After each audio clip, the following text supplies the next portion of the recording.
It's time to retreat from the noise. Take a breath. Visit Malvern Retreat House, the nation's oldest and largest Catholic retreat house, located on a stunning campus in Chester County. Surround yourself in God's beauty while you step back, reflect, and recharge. Malvern Retreat House hosts men and women's retreats, plus couples retreats, spiritual direction, recovery retreats, and more. For retreat information and schedules, go to malvernretreat.com. Retreat from the noise. Hear God's voice. The Bloomberg Market Minute brought to you by Thrive Financial Services. Visit thrivefinancialservices.com.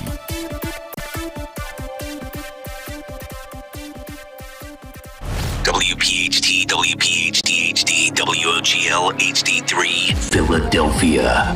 Always live on the free Odyssey app. From the Cherry Hill Volvo Studios, where relationships matter. Live and local from Philadelphia. Free speech lives here.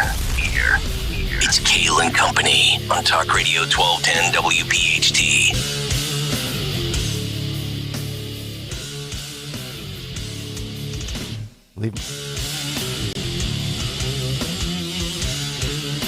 And away we go, live on a Monday morning. It is indeed Kayal Company here on Talk Radio 1210 WPHT. We are always live on the free Odyssey app and streaming live for your video viewing pleasure on YouTube as we head until 10 o'clock this morning. 855-839-1210, the phone number. Twitter and Instagram, you can get us at the radio station at 1210 WPHT. I am at Nick Kayal, Kayal. Vacation is over, holiday in the books. We've got all sort of floating parts this morning, pun intended. Greg Stocker is off for another week.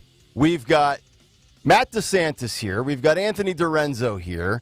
We've got John Cole here. Valdez is off. Dawn is back. Good morning, Dawn. How are you? Good morning. How was your week? It was good. How was your vacation? So you were off the entire week like I was as well for the 4th of July. Yes. Did you have a good time? We did. We were in Ocean City, New Jersey, so enjoyed some sunsets and sunrises, some Manco and Manca pizza. Okay. Okay. No more pizza. No more pizza? Manco and used to be Mac and Manco, Matt, get to work with DeSantis. Speaking of pizza, DeSantis had a slice of pizza at like 3 a.m. last night. I did. Oh I'm refueled now. It renewed me. I was tired at 3 a.m, but that pizza gave me life. You've got to be like thinking to yourself, why the hell am I doing morning radio right now? Where the hell's my partner in crime in the afternoon? You're not used to being up at this time, are you? Oh, of course not. I go to sleep usually around 3 a.m. So, okay. I desperately needed those carbohydrates to keep me going. That a guy. I'm going to fade, though, I think, in the second half of the show. I almost faded on vacation. All I did was sweat my entire vacation, Dawn. I played golf 4 days. Yeah? I did 3 bike rides, which, by the way, I'm telling you what, I feel incredibly good about the prospect of finishing this race 2 weeks from yesterday. Woo! I did 5 miles on day 1. I did 11 and a half miles on day 2. And I did 17 and change yesterday. We were shooting for 20, but the storms blew through. So we had to bail with like 2.5, 3 miles to go. So no Manco and Manco pizza for you. I was looking for you on the boardwalk with the twin girls. No, none of that. Bike rides, sweating. What is going on with the weather, by the way? I know you'll get to the weather coming up, but are we through the stretch of every day feeling like muggy Florida? Nope. Okay. We're not done. All right. So you if looking at your, some of your tweets this morning, it's like Rocky. I know. Nick Kayal is Rocky 2023. Yes, that's right. And the 65 miles is Ivan Drago. I'm going to chop Drago down, and I'm going to finish. And I tell you what, it's not the conditioning that has bothered me yet. It's not the sweating. I'm not cramping. The only thing that bothers you is the butt and the wrists. Holding the bike at a certain angle with your wrists, your hands start to go numb if you don't move them. Yeah. And, of course, the pounding your butt takes. You guys can use that on the board for later this week. I'll definitely be isolating that. You could definitely isolate that one, DeSantis. You have to get a better bike seat and padding. Yep. Padded shorts. I've ordered them from Amazon. They will be here shortly. That'll help. Yes. And remember to Vaseline That's your correct. inner thighs. Shout out to Dave Madden, who's been training me, giving me all sorts of equipment, tips, and advice. So We're making progress. All right, so we have a lot to get to this morning. We'll get to Dawn's news coming up here in just a moment, and then after that, we will get to the big take. A lot of things happened that both Dawn and myself did not have a chance to comment on, so we will hit on that in the big take and throughout the first hour, and then get into a lot of the stuff that has been developing over the last 24, 48, and 72 hours. But before that, before the big take, let's get to Dawn Stensland, 6:06 here on a Monday morning, and we kick off round number 1 of the news. Yes, and good morning. This Monday morning, July the 10th. So we're at 69 degrees. In a moment, I'll tell you how hot it's going to get and when more storms may be on the way. And we also have some Phillies news as well. But let's talk about this morning. Philadelphia police say a man was shot while trying to fend off 2 guys who were trying to steal his car. So this confrontation is what Philadelphia police are talking about as they search for answers and they investigate this one. It happened yesterday, 3400 block of Sunnyside Ave. This is normally a very peaceful area in Philadelphia. This is East Falls in the northwest section of Philadelphia. So police say one of the suspects pulling a gun fired a shot, hitting the 28-year-old man, the victim, in the side of his chest. So that victim, he's at Temple University Hospital in critical condition this morning. The suspects got away in a white sedan, and the search for these armed, dangerous suspects continues as this innocent victim who just was trying to live his life and, go to and fro, work and family and so on, is now fighting for his life. And you said this is East Falls. Yeah. Yeah, usually in a pretty quiet, peaceful area for sure. Wow. So that's the latest one that we're looking at. Also, we're learning new information, new details from Philadelphia police on this mass shooting that happened in the King Sessing neighborhood on July 3rd. And of course, this is making not just national news, world news. So police saying that during the course of their investigation, they determined that the shooter's first victim was actually 31-year-old Joseph Wama Jr. He was killed 44 hours before that mass shooting occurred. So the mass shooting happened 8:30 Monday night, July 3rd, obviously right before the 4th, and officials believe Wama was actually killed 12:30 a.m. Sunday, July 2nd, 44 plus hours earlier. So Philadelphia police say they received a 911 call about 2 o'clock in the morning, Sunday morning, last Sunday, not this past, more than a week ago, for reports of gunshots in the 1600 block of South 56th Street, about 90 minutes after Wama's death. They responded to the call, officers surveying the block and the neighborhood, no signs of a shooting or gunshots. Apparently, they were given the wrong information. Jesus. And so now so many residents saying, if the right information, so they're investigating this. Mm-hmm. Listening to all the 911 calls, reviewing all that. Did you see all the, and I tried to stay off of social media most of the week, but this story was too big not to at least pay attention to. Did you see how they went from wondering whether or not the shooter was trans to then he uses pronouns of he/him, they/them, and then it's, well, he wasn't trans, he just wore women's clothing from time to time. Yeah. And I just can we just admit it's a mental health issue? Yeah. And not to mention, and not just with pronouns. I'm talking about the fact that you go out and kill people because sane people don't do that. Yeah. Yeah. This has nothing. You're exactly right. So there's so much with that one that we'll unpack. But as you said, as Nick said, we haven't been here. I think so many of us were getting 4th of July wishes, and then, hey, you okay in Philadelphia? Right. It's just, this was this was the national story. Yeah. Tragically, July 4th. These are the type of stories you typically get on these big holiday weekends from Chicago. Yeah. Right? Jeez. So we want to get to the story of all the severe storms rolling through, obviously, yesterday. We were rocked, our entire region rocked by the severe storms rolling through, crews cleaning up the damage, PICO crews assessing. We do have some power outages, downed wires, Montgomery County, a lot of flooding, Conshohocken, and the flooding was so severe that cars could be seen just submerged in the water, floating along. And now because of the river rising, the Schuylkill River, all of our rivers rising, there are flood watches and warnings and alerts. We'll go through all of that today as we move forward. But Delaware County also saw those severe storms, obviously leaving the water and the flooding in the water in the streets, down trees across the region. So we'll be talking about that. I know that in Delco, we're hearing that there were at least 5 rescues, emergency crews, 6. They've updated 6 water rescues, and 5 people had to be removed from their vehicles. And that brings us, just to remind everybody, please, today, tomorrow, moving through the week, just you got to be safe and don't risk it. Yeah. If it's a flooded street, I know Flower Town, Erdenheim, right, wherever you are, Conchi, just turn around. I totally agree. The amount of people that try to drive through it sometimes, it just goes terribly wrong. It's just not worth it. Yeah, so today we have about a 20% chance in our NBC 10 First Alert forecast. You're going to look at the forecast and say, why are we talking about flooding still? Well, because we have these river flood warnings and alerts going out. So about a 20% chance that we'll see more showers today, unfortunately. But the deal is that we have all of these rivers rising, and they've reached those flood levels. So the river flood warnings are this morning and this afternoon through 3 o'clock, and then, through 11 p.m. tonight. Those are the river flood warnings as we look at the Schuylkill River, especially at Norristown. Okay, and so we're looking at 12.5 feet, flooding occurring in West Norton. West Indian Lane Bridge begins to flood at 13 feet. Water begins to cover and close Riverview Boulevard in West Norton. So we're looking at Conshohocken as well. So we'll talk about it more moving forward and give you those details.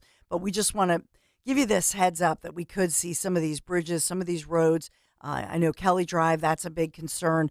West River. So we're watching it very carefully. And finally, real quick here, Phillies record-tying 13-game road win streak coming to an end over the weekend on Saturday. Phillies entering the All-Star break with 2 straight losses. And obviously yesterday was not the tone the Phils or Aaron Nola, for example, wanted to set as they take a break from games until this Friday. So Nola gave up 3 homers in the first 3 innings, spotted the Marlins a 5-0 lead. So the Phils are 48-41 going into the All-Star break, which puts the Phils on pace for the same record as last season, 87-75. Manager Rob Thompson said he would like to see the offense get into gear in the second half. So are we looking for a red October? Of course we are. Yes. We were looking for a red wave last year as well in October. But we'll take what we can get. So the Phillies and Stalker are both on the All-Star break this week. Very interesting. So Phil's represented by Nick Castellanos and Craig Kimbrell in the All-Star game. That's tomorrow night, 8 p.m. on Fox. Yep. This is our Monday morning edition, Kayal Company News Live. All right, Dawn, thank you very much. 6:14 Monday morning as we get back to another Big Take. The Big Take on Kayal Company. All right, the Big Take this morning, a rough stretch of L's for the left lately. When we were all last together 10 days ago on Friday, June 29th, we centered the Big Take around the breaking news from the day prior, that being the end of affirmative action, as the Supreme Court of the United States voted 6-3 in favor of returning to merit-based decision-making. It was long overdue, and it was glorious. But the return to common sense hasn't stopped, and the left hasn't stopped crying. When we signed off on Friday, June 29th, we had more breaking news that I didn't get a chance to react to and have plenty to say about right now. First, we had SCOTUS striking down Biden's plan for a $400 billion student loan debt forgiveness program, which is absolutely the right call. And why? Well, because it's very simple. As Tim Scott said, take out a loan, you pay it back. See, it's called being an adult, taking responsibility for yourself and having a degree of self-accountability. And secondly, we had a ruling come down about the Biden administration violating your First Amendment rights when it comes to the government and big tech shutting people up. 3 massive rulings, all in a matter of days, from affirmative action to student debt bailouts to the Biden administration's past communications with social media companies violating your First Amendment rights during the pandemic. Democrats taking a major beatdown lately. See, the Dems might have the White House and the Senate, but Republicans have the House, and the Supreme Court is packed with conservatives. And I love that. But let me round first back to the Biden student loan scam. While, which many Dems were duped into believing would actually come to fruition, and that was used as a way to get them to come out and vote during the midterms. But do you guys remember when Nancy Pelosi said this? Take a listen. People think that the President of the United States, is this more on the subject than you ever want to know? Well, you'll let me know. People think that the President of the United States has the power for debt forgiveness. He does not. He can postpone, he can delay, but he does not have that power. That has to be an act of Congress. That was back in July of 2021, just about 2 years ago. Nancy told us back then that Joe didn't have the power to do this, and they're supposedly on the same team. And remember last fall, in October of 2022, President Biden said this on his student loan debt bailout. Secondly, if you don't have one of those loans, you just get $10,000 written off. It's passed. I got it passed by a vote or two. Nope, wrong. You didn't get it passed. Congress did not pass it. In fact, Congress explicitly rejected his proposal. And I love the mainstream media headlines like this one from here locally at 6ABC in Philadelphia. Quote, the program would have benefited 43 million Americans at a cost of $400 billion. Yeah, I'm supposed to get taxed more and help you pay off your debt after you signed a master promissory note, just like I did. But you get let off the hook after I paid mine back like I promised to do? No, that's absurd. That's as absurd as me having to pay an additional $40, $50, or $60 a month on my mortgage so you can have a home even with your bad credit. This all comes after the 6-3 decision written by Chief Justice John Roberts, where the court ruled the Department of Education exceeded its authority when it moved to wipe out more than $400 billion in federal student loan debt. The program, which invoked emergency powers because of the economic hardship brought on by the pandemic, would have canceled $10,000 in student debt for all borrowers who made less than $125,000 a year and up to $20,000 for borrowers who also received Pell Grants. 6 Republican-led states, Nebraska, Missouri, Arkansas, Iowa, Kansas, and South Carolina, argued that the program was executive overreach. The Biden administration pushed back using the 2003 HEROES Act, which states that the government can provide relief to recipients of student loans when there is, quote, a national emergency. Roberts rejected the Biden administration's argument, writing precedent, quote, requires that Congress speak clearly before a department secretary can unilaterally alter large sections of the American economy. Basically, thank you, SCOTUS. And oh, by the way, thank you, Donald Trump. Now we get to the First Amendment. A federal judge's order last Tuesday prohibiting the Biden administration agencies and officials from communicating with social media companies about certain content, which is now a big win for free speech. The preliminary injunction issued by U.S. District Judge Terry Doughty in Louisiana ordered a slew of federal agencies and more than a dozen top officials not to communicate with social media companies about taking down, quote, content containing protected free speech that is posted on these platforms. The order is part of a lawsuit brought by the Missouri and Louisiana attorneys general in 2022, just last year, that accuses the Biden administration of effectively silencing conservatives by pressuring the private social media companies in its effort to moderate information online about COVID-19. Now, keep in mind, Doughty, an appointee of former President Donald Trump, outlined 10 actions that agencies and officials are prohibited from taking, including, quote, specifically flagging content or posts on social media platforms and or forwarding such to social media companies, urging, encouraging, pressuring, or inducing in any manner for removal, deletion, suppression, or reduction of content containing protected free speech. The order applies to communication with social media companies that include Facebook/Meta, Twitter, YouTube/Google, WhatsApp, Instagram, WeChat, and TikTok, as well as a number of other online platforms.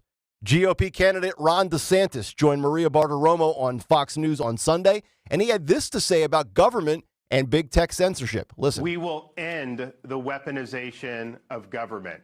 And that's, of course, a new FBI director on day one. That's a difference between me and Donald Trump. He says the jury's still out on FBI Director Wray. I think you need a new start on day one. We're going to clean house at the Department of Justice. And, I look back at like the Hunter Biden censorship, which was a huge, huge deal to happen in the 2020 election.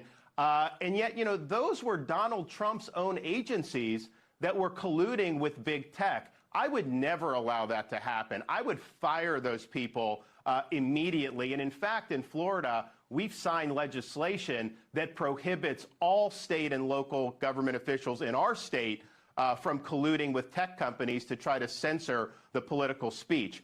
Now, look, DeSantis is not going to beat Trump, but I do hope that Trump will take the same approach that DeSantis just laid out there by getting rid of all of these people that were part of the censorship and suppression regime. And I absolutely love this order from the federal judge. Yeah, it's ripe for appeal, but it just validates every belief that we have had over the last 3.5 years. And some of you listening this morning dealt with it and lived with it firsthand. And like I've said for 9 or 10 months now on this show, give it about 18 to 24 months and everything that was labeled right-wing and conspiracy theorist nonsense ultimately is proven to be true. So enjoy this, Republicans. Enjoy it, conservatives. The pendulum's starting to swing back to center, starting to return to sanity and away from the far left. And it was only a matter of time. Still many hurdles to clear. The battle's far from over. But it feels like the playing fields are being leveled out a little bit over the last couple of weeks. And that's thanks to the Supreme Court of the United States, Donald Trump, and that is the big take. The Big Take on Kayal Company.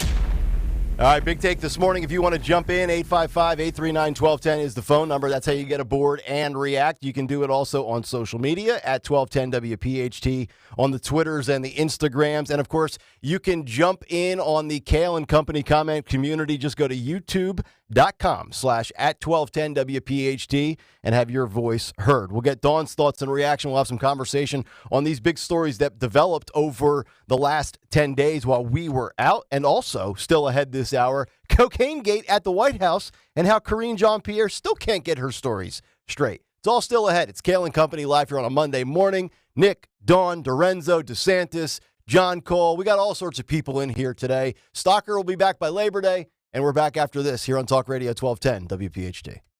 Rich Zioli. The new movie that was about that guy who flies jet planes, you know who I'm talking about?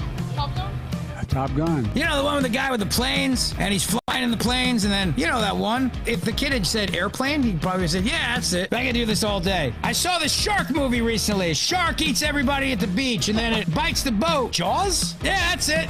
Rich Zioli, weekday afternoons, 3 to 7.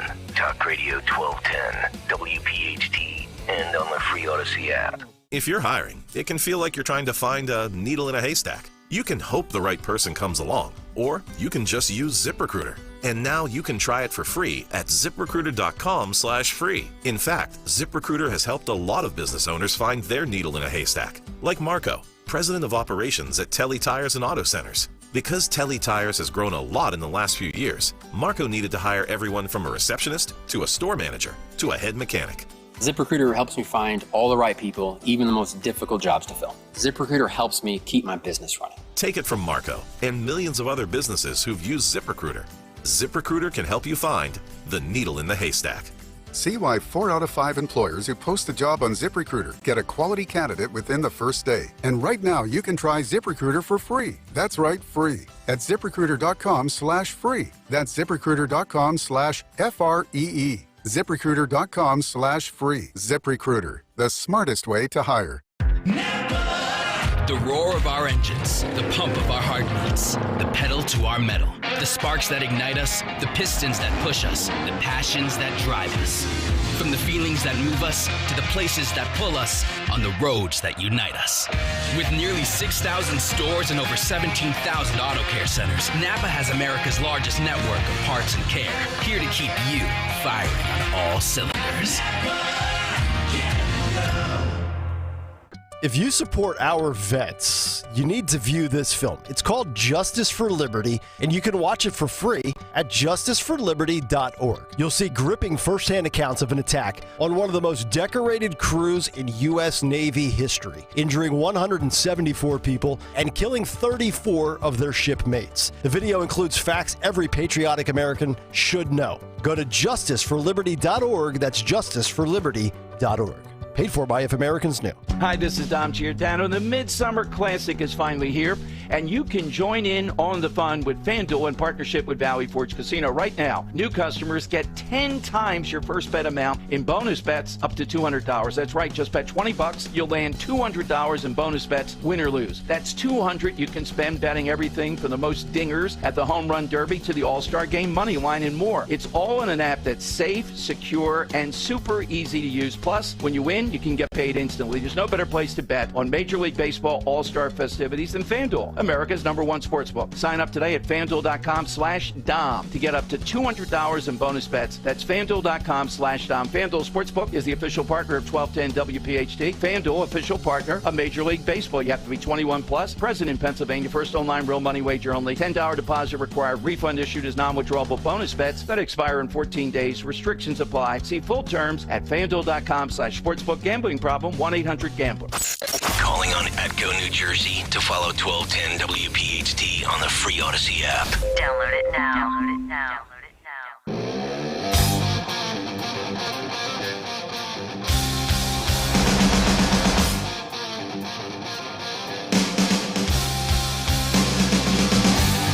Oh yeah, Kayal Company, 627. Welcome back in. Good to have everybody in here on this Monday morning.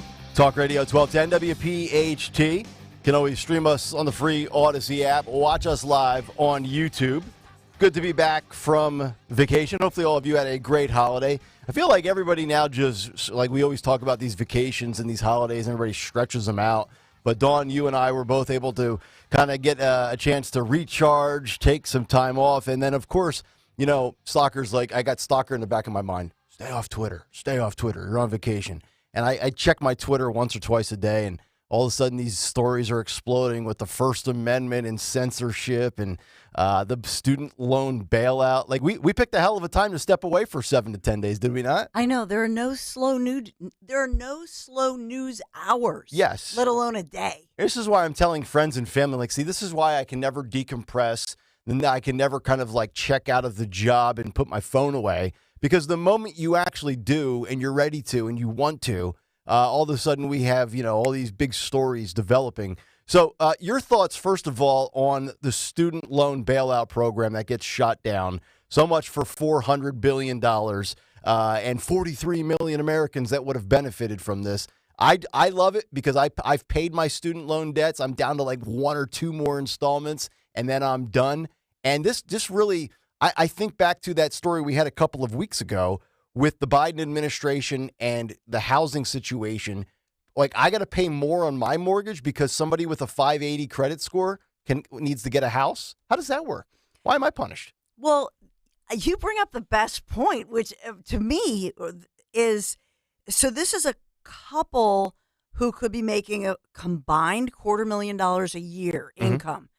So why, you know, these are not impoverished individuals. They're making some good coin. This is a person making a 6-figure salary. Yep.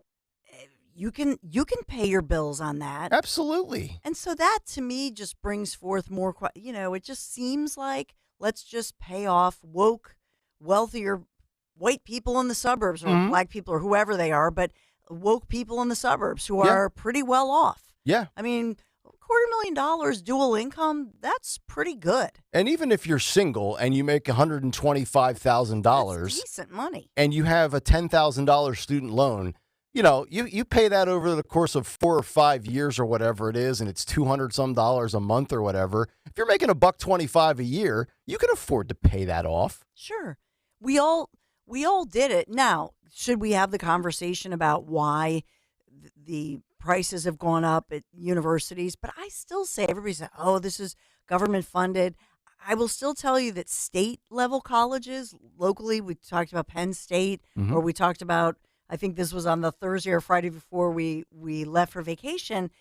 You know, you look at Rutgers, you look at New Jersey, you look at Pennsylvania. We have amazing state-run schools that are phenomenal, phenomenal education.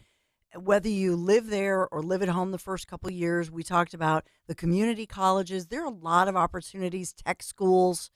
You know, and during that conversation, I think we had, you know, plumbers and electricians calling saying, if you get that kind of training, you're making six figures and you are turning down work. Right.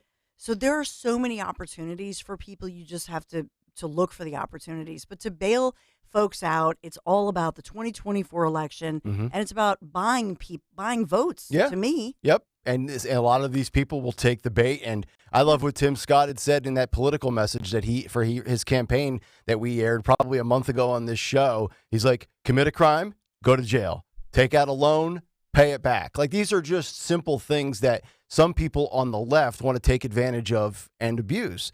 And I just look at it from the standpoint of, when you go to school and somebody's financing and fronting you the money to get an education, it's like, forget about what you signed. Like, it's your word. It's, hey, okay, I borrowed $38,000 or $17,000. I'm going to pay whatever I borrowed back. That's what adults do. Now, I don't know about Matt DeSantis because he goes to Harvard, yet he works in radio, which is another issue.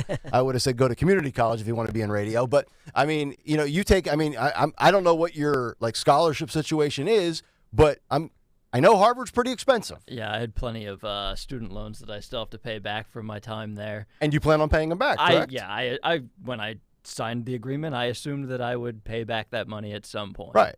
They still give out master promissory notes. I think that's what they used to call them when I was in college. Yeah, I'm in graduate school now at Johns Hopkins, and I'm amassing more debt, and the situation is the same. You take out a loan, you got to promise to pay it back. Don't think about this. He goes from Harvard to Johns Hopkins. I know. And he's working in radio. That's what scientists usually do, or lawyers or doctors. Yeah, I think Matt DeSantis has some mentors in high places who I think that he will be hired and he will be fine. No relation to Ron, by the way. Correct?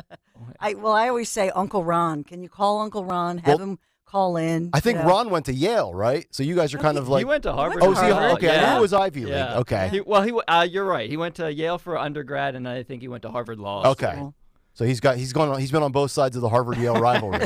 Disgusting. Okay. Yeah, you have to pick a side. I know, what a fraud.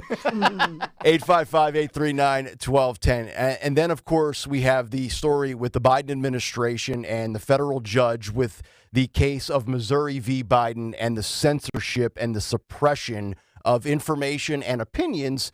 That happened, of course, when we were out as well, where they come down and say, look, the Biden administration, and this is... You know, we talked about the Biden administration trying to reach Gen Z social media influencers. And I've talked to Athan Koutsarumbis from Real Clear Politics about this in person.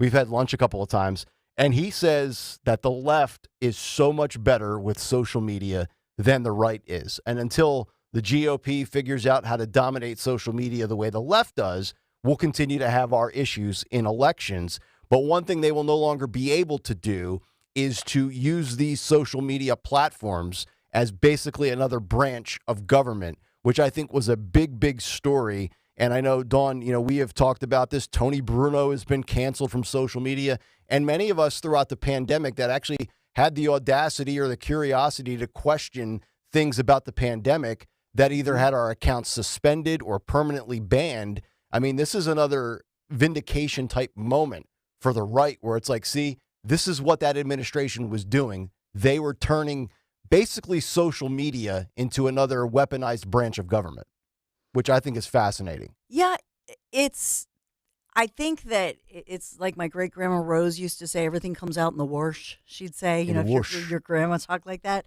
But it's all coming out. The truth is all coming out. We just have to keep that in the headlines, because what the mainstream media wants us to do, what the Democrats and the Biden administration want us to do, is to forget. Yep. And want to distract. Mm-hmm. And we cannot allow that to happen. And it's so easy to be distracted because there's so much happening, and they sort of create the noise and the chaos. Yep. When people talk about the noise, to me, that's the noise. Yep. But you think about how many times people were calling in and being shadow banned, or, parents calling in, just raising a concern. Not saying, oh, I'm not going to do this, but just trying to have a conversation. Free speech was shut down. I know. And it was shut down by our institutions. That's wrong. Yep. We can never let that happen again. That's not what you expect in the United States of America. We sit here with the slogan and the motto for this station, where Talk Radio 1210 WPHT, where free speech lives. And on social media, free speech, especially pre-Elon Musk with Twitter, was absolutely shut down. I thought the Federalist did a great job of kind of, with this story, pointing out all of the times that the Biden administration and big tech throttled free speech. They gave you 12 different instances with dates and subject matter. And I just want to rip these off one by one. And if anybody has any thoughts or reaction, you can certainly jump in, 855-839-1210. So the first one started in January of 2021.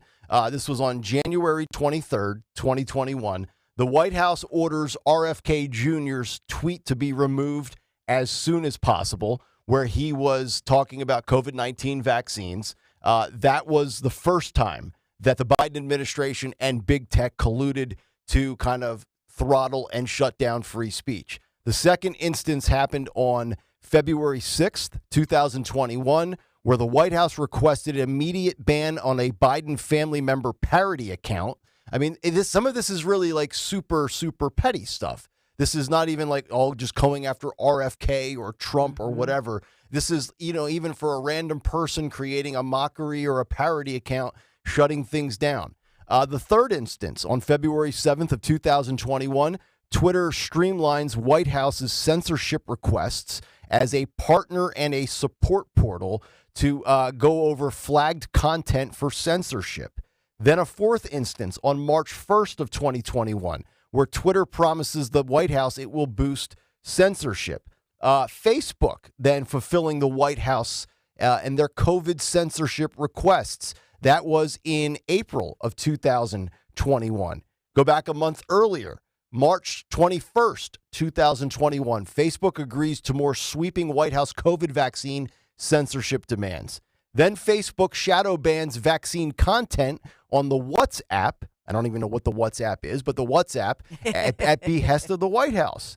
April 13th, 2021, Facebook boosts the White House's vaccine propaganda. Number 9, April 14th of 2021, the White House demands the censorship of Tucker Carlson and his posts on Twitter. Then they also go after and deplatform Alex Berenson, who was banned for a long time on Twitter because they didn't like his misinformation of COVID-19 and vaccines. And you go on down the list, even to the last one, which happened in the fall of 21, November 30th. The White House successfully pressures Twitter to remove a Jill Biden parody video. So from Tucker Carlson to Alex Berenson to parody accounts, from social media platforms like Twitter to Facebook, this was a sweeping movement to basically say there's only one train of thought. There's only one modality of thought. And that is, you listen to what we say, you listen to what Fauci says, and all these other puppets that were popping up on CNN, and that's gospel.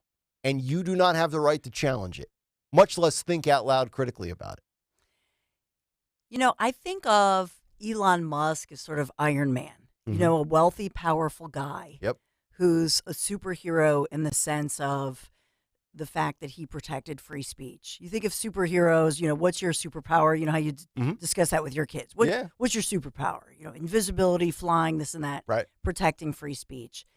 This is our lesson in protecting free speech. Mark Zuckerberg has all but admitted now that they were complicit in this. Where's the apology? Don't you want just an apology from all of these individuals, from Fauci to Zuckerberg, what they did to us? That's why I want Elon to get in the cage with him in UFC and knock him out. Thank you. Yeah. I think we're going on a Kayal Company road trip. Yep. Right? If we're not broadcasting live in Vegas for that fight, then Stalker has failed us. That's right. I said it. Road trip remote in Vegas for the big fight, Elon versus Zuck. I love it. I love it too. And thank God, he's just a wealthy guy who, I don't know, he's such a quirky, interesting, wealthy guy who was this pro-environment, climate change guy who everybody thought was this big lib, right? Yeah. And it turns out that he has a strong opinion about freedom of speech, more than even, I think, his inventions. Yeah.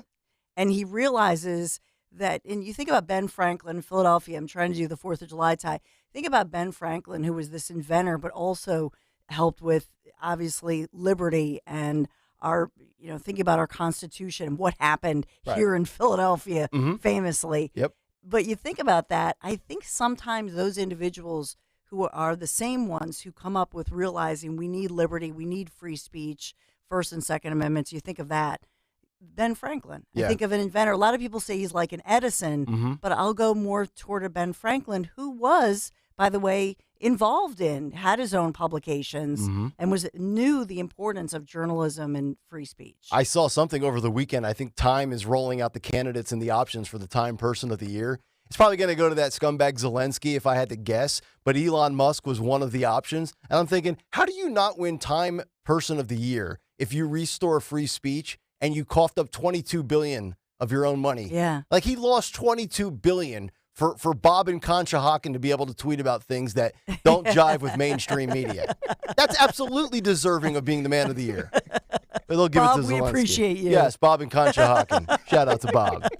855-839-1210. All right, we'll come back, wrap up the first hour with the other big story that transpired while we were out. Cocaine Gate at the White House. And Karine Jean-Pierre had days to get her story straight and still is not on the same page with the Biden administration. We'll hit on that when we come back. Kayal Company, Talk Radio 1210 WPHT.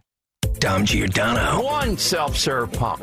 I would ask people out there, what in the world is your craziness that I can't have one self-service pump in a gas station in New Jersey? One. There's no other state in the country, Dan, in any way, shape, or form that says you can't pump your own gas except these crazies in New Jersey. It's Dom time. Dom Giordano. Weekdays noon till 3 on Talk Radio 1210 WPHT and the free Odyssey app.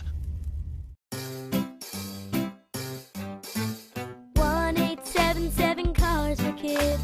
KARS Cars for Kids. 1-877 Cars for Kids. Donate your car today. Donate today at carsforkids.org. That's cars with a K. Your car can be picked up as soon as the next day. Receive a tax deduction and vacation voucher. 1-877 Cars for Kids. Donate your car today. Now accepting donations of land, homes, buildings, or any kind of real estate. Lose weight and feel great with NJ Diet. NJ Diet uses DNA and blood work to help you lose weight and keep it off. Tune into the radio show Sunday at 2 or visit njdiet.com. Hi, this is Dom Giordano. I want to tell you about my friend, dentist and board-certified prosthodontist Dr. Robert Bentz of the Bentz Group in East Norriton. I've always enjoyed talking to his staff and patients, and it drives home a big point. Dr. Bentz is a problem solver. People come from all over. Other dentists refer their tougher cases to Dr. Bentz. Whatever your issues are, Dr. Bentz is going to develop a custom plan for your long-term oral health. And yes, give you that smile you've always dreamed of.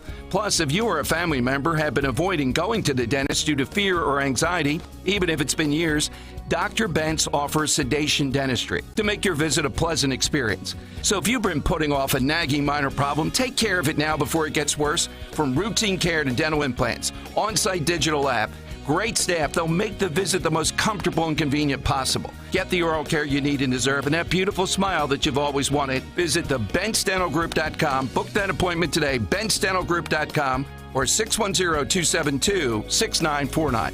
Do you have heart failure and often hear, "Those stomach issues ruined your birthday"? "You're too tired to play catch, Grandpa." Sweetie, you haven't touched your tools since the carpal tunnel syndrome diagnosis. If these seemingly unrelated symptoms sound familiar, talk to your cardiologist. Ask about transthyretin amyloid cardiomyopathy, or ATTR-CM, a rare and underdiagnosed disease that gets worse over time. Learn more at connecttoyourheart.com. That's connecttoyourheart.com. Sponsored by Pfizer. DuckDuckGo is a browser like Chrome, but it blocks trackers, so it helps stop those creepy ads from following you around. And DuckDuckGo comes with a private search engine like Google, but it doesn't spy on your searches. And there's no catch. It's free. Join the tens of millions of people taking back their privacy and download DuckDuckGo today. Kayal Company mornings. Rich Cioli afternoons. Free speech lives here. Talk Radio 1210 WPHT.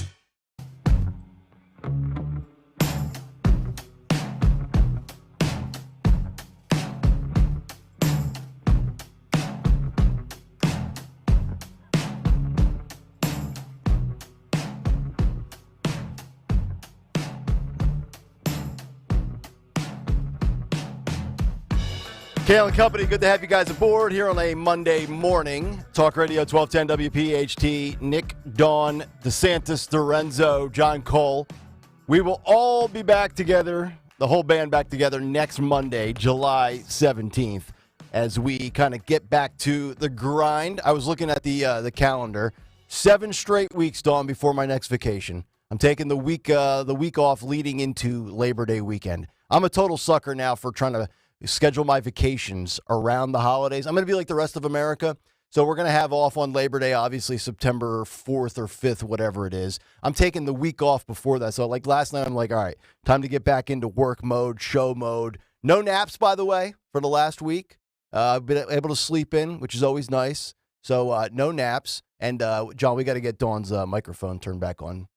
There you go. There we go. There I am. There she is. There she is. I always see Dawn's hands up there. And I know somebody hit the wrong button. Turn me on, baby. Yes, turn you on. But yeah, get thinking about the next vacation. 7 straight weeks, Dawn. We're going to go hard. We're going to just crush it. And then we're going to be gone for like another 10 or 11 days. And it's but back in to school. between, getting in shape. Yes. You know, I think that we should have some treadmills in our studios. Like work out during the show and encourage that. Get the blood pumping. You know? I mean, I already sweat like doing the show now, so why the hell not, right? Right? Yeah. We could have exercise bikes. Uh-huh. What about exercise bikes? Fine with me. Peloton or whoever. I can barely keep my eyes open now. You want me to exercise as Yeah, well? come on. Do some stretches. The amount of exercise I got during, like everybody just assumed that when I was on vacation that I was drunk every day.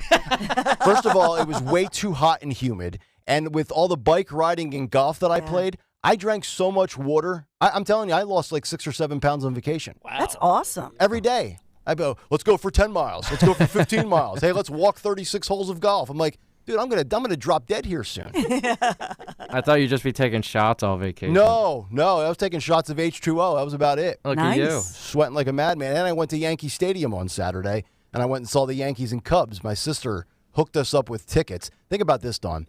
So my sister's boss, my sister works in HR, big shot. But her boss, the big shot, gave her 4 tickets behind home plate at Yankee Stadium, $1,500 seats.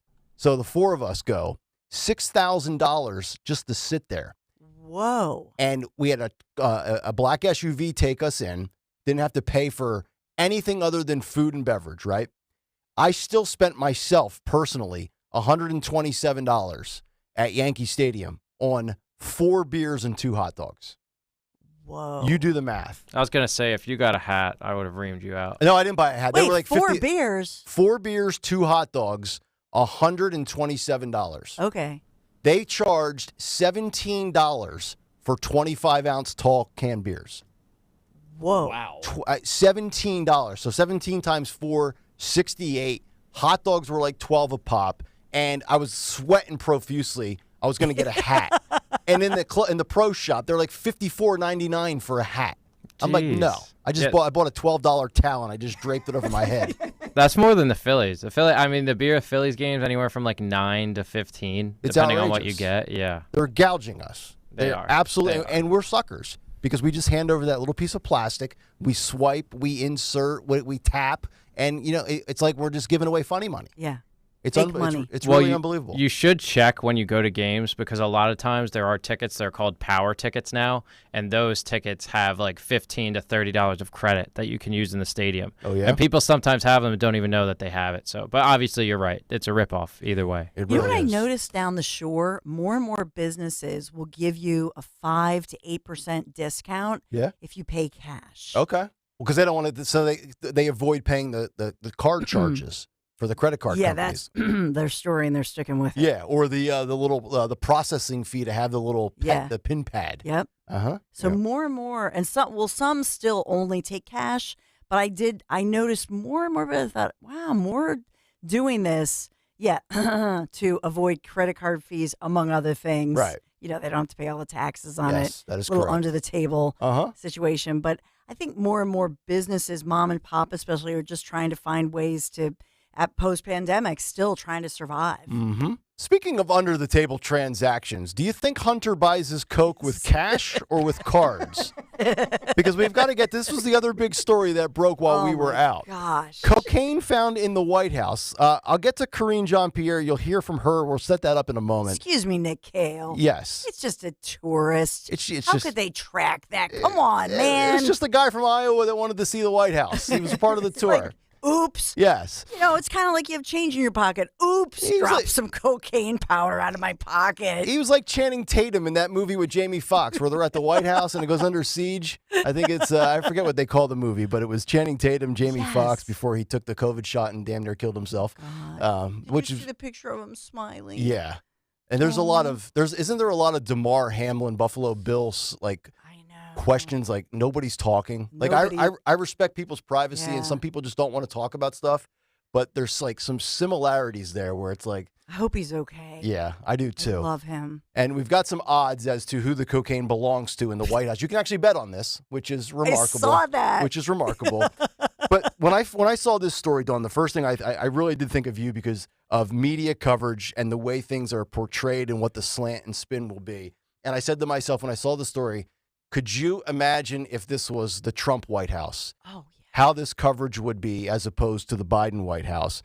And then when I'm kind of like following through the timeline of the Secret Service confirming it is cocaine, and then I saw one expert or one official say we will probably never know whose cocaine it was. I'm thinking this is the White House. This is 1600 Pennsylvania Avenue. It's got to be one of the most protected and under surveillance monitoring coverage with video cameras everywhere. How can you not arrive at a conclusion and do some investigatory work to figure out whose cocaine this was? Nick, it's like somebody comes into your house and they stepped in the dog doo-doo. Who's going to know? I mean, it could have been anybody. Right. You know. Could have been anybody. They could have had it on their shoe. Yeah. Well, it could have been Hunter Biden's. It could have been, as the betting sites say, Hunter Biden's the favorite at 2-1. It could have been Travis Kelce of the Chiefs. It could have been one of the Jonas Brothers. Oh, my gosh. It could have been Angelina Jolie. Right. It could have been Snoop Dogg.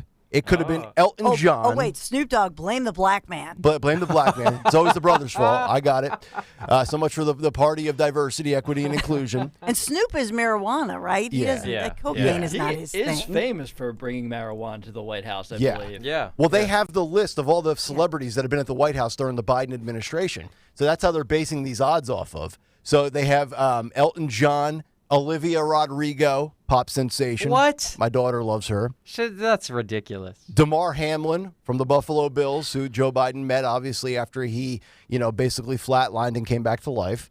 Matthew McConaughey, Selena Gomez, Patrick Mahomes, Paris Hilton, Tom Brady, Andy Reid. Heck, it might even be Jill or Joe's. Joe isn't that energetic. There's no way. Tom Brady doesn't even eat tomatoes or any nightshade plants. You're kidding? Are you kidding? Tom hasn't had powdered sugar on his waffles in 20 years. It's like, you think he's got any cocaine? Come in, give me a break. But in all seriousness, we talk about this administration and how inept they are. So, Karine Jean-Pierre, we're going to play you this audio, and then we have the White House, their pool report for who was in the building on what days. And this will totally contradict what you hear right now from the press secretary, our favorite, Karine Jean-Pierre. Take a listen to this. There has been some irresponsible reporting about the family, and so I got to call that out here. And I have been very clear. I was clear 2 days ago when talking about this over and over again as I was being asked a question. As you know, and media outlets reported this, the Biden family was not here. They were not here. They were at Camp David. They were not here Friday. They were not here Saturday. They were not here Sunday. They were not even here Monday. They came back on Tuesday. So to ask that question is actually incredibly irresponsible. And I'll just leave it there.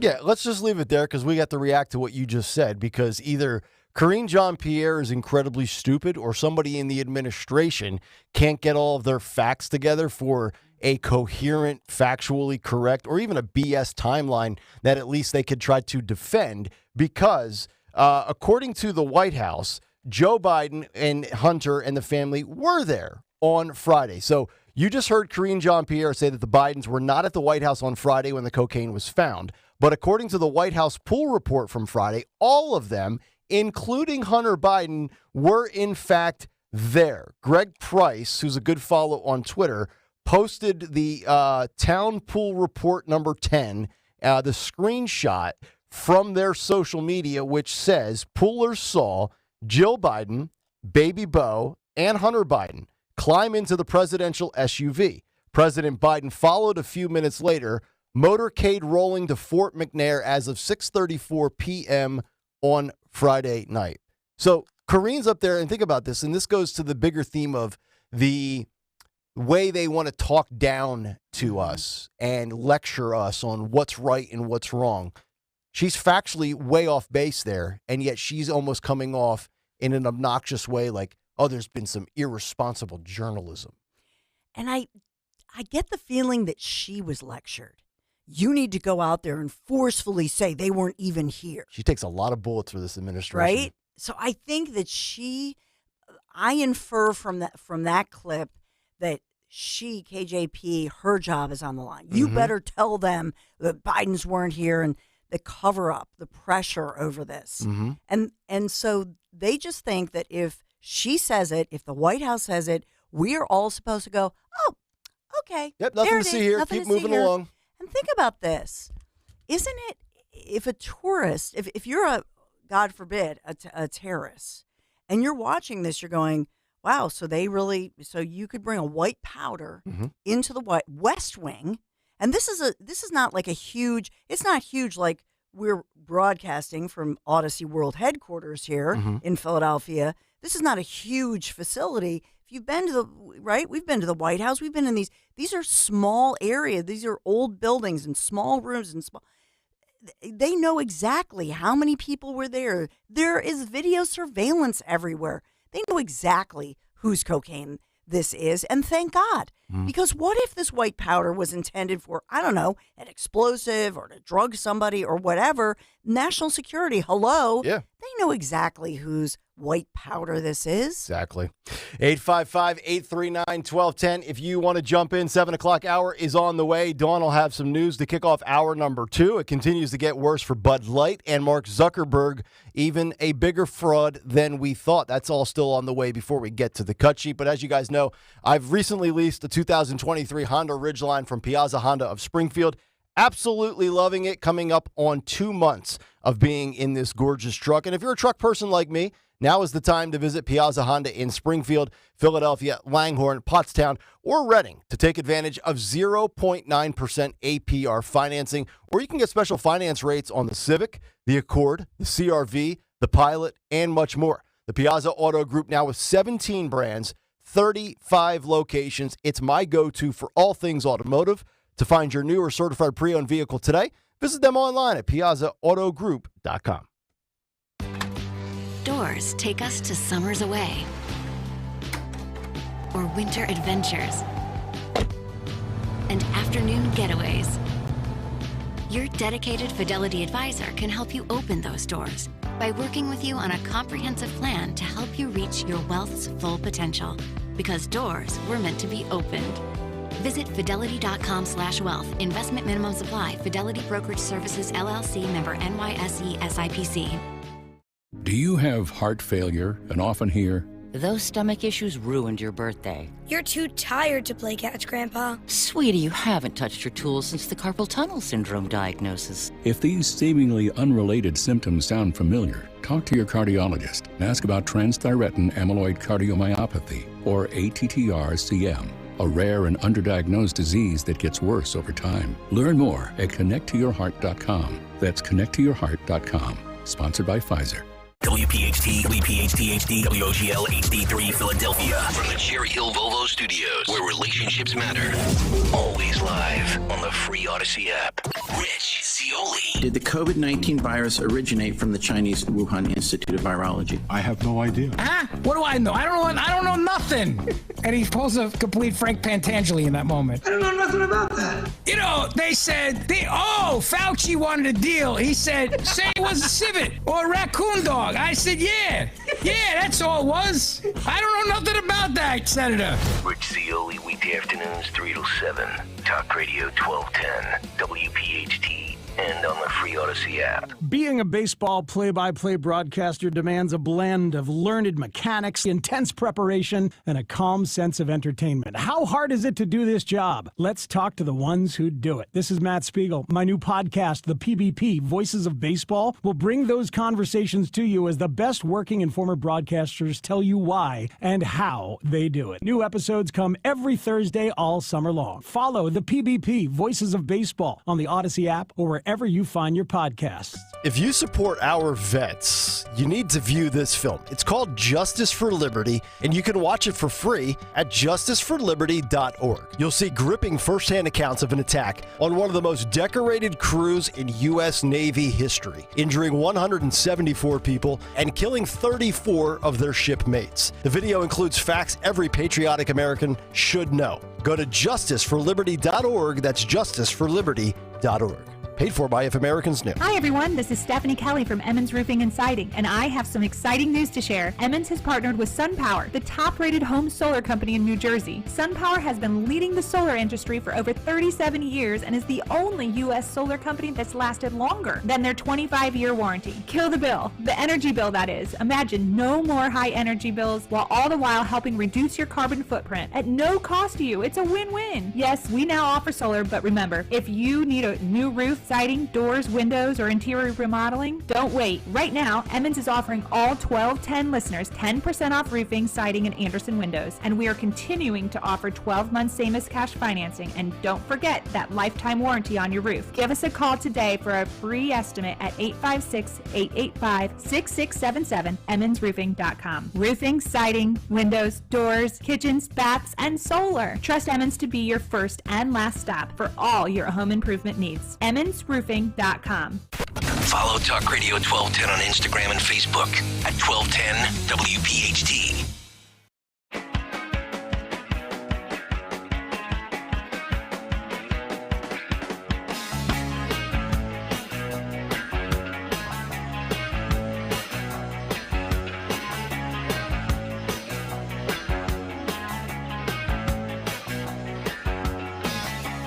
Hour number 2 underway on a Monday morning. It's 7:03 here on Kayal and Company. Nick, Dawn, DeSantis, Dorenzo, Cole here on Talk Radio 1210 WPHT. Of course, you can always stream us for free on the Odyssey app. Watch us live on YouTube and subscribe. Hit the like button.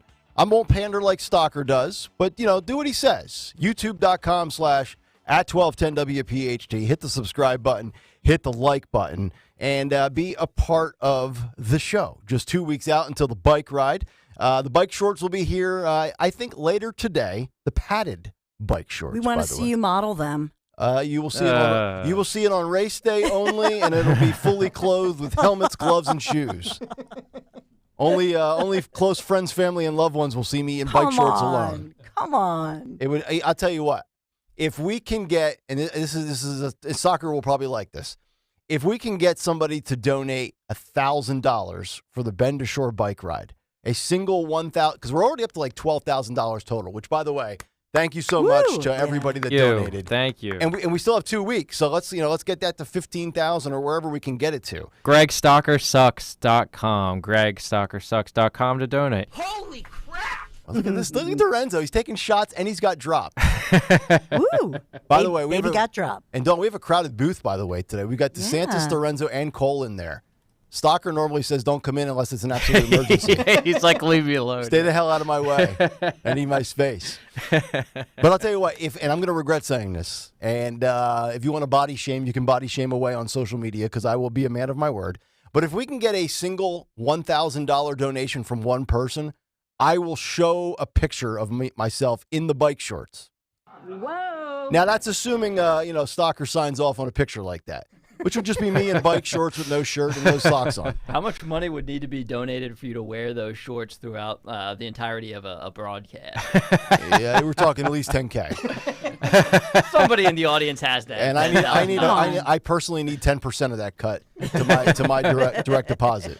But we'll take that under advisement. All right, 7:05. Let's get some news here in hour number 2, and for that we go to the great Dawn Stensler. And thank you, Nick. Good morning. We are sponsored this morning in Kayal Company News Live, sponsored by United Tire. Monday, July 10th.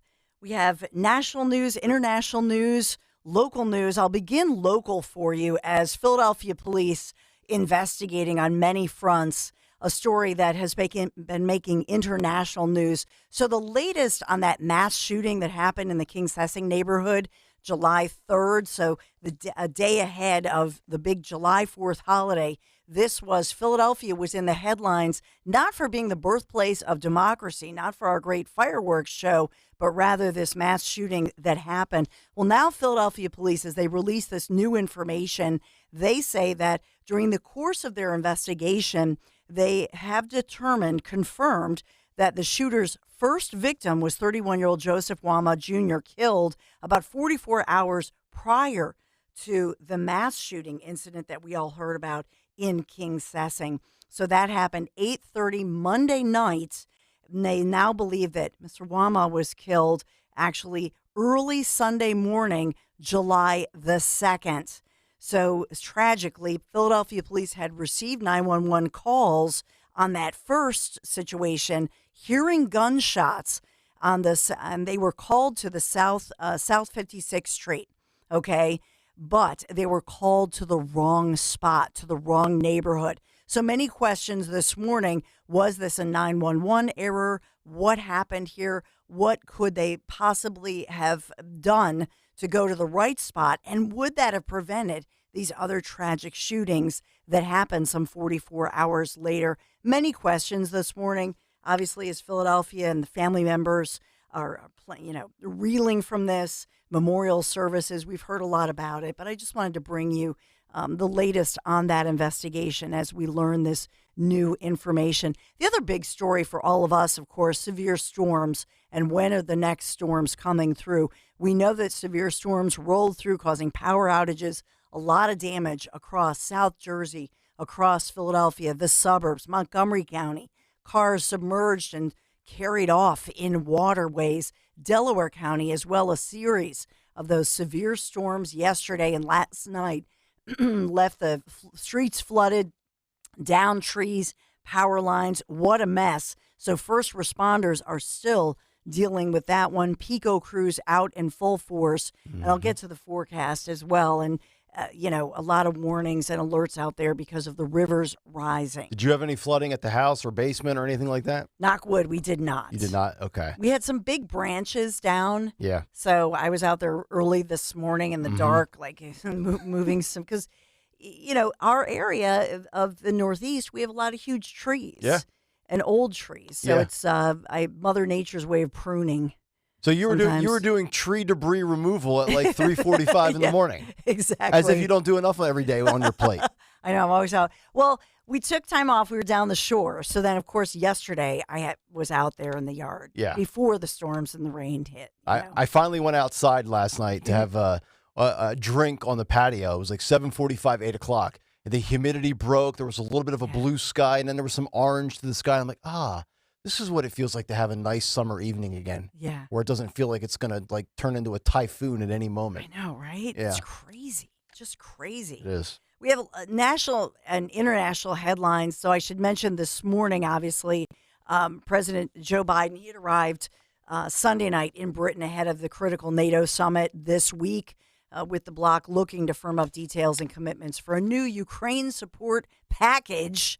So Biden worried about that big support package for Ukraine and, of course, the establishment of a NATO-Ukraine Council. So we're looking ahead for that one. And then over the weekend, Iowa Republicans announcing that the party's presidential nominating caucuses will be held January 15th on the federal holiday honoring Martin Luther King Jr., putting the first votes of the 2024 election, because that's really what it's all about, a little more than 6 months away as the GOP tries to reclaim the White House. So I know Nick will talk about that moving forward. South Carolina, Iowa, and that battle brewing, but they made that big announcement. So I have no doubt there will be another.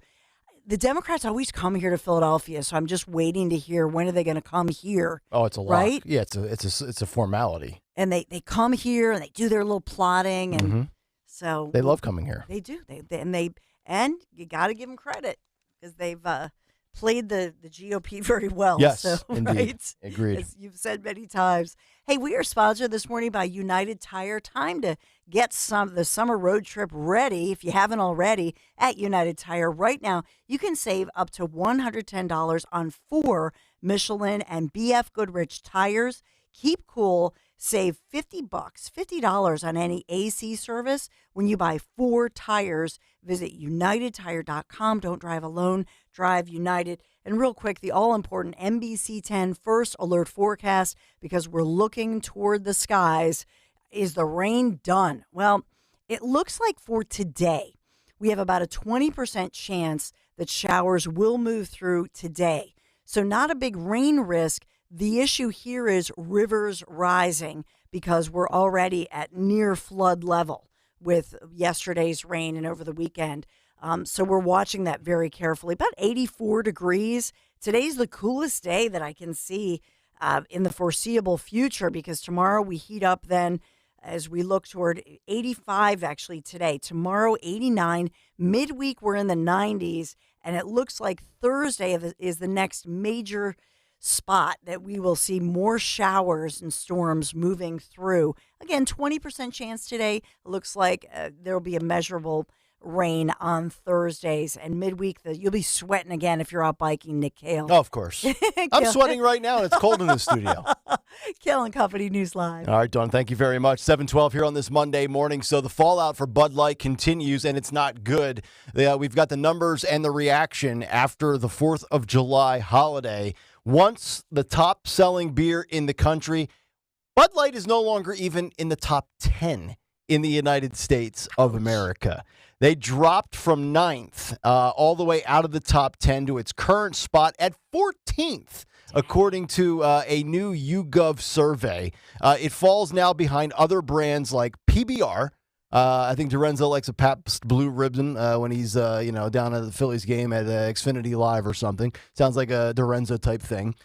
Miller Genuine Draft, Miller Lite, and rounding out the top 5 most liked beers now, Guinness, Heineken, Corona, Sam Adams, and Blue Moon. And I believe some of those kind of technically fall under the Anheuser-Busch umbrella. And when I went to Yankee Stadium on Saturday, they had a couple of different like craft beer sections where you could buy a craft beer or a mixed drink, which were like $22 for a mixed drink double if you're willing to spend that kind of money. But they had mostly Bud products. You could get Budweiser, Bud Light, or Michelob Ultra. And I tried to take a picture and post it on social media, but I had the worst cell phone reception in the history of cell phone receptions at Yankee Stadium. Because like the whole world's probably just trying to say, hey, look at me, I'm at Yankee Stadium, posting pictures and all this other stuff.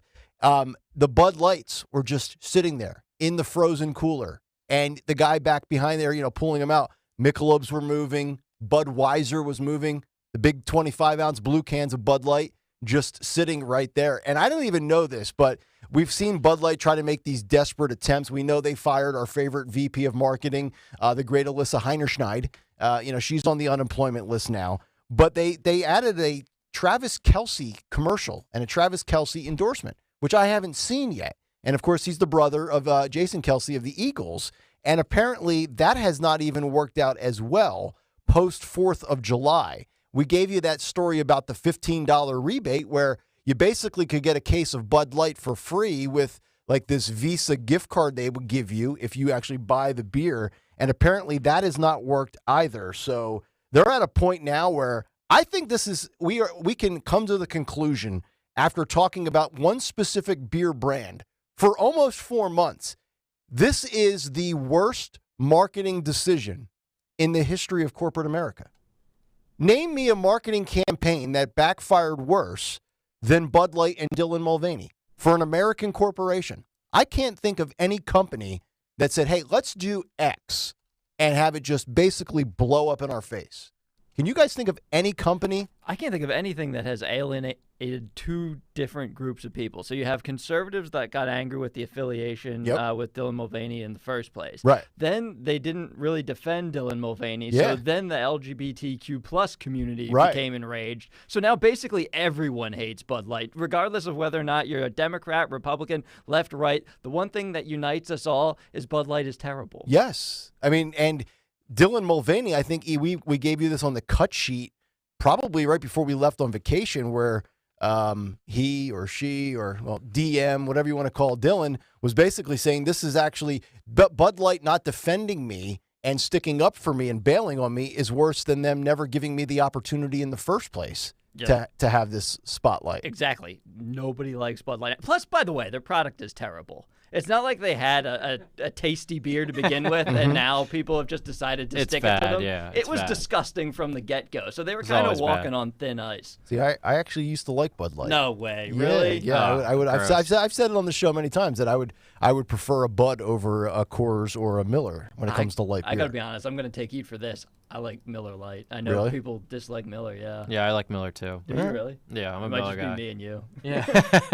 According to this story on Fox News, the manager of a beverage warehouse right here in Pennsylvania said a 30-pack of Miller Lite was selling for $24.99 in the days before July 4th. So 30-pack of cans, I'm assuming 12-ounce cans, $24.99 right before the 4th of July. A 30-pack of Bud Light was priced at just $8.99 after rebate, making it cheaper than some cases of water that they were selling. When your water costs more than your beer, you know your beer is done. That's it for Bud Light, folks. See, I'm looking at worst marketing of ads of all time. Kendall Jenner Pepsi ad. Remember that one? Oh, yeah, I do remember. That was bad, too. You're right. Yeah. Pepsi's. But the thing about it is, people just thought, oh, it's the ad is kind of stupid or whatever. But it didn't have the opposite effect like this. To Like the Nick's alienation? point, right? That people, it just it was kind of a flop. But there's a difference between a flop and then a marketing campaign that actually makes people hate your product. Right.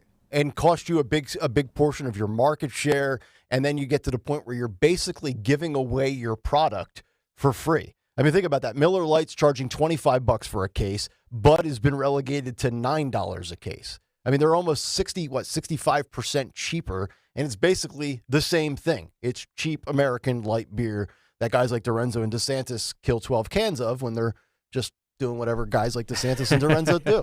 So Another one on the list, I don't even remember this. This was a vagina fragrance ad. What?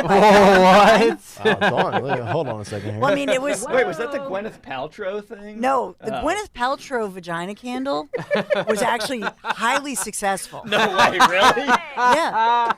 It was actually brilliant of Gwyneth. That was definitely perverts buying that candle. Right? Because she was like, smells like my V candle. Oh, my God. And it sold out. It was like 100, people were paying $100 for her candle to smell. You know. Definitely perverts. There's no way anyone was putting that in their bathroom. I can't believe Dawn's going here at 7:18. I'm so shocked that Don Lemon actually wants to jump in the conversation as well. Dawn, you better keep your mouth closed. So there you go. Remarkable. All right, and then we haven't even gotten to the cut sheet yet. That's coming up at 7:45 this morning. 855-839-1210. Coming up next, though, Mark Zuckerberg is a big fraud, and has nothing to do with Threads, but it has to do with security and defunding the police. We'll get to that story when we come back. Nick, Dawn, Dorenzo, DeSantis, John Cole, we're with you right here on a Monday morning on Talk Radio 1210 WPHT. WPHT is live and local all day long. Start your day with Kayal Company at 6 a.m., followed by the Don Stenslin Show at 10, and Dom Giordano at noon, and end your day with Rich Cioli from 3 to 7 p.m. WPHT will cover the issues that matter to you most all day long. On Talk Radio 1210 WPHT and on the free Odyssey app. If you support our vets, you need to view this film. It's called Justice for Liberty, and you can watch it for free at justiceforliberty.org. You'll see gripping firsthand accounts of an attack on one of the most decorated crews in U.S. Navy history, injuring 174 people and killing 34 of their shipmates. The video includes facts every patriotic American should know. Go to justiceforliberty.org. That's justiceforliberty.org. Paid for by If Americans Knew. Don't miss Good News in Real Estate with Deanne Katsaros and Mark Cumberland, Saturdays at 1 p.m. Find out all you need to know about home buying and selling. Considering a career in real estate? Visit PhiladelphiaRealEstateClasses.com. Good News in Real Estate, Saturdays 1 p.m. on WPHT. At Wells Fargo, if you accidentally overdraw your account, we give you an extra day grace period to avoid the overdraft fee. What if everything came with an extra day? Sunday night and I have the Sunday scaries. Honey, don't be scared. Every weekend comes with an extra day now. All right. TGI Sunday. It helps to have an extra day. When it comes to overdrafts, you can with Wells Fargo. Visit wellsfargo.com/getextra to learn more. Terms and conditions apply. Subject to timing requirements and the bank's funds availability policy. Wells Fargo Bank N.A. member FDIC. Are you kidding me? Gas prices are up again? Somebody has to do something. Well, someone did. That's why I use Upside. Upside? What's that? It's a free app that pays you back real money for every gallon of gas or diesel you buy. I just earned 25 cents back on every gallon of this tank. Hold on. So the Upside app is free and you actually get cash back every time you use it? No strings attached? Yep, it's awesome. Check it out. It only takes a couple of minutes to sign up. Instead of just watching your dollars go into your tank, start putting money back into your wallet with the free app from Upside. With the price of gas today, it's big news and big money. To cash out of your Upside cash, just transfer it to your bank account, PayPal, or a gift card. Upside users have already earned over $200 million. Now it's your turn. Download the free Upside app and get cash back on every gallon of gas. Use promo code UP80 for an extra 25 cents per gallon on your first fill up. That's code UP80. Use code UP80 for an extra 25 cents per gallon back in your first fill up. Cashback's not available in gas in New Jersey and Wisconsin. Chronic joint pain has a snowball effect. It's not just the pain. What that did is just make me depressed that I couldn't get back into the gym, and I was inactive, gaining weight. I had to find another alternative. And for Chad, that alternative was QC Kinetics and the non-surgical natural biologic treatments that can give lasting relief to aching hips, shoulders, knees, and backs. Once they explained it, it made sense. Putting what we have inside our body back into us in a certain strategic way to heal up in a natural process was fantastic. QC Kinetics treatments take place right in the office. No downtime, no surgery. And as for the outcome? I'm just back to bouncing around, having fun, doing my work, living pain-free. Don't let chronic joint pain rob you of your quality of life. Discover advanced regenerative medicine at QC Kinetics. Call now to learn more. It's a free consultation. Call QC Kinetics, 215-999-3000. That's 215-999-3000. 215-999-3000. Rich Zeoli. Professor John, you are a constitutional scholar. When we're looking at national law enforcement, and you see so many of the same names. I mean, John Brennan, a CIA director, is briefing President Obama about the Hillary Clinton campaign's idea to use Russia collusion. He shows up on the Hunter Biden laptop letter. He shows up on MSNBC. It's like a revolving door. I hope that people now, if they see these people appear, they know to turn off the TV or change the channels. Or better yet, turn on the Rich Zeoli show. Right? Like, thank you. Rich Zeoli, weekday afternoons, 3 to 7. Talk Radio 1210, WPHT, and on the free Odyssey app. Rich Zeoli this afternoon, 3 till 7. Kayal Company now on Talk Radio 1210, WPHT, and the free Odyssey app.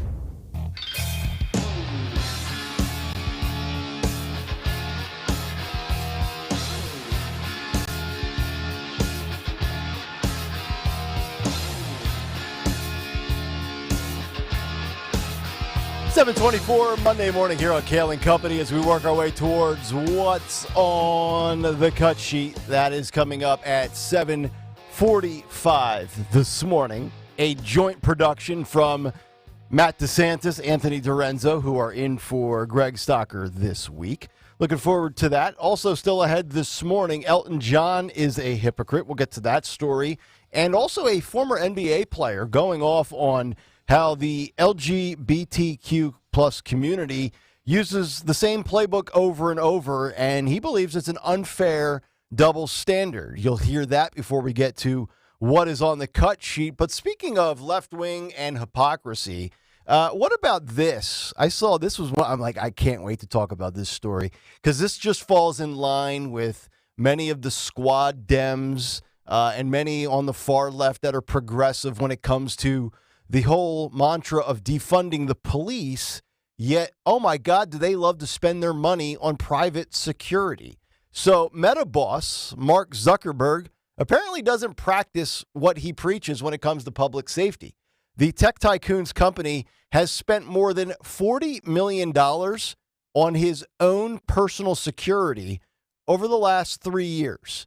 I mean, I would like to just make $40 million in a lifetime, much less spend $40 million in 3 years on personal security, while at the same time, his family-run foundation has donated millions of dollars to groups that want to defund and even abolish the police. Once again, another reason to root for this fight to happen between Zuckerberg and Elon Musk, and for Elon Musk to clean his clock. Got to be careful how I say that. Since 2020, the Chan Zuckerberg Initiative, CZI, has donated $3 million to PolicyLink, the organization behind defundpolice.org, according to investigative reporter Li Fang. The anti-cop group boasts on its website that it funds efforts to, quote, diminish the role of policing in communities and empower alternative visions for public safety. Like, rolling out unarmed social workers to highly pressurized scenes of drama, just so we could diffuse the situation. Though it fails to list what those substitutes may be. CZI, which Zuckerberg founded with wife Priscilla Chan, has also donated more than $2.5 million to Solidare, which seeks to do away with policing entirely, which, I have said many times on this show that I think there are many people in these communities where these left-wingers and progressives want to defund the police, that if you actually spoke with them in those communities, they would say, no, we need more policing in our neighborhoods and our communities. My kid, it's not safe for my kid to be out after the sun goes down. I worry when my kid gets off the bus at 3:45 that they're going to be in the middle of a stray gunfire. Yet here we have Zuckerberg donating all of this money and his family's policies and companies donating to these groups, yet he's dropping a cool 40+ million in only 36 months on his own personal security. Dawn, these are the biggest frauds on the planet. They are. These people that they want to take away security in the neighborhoods that they don't have to live in, much less step foot in. Yet when they're in their swanky, and I'm all for these people getting their money, I'm a capitalist, go get every dollar you can get in this lifetime. But you're going to spend that kind of money on your own personal entourage of security, you're a fraud. Amen. Total fraud. It's so annoying to me that when it comes to their family, and think about these people, of course, they're going to spend money to protect themselves and their family and their children. But what about our children? And that's why, I talk about the media coverage too. But even you look at DA Larry Krasner, he has a detail.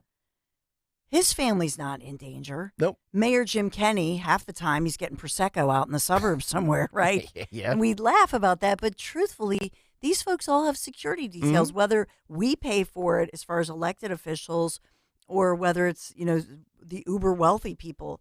And so who suffers? You think it's just terrible. And I get it. When you travel, you have security. I got that. But Zuckerberg probably lives in an area, which, I'm not even going to say probably. He absolutely lives in an area where there's probably zero crime. Yeah. He's never in danger of anything in his neighborhood where he lives. I don't know if he's out in Hollywood or wherever he lives. He's probably got 14 different houses.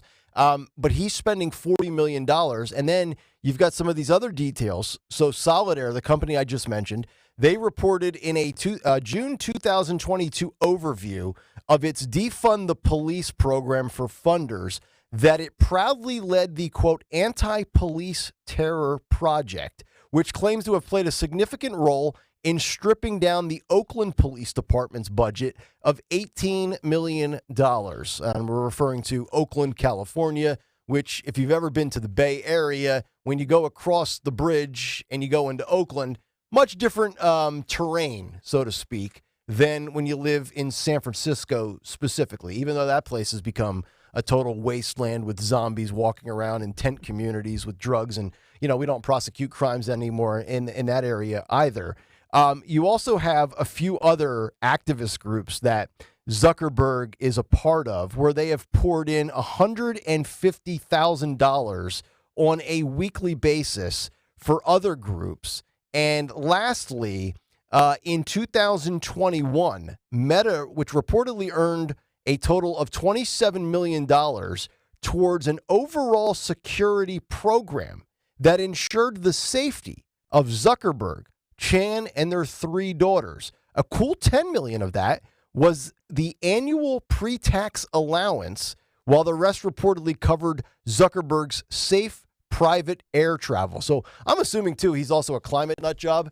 And, of course, he's flying private, big charter, the whole bit. So, of course, this guy, I'm telling you what, I will never go on Threads.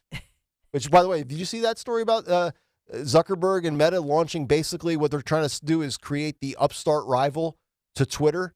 Oh, yeah. Are you going to be on Threads, Dawn? No. Okay.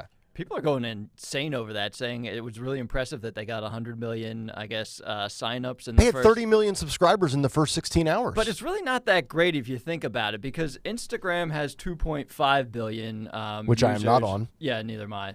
It's basically for hot chicks in bikinis, and neither one of us fits that description. No, but I'm not opposed to either of those. No, but yeah, it's supposed to be one-click sign-up from Instagram to Threads. So they basically only managed to migrate 4% of their user base to Threads. Okay. And that perspective, it's actually not that great that they have 100. And it easily imports, so it's not like making a whole new thing. It's like it's still kind of an Instagram thing. Yeah, that's supposed to be the whole. If you have a bunch of followers, it's on metaverse. Instagram, It's the metaverse. Exactly. That's what they want you to be in the metaverse. To the new social media platform. Gotcha. Now, and Elon Musk is threatening to sue. He hasn't physically filed suit yet. I don't is that think correct? so. I don't think so. But he's trying to sue over technology. Yeah, and they're all kind of. I mean, if you go from Twitter to Threads to Truth Social, remember a couple of years ago there was one that came out. It was called Parler, I believe. Yeah. I don't know. Is that still operational? That kind of dried up, I think. Barely. Barely? I think it's still there. Mastodon, I think, another one. That was supposed to be the progressive answer to Twitter once Elon Musk took over. That hasn't gone well. The progressive answer. And then Truth Social, obviously. Yeah. Truth Social. And Truth has a small base, but I don't Truth, as far as a total user count, I would imagine pales in comparison to Twitter. Yeah. I mean, I can't imagine it's remotely close, which is why I'm hoping as we get closer to 24 that Trump returns to Twitter, because despite his following on Truth, he can obviously add so many more people to his campaign and his message and reach far more people if he returns to Twitter, which, of course, Elon Musk lifted that ban, but Trump has a contract with Truth, and there's probably some fine print involved there as well. All right, 855-839-1210. Coming up, we're just about 12 minutes out from what's on the cut sheet. Pride Month may be over, but the hysteria with LGBTQ just won't end. The details after this. Dom Giordano. Hey, Alan. Good afternoon. Quick little comment about lunch with you guys. I think it's absolutely adorable that Dan loves Lunchables. It makes me giggle. Robert, you're on Talk Radio 1210. Dan, you are normal. My 5 kids go from 24 to 37, and they all like lunch. That's part of Americana now. It's nostalgia. It really is. It's Dom time. Dom Giordano. Weekdays noon till 3 on Talk Radio 1210, WPHT, and the free Odyssey app. Comedian Joe Conklin. Joel as Mr. Softy. A creamy, soft ice cream. It comes from Mr. Softy. Melts in a big spot like me. They call me Mr. Softy. Almost run out of breath. Ice cream makes me tired.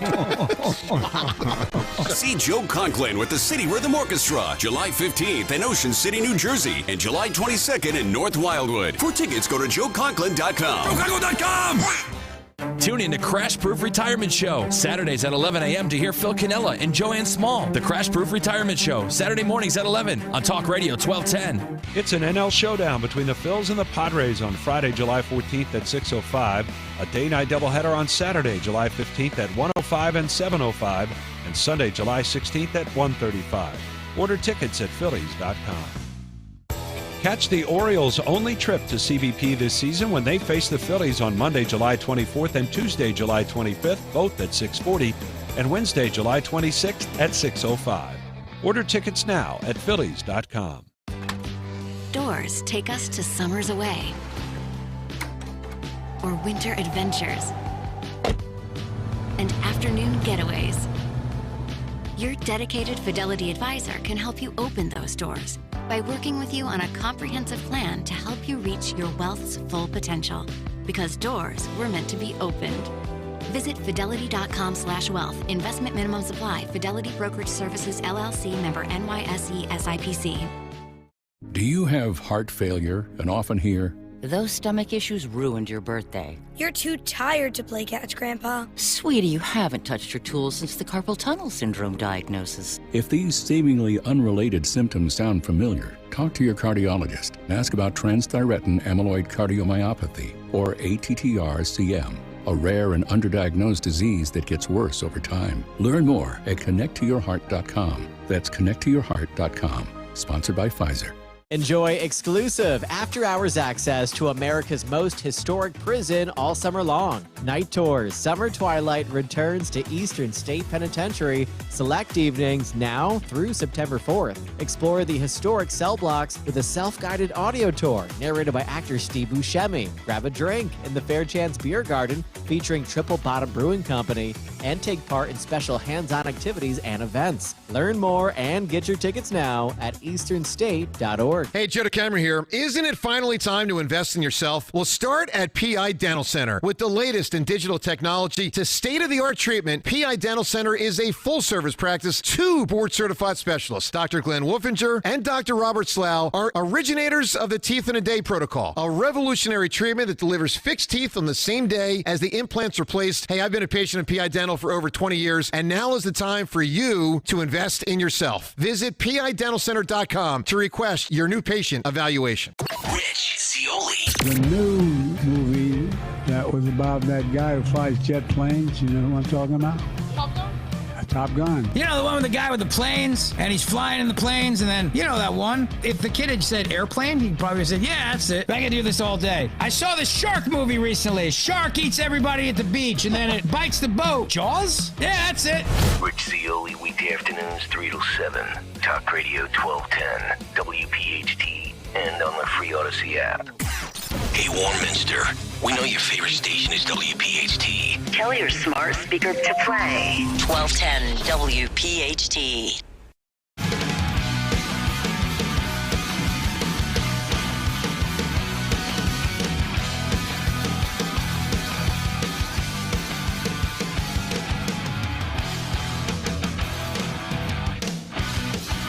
$7:38 Monday morning. It's Kayal Company as we continue live here on Talk Radio 1210 WPHT. Nice promo there with Zioli with the Jaws quote there.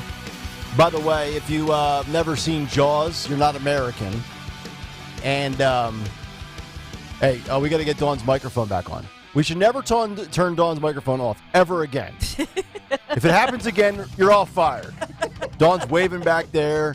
I just want you to know, because sometimes you go to me, I know. you know, and then It's not my fault, Dawn. they think, like, what is she doing? That's why they don't give me the board. Although I might have to take the board back. I once did a radio show and ran the board at the same time. That's impressive. Some radio stations, they don't have a budget for a board op. It's true. Yeah, you want to do a show, you're going to have to sell the ads and run the board yourself. You're just the whole. I'm 24. I'm just out of college. I'm willing to do whatever it takes. That be in front of a microphone. Sure, why not? And by the way, if you haven't seen Jaws, you're not American. And if you need your fix, AMC will air Jaws every day. I think from now until the end of September. I think that's usually the way it works. Which, by the way, AMC, you talk about outthinking yourself and the old mantra of keep it simple, stupid. Like AMC plays 8 movies all year long and always gets good ratings.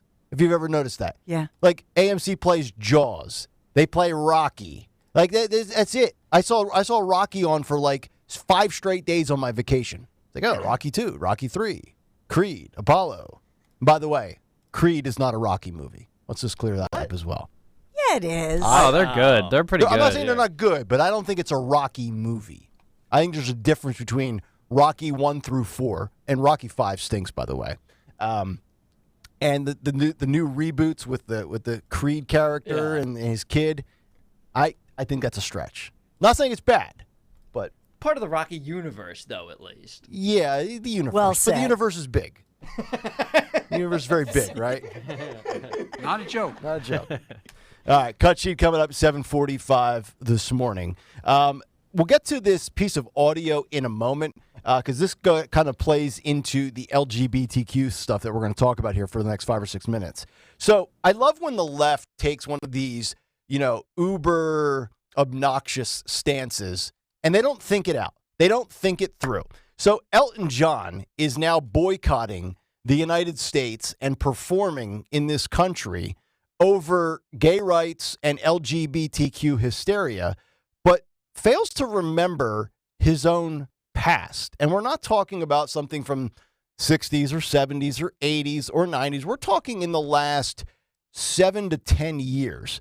So Elton John, these farewell tours that all these big-time musicians go on, his retirement is coming up. And apparently he has said that when it comes to cities moving forward, he is tired of the disgraceful hate that has been aimed at the LGBTQ plus community that is apparently coursing through America's veins. Here's a quote from Elton John.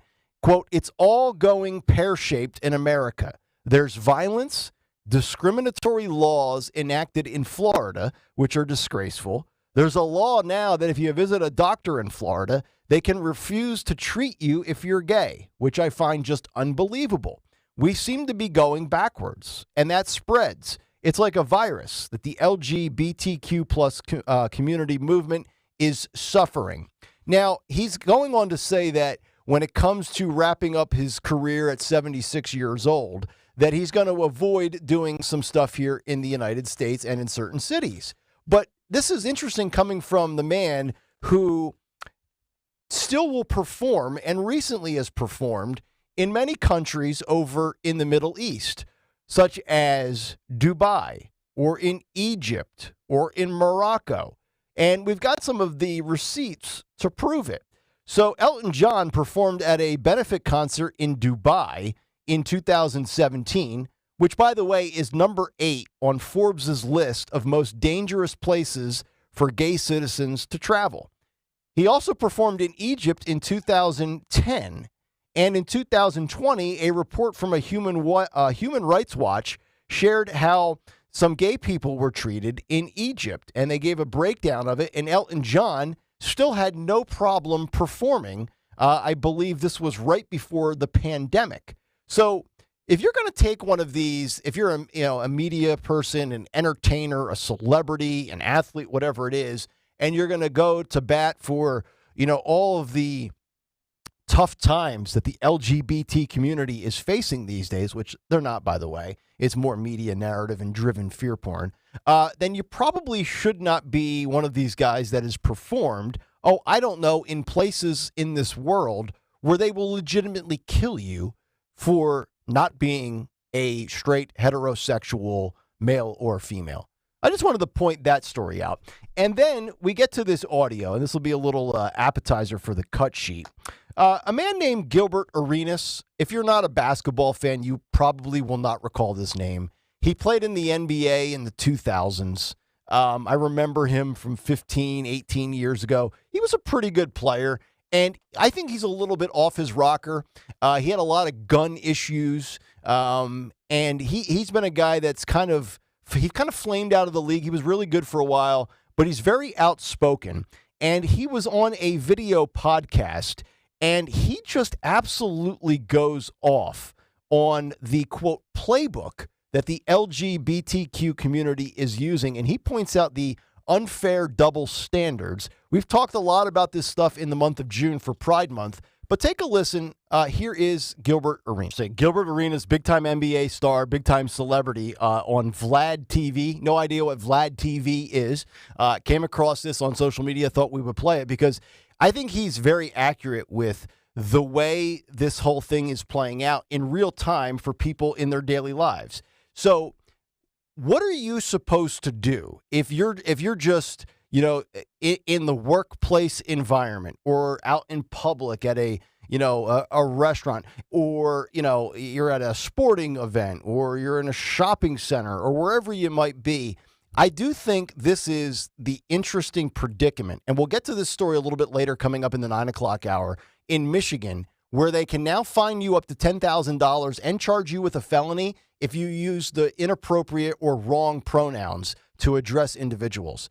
But the conversation point to be had here with this for me is, I agree with him from the standpoint of this is all being like, I don't want to say made up as you go along, but those of us that aren't necessarily subscribing to the LGBTQ community, we're like playing by your rules, and it's like walking around on eggshells. You're tiptoeing like, I don't know how to refer to you. Like, I used to call you Ellen, but now I can't call you Ellen. But if I don't use the right pronouns, you get mad.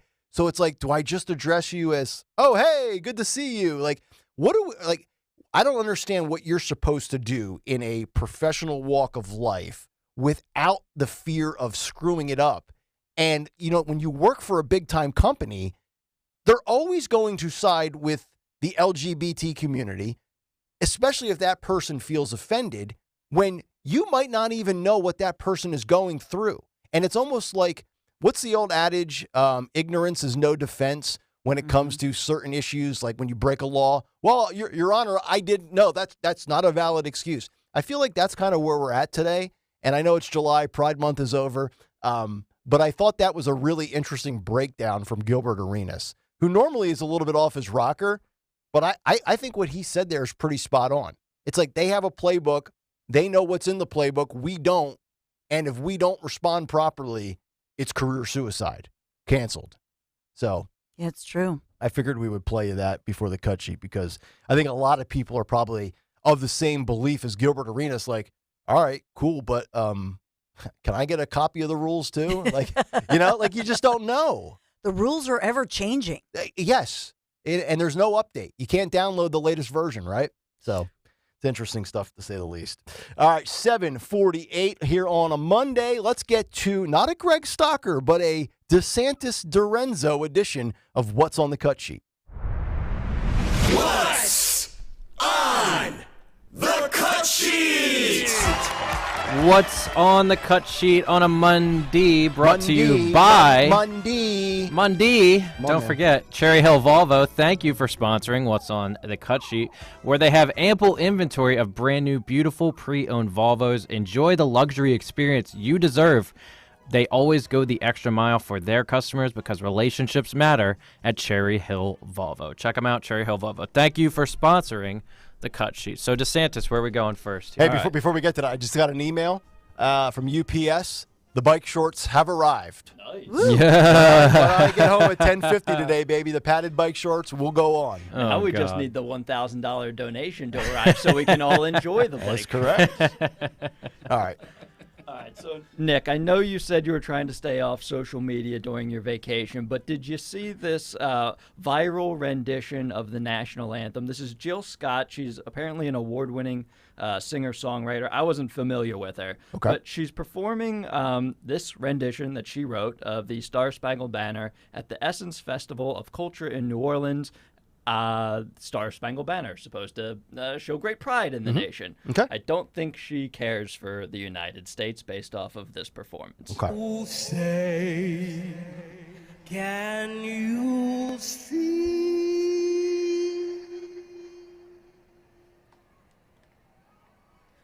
by the blood in the streets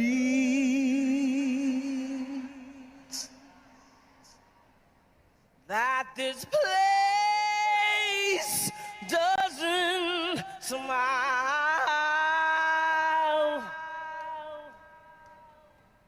on you, colored child,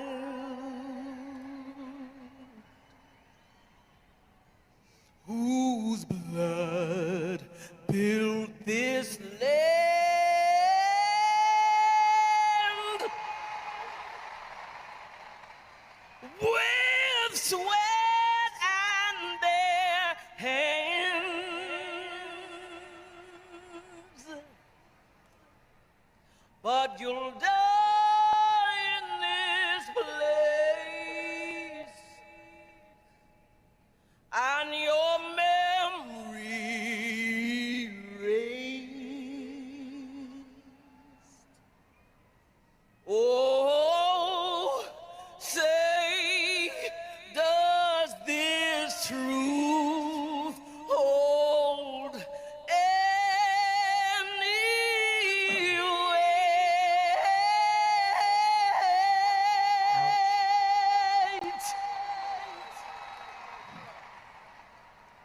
This is not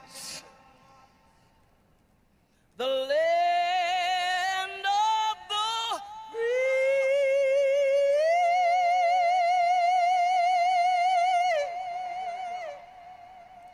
but the home of the slave.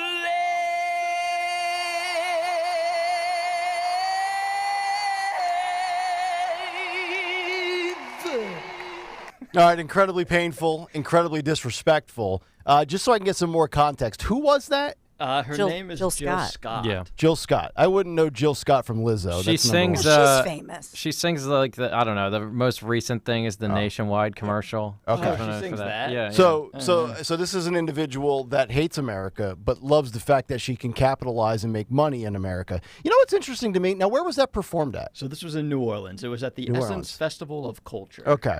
And I've got the same opinion on the story that was that developed over the last 10 days with one of the former, or actually current WNBA player who's a world champion. She's from Philadelphia, and she all of a sudden went off on like affirmative action and how America has turned into a disaster. This has always been my stance. If you don't like America, get the hell out. Right? Like, nobody's forcing you to stay in the United States of America. If this country is so bad to live in, you can leave.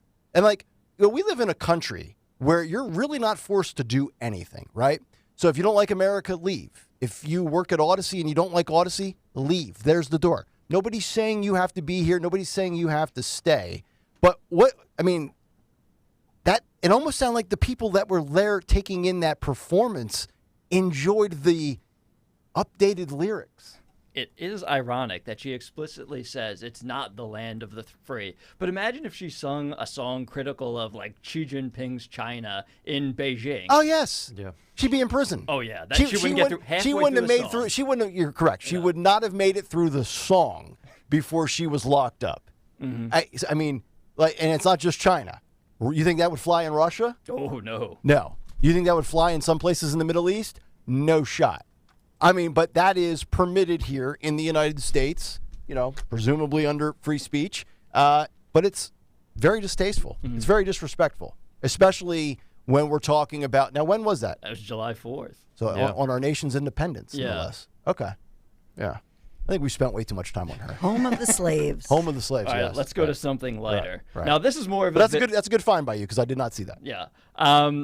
Let's go to something lighter. This is going to be sort of a visual. So if you want to check it out, go to the WPHT YouTube page, and I would say enjoy this video, but you're not going to enjoy it. Okay. This is President Joe Biden. He's in Delaware, Rehoboth Beach in Delaware, I believe. Yeah. Marching around without a shirt on. Yes. Enjoy. Okay. Or don't enjoy.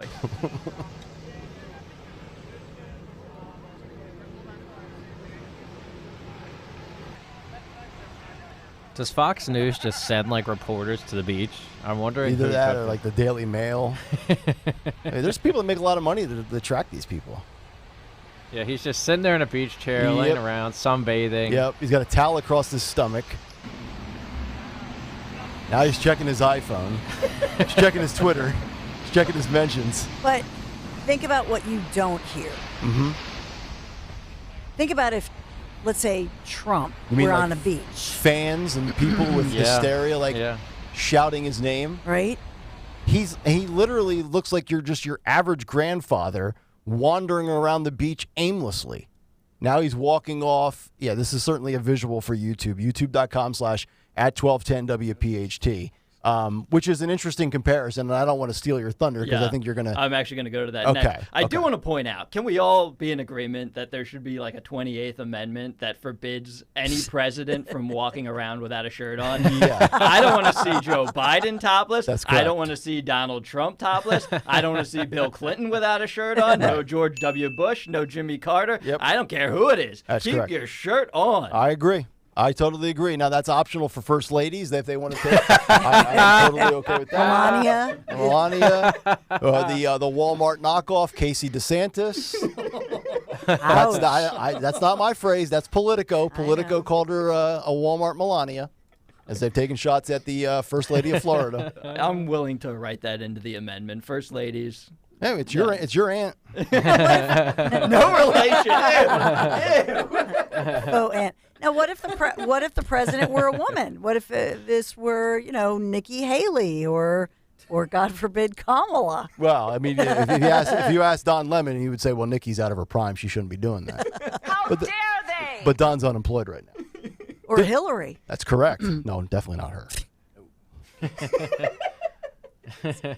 So no Secretary of States either. Then we'll make sure we put that. But I think Dawn makes the best point. Like, that's the president of the United States in his hometown, his home beach, his home state, sitting out in the sand in Delaware, and obviously, I'm sure there's security around or whatever it might be, but it's almost like, oh yeah, there's Joe Biden. Moving along. Let's get back to our beach volleyball game. Yeah, I mean it's the ocean breeze. You might as well hear crickets. Mm-hmm. And think about whether it's Trump, DeSantis, Vivek Ramaswamy had more people swarming him here in Philadelphia. There's nobody that likes this guy. Nobody. He's got no following.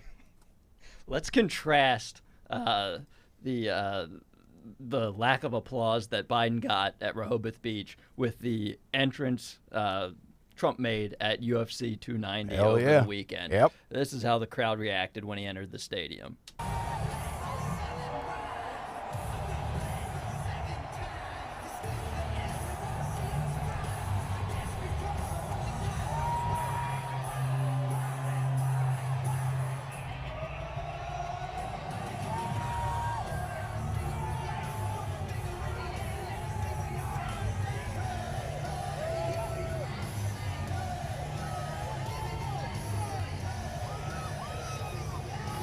Okay, so if you're not watching on youtube.com/@1210WPHT, that is the entrance that Trump made with all of his security, president of the UFC, Dana White.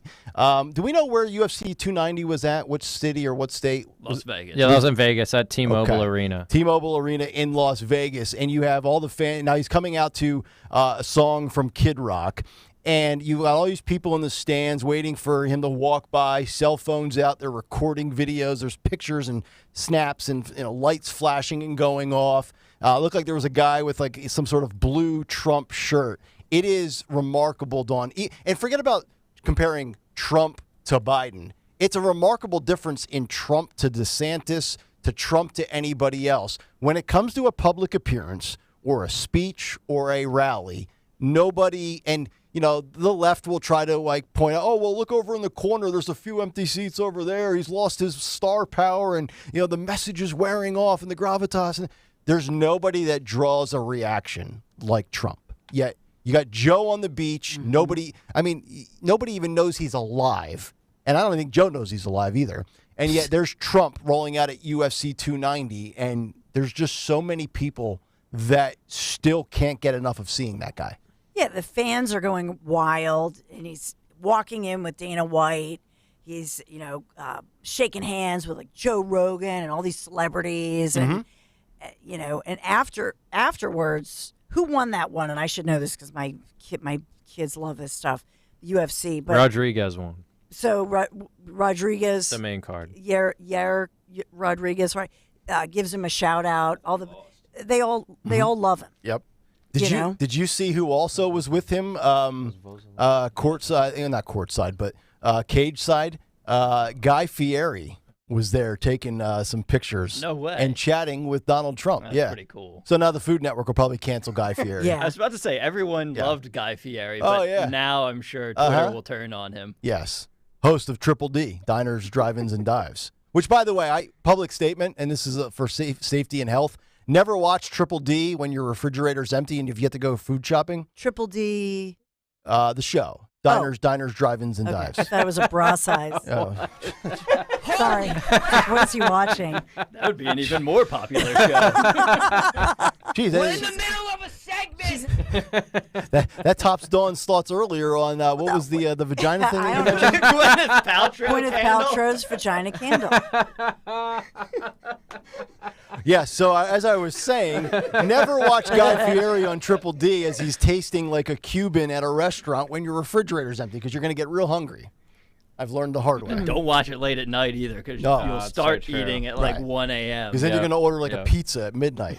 By the way, in Vegas, I love Mark Wahlberg. He was there. You could see him like ringside, whispering in the president's ear. Yep. You got a lot of fans. The left won't admit it. They won't even tell you. They won't show you. But he's got a big base. There's no doubt about it. All right, DeSantis, what else we got? All right, so let's stick with Donald Trump. He was in Council Bluffs, Iowa last Friday, and he visited a Dairy Queen. Now, have you been to a Dairy Queen, Dawn, Nick, either one of you? I used to, when I worked at Foot Locker in college in my local mall, there was a Dairy Queen, and I used to go down and get a variety of things from the DQ. So then you know what a blizzard is. Of course. Dawn, do you know what a blizzard is? Yes. Okay. When I think fast food, I don't think Dawn Stensland. I know you eat very clean. Well, she's got boys to feed. I mean, Dawn's always feeding a lot of mouths. That's right, That's baby. very true. All right, so Donald Trump did not know what a blizzard was. Enjoy. Everybody wants a blizzard. What the hell is a blizzard? You take care of some people, okay? Will you take care of them for me? And we'll do the blizzard thing, all right? We'll do the blizzard thing. Should we get a blizzard? How does that sound? I think this man's had too many blizzards. Sloppy Chris Christie. Exactly. So a blizzard is really vanilla ice cream with Oreo cookie crumbles kind of smashed into it and whipped around into like an ice cream sundae type treat. And now I think, and that was the original one when I was working at Foot Locker 20 years ago. But now they've got all sorts of ones. Like, they basically can put any candy bar in there. Yeah, you get Reese's, you get cookie dough, you Check get them with fudge. Yeah, they have everything. Yeah, the blizzard's not a bad little treat. The one thing that makes me nervous about the blizzard is after they make it, they always dump it upside down to prove to you how thick it is. It is thick. Yeah, but if it falls out, it's free. Did you know that? Yeah, well, That's I'm the not whole eating thing. it off the ground, though. Yeah, but they'll make you another one. Oh, okay. Yeah. I didn't know that. Yeah, that's why they do that. Oh. Makes me nervous. News you can use. Exactly right. At 8:04 on a Monday morning. So, all right. So the Blizzard or the Wendy's Frosty? Frosty. I'm probably going Frosty too. Yeah. I got to tell you, I had a Wendy's strawberry Frosty. You had it? They have strawberry. They Yeah, have I didn't strawberry see that. now. I had it on Thursday. How was it? First one I've had, I bet you, in 15 years. I was driving for no reason. I saw the sign, and I went through the drive-thru, and I got one, and I'm like, this is pretty good. I imagine it is. I mean, the chocolate Frosty's an all-timer. Yeah. I mean, They should mix those. Those together would be probably amazing. Yeah. I'm sure. But they melt quicker than the Blizzard. You don't want Like to dump that upside down. you could leave the Blizzard on your deck for 5 hours, come back out, and it's not going to be it's not going to be milk. It's true. Put it that way. Donald Trump, the king of fast How does food. Trump not know that? I don't know. That's what I'm saying. I buried the whole lead there. We went on a Blizzard tangent. Donald Trump knows fast food. If any president in the history of this country appreciates fast food, it's Donald Trump. So I know this menu better than you do. Exactly. Remember when he had the Clemson University football team to the White House? He yeah. served Oh, my them God. McDonald's, Domino's, Wendy's, Burger King. He had it all. I would have been so angry. You win a championship and you get Domino's and McDonald's. If that's cold, that's the worst meal in your life. Yeah. Well, part of the reason I think they served all that fast food was partial government shutdown, I think. Oh, they were shut down when that happened? Yeah, so he ended up buying a bunch of... Well, look, either way, I would have been delighted. I love fast food. I love eating just garbage. I mean, free food's free food. Exactly. Right. And you're not really going there for the food anyway. You're going there for the honor of seeing the president and being in the White House. Right? I mean, free McDonald's. Well, I mean... It's pretty much free anyway. Can we isolate that clip of Trump saying, "What the hell's a blizzard"? Yes. I'm going to need that for my board as well. I don't know. I've never had the Wendy's thing. I'm more like Rita's Water Ice or Coors Brothers. Yeah. Or No, I'm thinking the Boardwalk. You get a good Rita's custard. I mean, the Rita's custard, vanilla or chocolate, incredibly thick. Yeah. Yeah. And I always tick the Rita's people off. If I get a gelati, because you know how they do it, a little bit of the ice cream on the top, and then you get all the Italian ice, and then you get the ice cream at the bottom. I almost tell them to do the inverse. I want the custard 75%, and then just a little scoop of Italian ice top and bottom. They get all flummoxed. They don't know how to enter it into the register, and they're all thrown off, and all these college kids start looking at me like I have 5 heads, but it's nice to do. Keep them on their toes. When you think of constitutional rights and the most important constitutional rights in our country, do you think of race-based admissions? No, I do not. Well, then you're in disagreement with Karine Jean-Pierre. Okay, so we're going affirmative action here. Yes. Okay. So this is Karine Jean-Pierre over the weekend with Ari Melber from The Beat, MSNBC. Mm-hmm. And she's reacting to students for fair admissions versus Harvard. What we saw last week, affirmative action, again, taking away important constitutional rights that have been in place for a long time. Let's not forget the president was, when he was a senator, he was the chair of the Judiciary Committee. He is an expert on this. He understands how this works. A lot of these unprecedented decisions that this SCOTUS has made, they have been held up in the past by Republicans, by Democrats, right? And so there's so much changes that have happened in the past year, and it is, unheard of. It is really wrong what we've seen. So, Karine, there's been a lot. You talk about changes over the last couple of years. There's been a lot of changes in growth and development of people over the last 50, 60, 70 years where we do not need affirmative action anymore.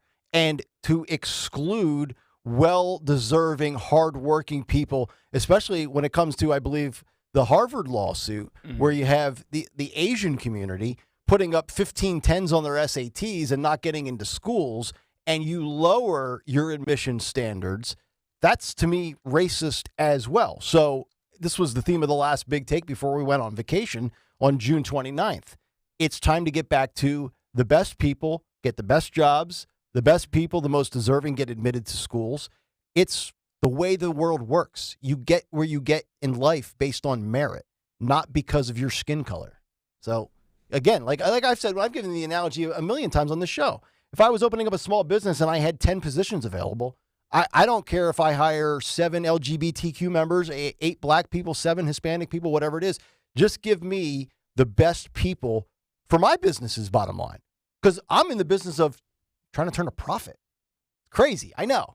I'm a radical thinker. Yeah, you shouldn't be basing your hiring decisions on immutable characteristics. No. It's about qualifications. That's exactly right. Also, yeah, you're 100% right. It doesn't make economic sense either. Gary Becker, I think, wrote a book about that, the University of Chicago professor, and I believe he won a Nobel Prize for it. Oh, okay. Yeah. There you go. So obviously the decision's out, and progressives aren't happy. They're already attempting to figure out workarounds. Here's AOC explaining what she hopes to do in light of the Supreme Court's decision. That we're kind of pushing back on the Biden administration on is that interest will start to accrue on September 1st. And so what we are proposing is to freeze interest and maintain 0% interest on student loans for the next 12 months, at least, minimum. Elizabeth Warren has been saying that for years. Mm-hmm. She has. And so now we have more people that are angered over the fact that they don't get to have their student debt written off and paid for by who? The taxpayers? So again, like the headline I gave you from 6ABC this morning at the Big Take, or coming out of the Big Take, 43 million Americans would have benefited from this at the cost of $400 billion in taxpayer money. It's outrageous. If you don't want to have debt, don't take out the loan. Don't go to college. Go to trade school. Yeah, you got to pay for that too, but maybe you can pay for that as you go along with your own money. Very simple to me. You mentioned it in the Big Take, but typically speaking, the highest earners in society are college graduates. Generally speaking, obviously, yeah. like Sure. it's not proven. And I'm not trying to diminish college. Like, yeah. I think there's certainly value to college, although I don't think you should go to college at a $50,000 a year school if you want a communications degree. Probably not the smartest investment, but yeah, generally speaking, you shouldn't have the highest earners in society being subsidized by everyone else. Correct. It's a terrible idea. I agree. Well, unless you want them to vote for you in 2024. Right. It is like a weird bribery at the wholesale level where you can persuade large swaths of people. But if you were to do that at like the retail level where you're just going to bribe an individual with some sort of compensation, that would obviously be highly illegal. And obviously, I think it was a big factor during the midterms in 2022. Oh, for sure. Yep. And I'm not to be a conspiracy theorist, but I do kind of think that the Biden administration had to know this would ultimately be rejected. We played you the clip of Nancy Pelosi from July of 2021. She said Joe did not have the power to do that. Yeah, that clip was even used in the Chief Justice's opinion. That's correct. Please don't bother me with such frivolity, okay? Yes. Do you want some more AOC? Oh, I mean, why would I not want more? I feel like I'm in a safe place here. So when we talk about AOC on Zioli's show, I think AOC is hot. Yep. We're all in agreement. Oh, we are yes, good. Yeah, well, yeah, but she does have the crazy eyes. She's still hot, though. Well, she's not. Yeah, she's not ugly. She is attractive. Yes. Thank you, Dawn. Especially by congressional standards. Well, yeah. By comparison to Dianne Feinstein, she's scorching. What do they always say? Congress is. Dawn, we got like some hyenas Hollywood. in there laughing. You Yeah, hear that? I know. Oh my God. I thought the stalker laugh was rough. But I think, what do they say? Congress is Hollywood for ugly people, or Yeah. whatever. Yeah. It's pretty accurate, actually. Yeah. Radio is also a career for ugly people, which is why I'm not on TV. Well, you can see that now online. YouTube.com/1210WPHT. Right. But Dawn used to be on TV because Dawn presents well in front of a camera. Why, thank you. I do not. So what do you think AOC would be doing if she wasn't in Congress? She'd be an OnlyFans star. On poll. Unsurprisingly, perhaps, she answers very differently than you did. Okay. Here she is with Jen Psaki on MSNBC. Inside Jen Psaki. So if you were not in Congress, because you're passionate about a lot of things, what would you be doing? Before I ever even thought about being in Congress, I've always been passionate about teaching and writing, and so maybe I would have been a teacher. Oh, yeah. Could you imagine her? She'd have all the pronouns up on the chalkboard.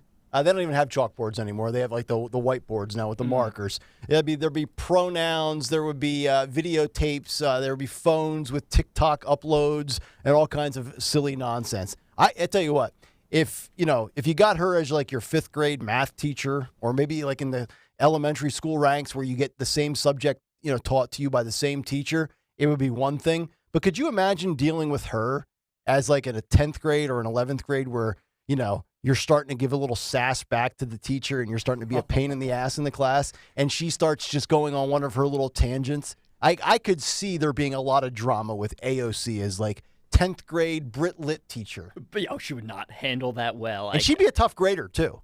If you disagreed with her politically, for sure. Yes. Exactly. I mean, you'd have no shot at getting one by her as far as like using Chat GPT to come up with like, your own. Like if you tried to use artificial intelligence to come up with your term paper, like AOC would totally nail you for that. And she would put the fear of God in you. I'm the boss.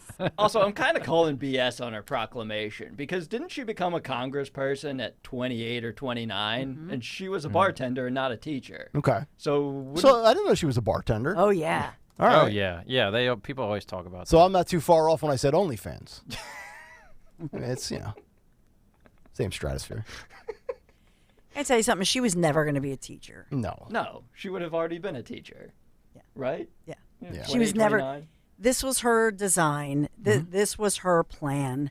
And she wanted to get a lot of free stuff and go to the Met Gala and make a lot of money. Like all these elected officials somehow get really wealthy. There's no way that she was going to be a teacher. No way. We've got 14 people in that production studio right now. We got to find out what AOC's salary is. I would love to know what her annual salary is. I'm going to guess $162,000 a year would be and I'm just totally spitballing here. I think you're pretty close. I think it's 174. 174. I think so. All right, so I'm within $12,000. It's a good guess. Yeah. If it was Price is Right, you'd probably walk away with the whole showcase. Well, it'll be interesting to see what she walks away with a net value, if she's going to be in the Pelosi stratosphere by the time she retires. Because you don't amass $21 million in net worth making $174,000 a year. She already had that big Netflix contract, if I remember correctly. That's true. She had some sort of documentary produced about her. I'm sure she's doing well. Might have to hit her up and see what she knows about the stock market. There are different accounts, I think, on TikTok and Twitter that actually follow Congress people, certain Congress people, maybe Nancy Pelosi, not naming names, Maybe. to see what types of trades they take. And they always beat the market. Well, Yeah. not always, but you can do pretty well if you follow what they're doing. The more you know. But Matt's correct. 174. 174. K is what congressional members make. Okay. Not bad. Do you think AOC will be in Congress in 5 years? Yes. Yeah, I'd say so. I think she's a lifer. Yes. Here's her answer when Jen Psaki poses the question. But in 5 years, are you going to be in Congress? I mean, maybe. I think I've always tried to approach my service in a way of what really I think would be best for people. And if it would be best for me to continue my service, then I will. If it's best for me to continue my service in a different form, then I hope to do that as well. Like in the Senate, for example. Let's kind of read between the lines here. Is she going to be a presidential candidate sooner than later? For sure. Yeah. I mean, there's no question, right? Yeah. I mean, I don't think anybody's going to vote for her. She's incredibly unlikable. I think people might actually vote for. Look, People will vote for her, typically, yeah. like, Well, the I'm activists- embellishing. She's going to get some votes, obviously. She's not going to get zero. Typically, the activists vote within a party is pretty Yeah. important during the primary race, and I assume she'll collect a pretty substantial portion of that vote. You know, let me, Don, let's go media here. What do we think about Jen Psaki and AOC walking the streets or below? What are they along the beach water, Pacific Yeah, Ocean yeah. in San Francisco? I mean, talk about a real hardball interview there, Don, with the pertinent questions as they stroll with the ocean breeze going through their hair. Boy, As far as Jen Psaki, I like the setup, the production of her interviews. Yeah. Obviously, she's biased with these individuals, right?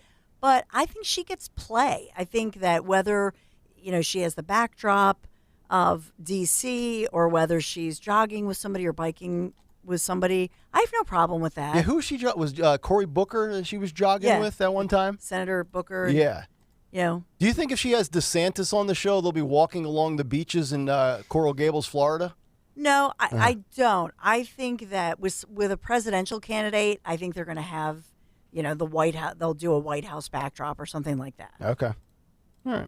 Very interesting. Yeah, it was not a hard-hitting interview. Yeah, and also, too, I mean, I know AOC is doing a kind of a big-time interview on MSNBC. You're on the Inside with Jen Psaki show. You got to look your best. But, she's really buttoned up there on the beach. I mean, she's got the powder blue power suit thing going on. And not a bad look for her. I don't know that it fits the setting, but I'm not opposed to the. I was thinking that, too. She's got to be hot. Can we get a freeze frame up there for the YouTube subscribers? It's just if we can get just play it at any point where we can get the visual, and then just hit the pause button and see if we get a little bit more with AOC. Break down the wardrobe here. See if we can give her a score. Looks good. Yeah, it's like what would we call that? Like that's not turquoise. Like a baby blue, like a baby blue.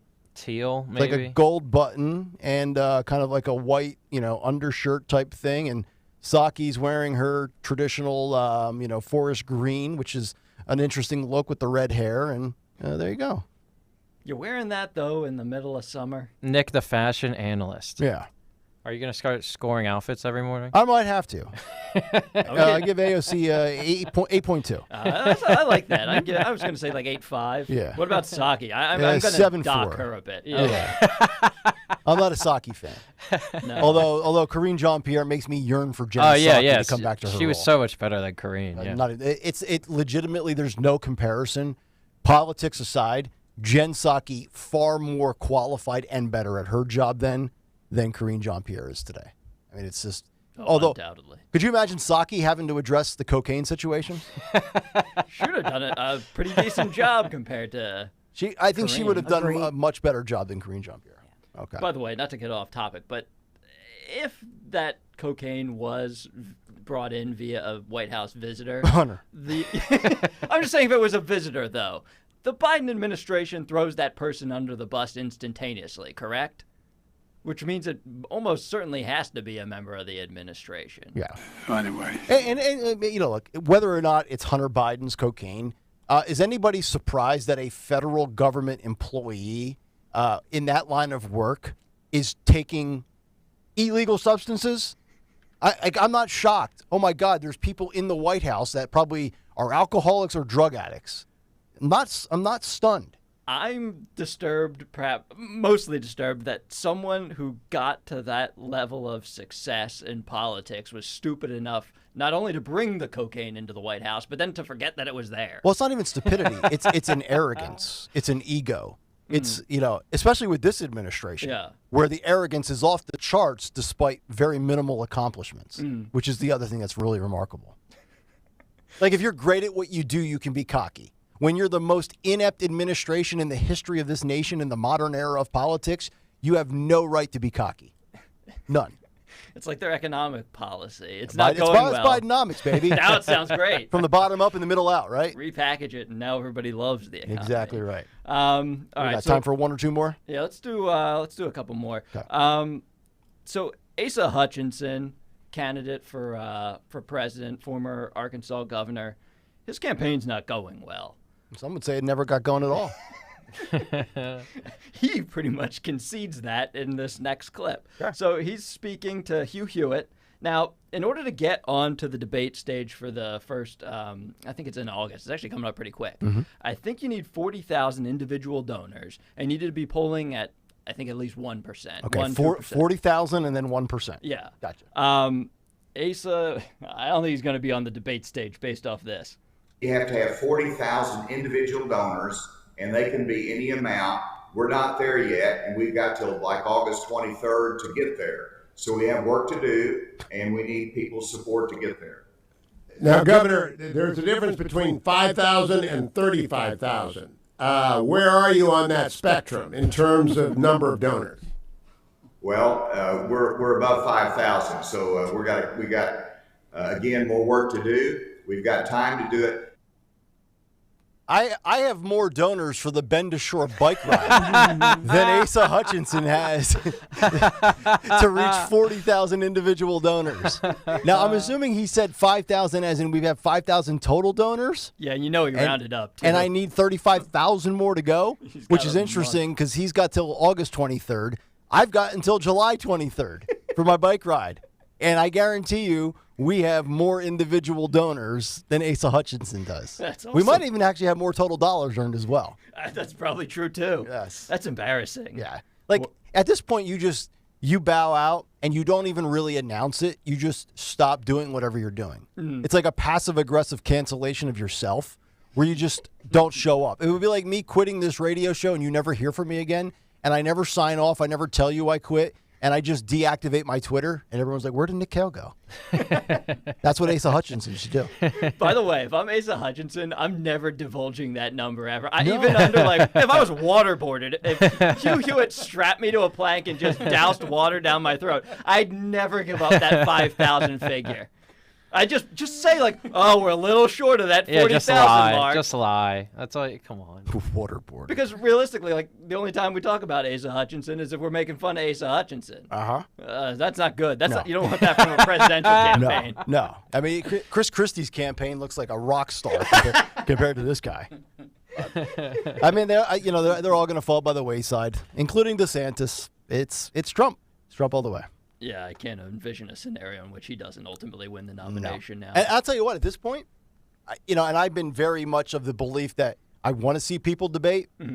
If I'm actually in agreement with Trump right now, I'm not debating people. Too much to lose. There's nothing for me to gain. Yeah. Nothing for me to gain. That is sort of... At least based on polling. That's a good point. At this point, it does seem like he's just going to cruise to the nomination. But if he did have a hiccup on a debate stage, he is like a good debater. Very entertaining, and his crowd loves how he debates the fellow candidates. But, yeah, you get one bad soundbite, you could get dinged a little bit. Yep. But, I don't know. Seems like people are ride or die with Trump, so he should be good. 40,000 and 1%.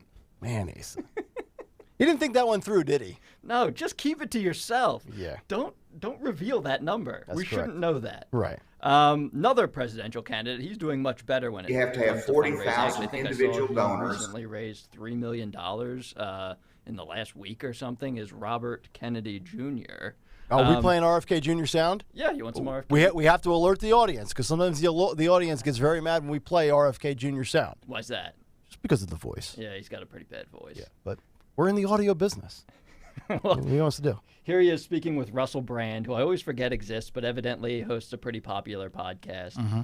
Do you listen to Russell Brand? No, my wife's uncle does, though. Yeah. I love Russell Brand. Yeah. But I don't, I never have time to listen to him with us doing this. Right. Well, you don't have time to do half the stuff I ask you to do. This is true. That's because technically he's supposed to be the producer from 10 to noon. Yeah. Okay? Yeah, so that's focus his, on that. That's Focus on actually the his Dawn main show. job. Yes. Okay? Dawn All right, show, play nice. then Even Russell though Brand. Even though I've been Dawn, ravaged. Dawn, if he's ever caught listening to Russell Brand instead of booking guests for your show, you just let me know. I'll take care of it. I'll text his dad. Here's RFK Jr. with Russell Brand. Yep.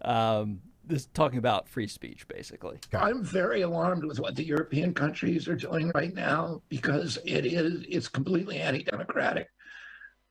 And now you're going to have the country censoring dissent about government policies, which is not a function of democracy. That is clearly a characteristic of totalitarian regimes.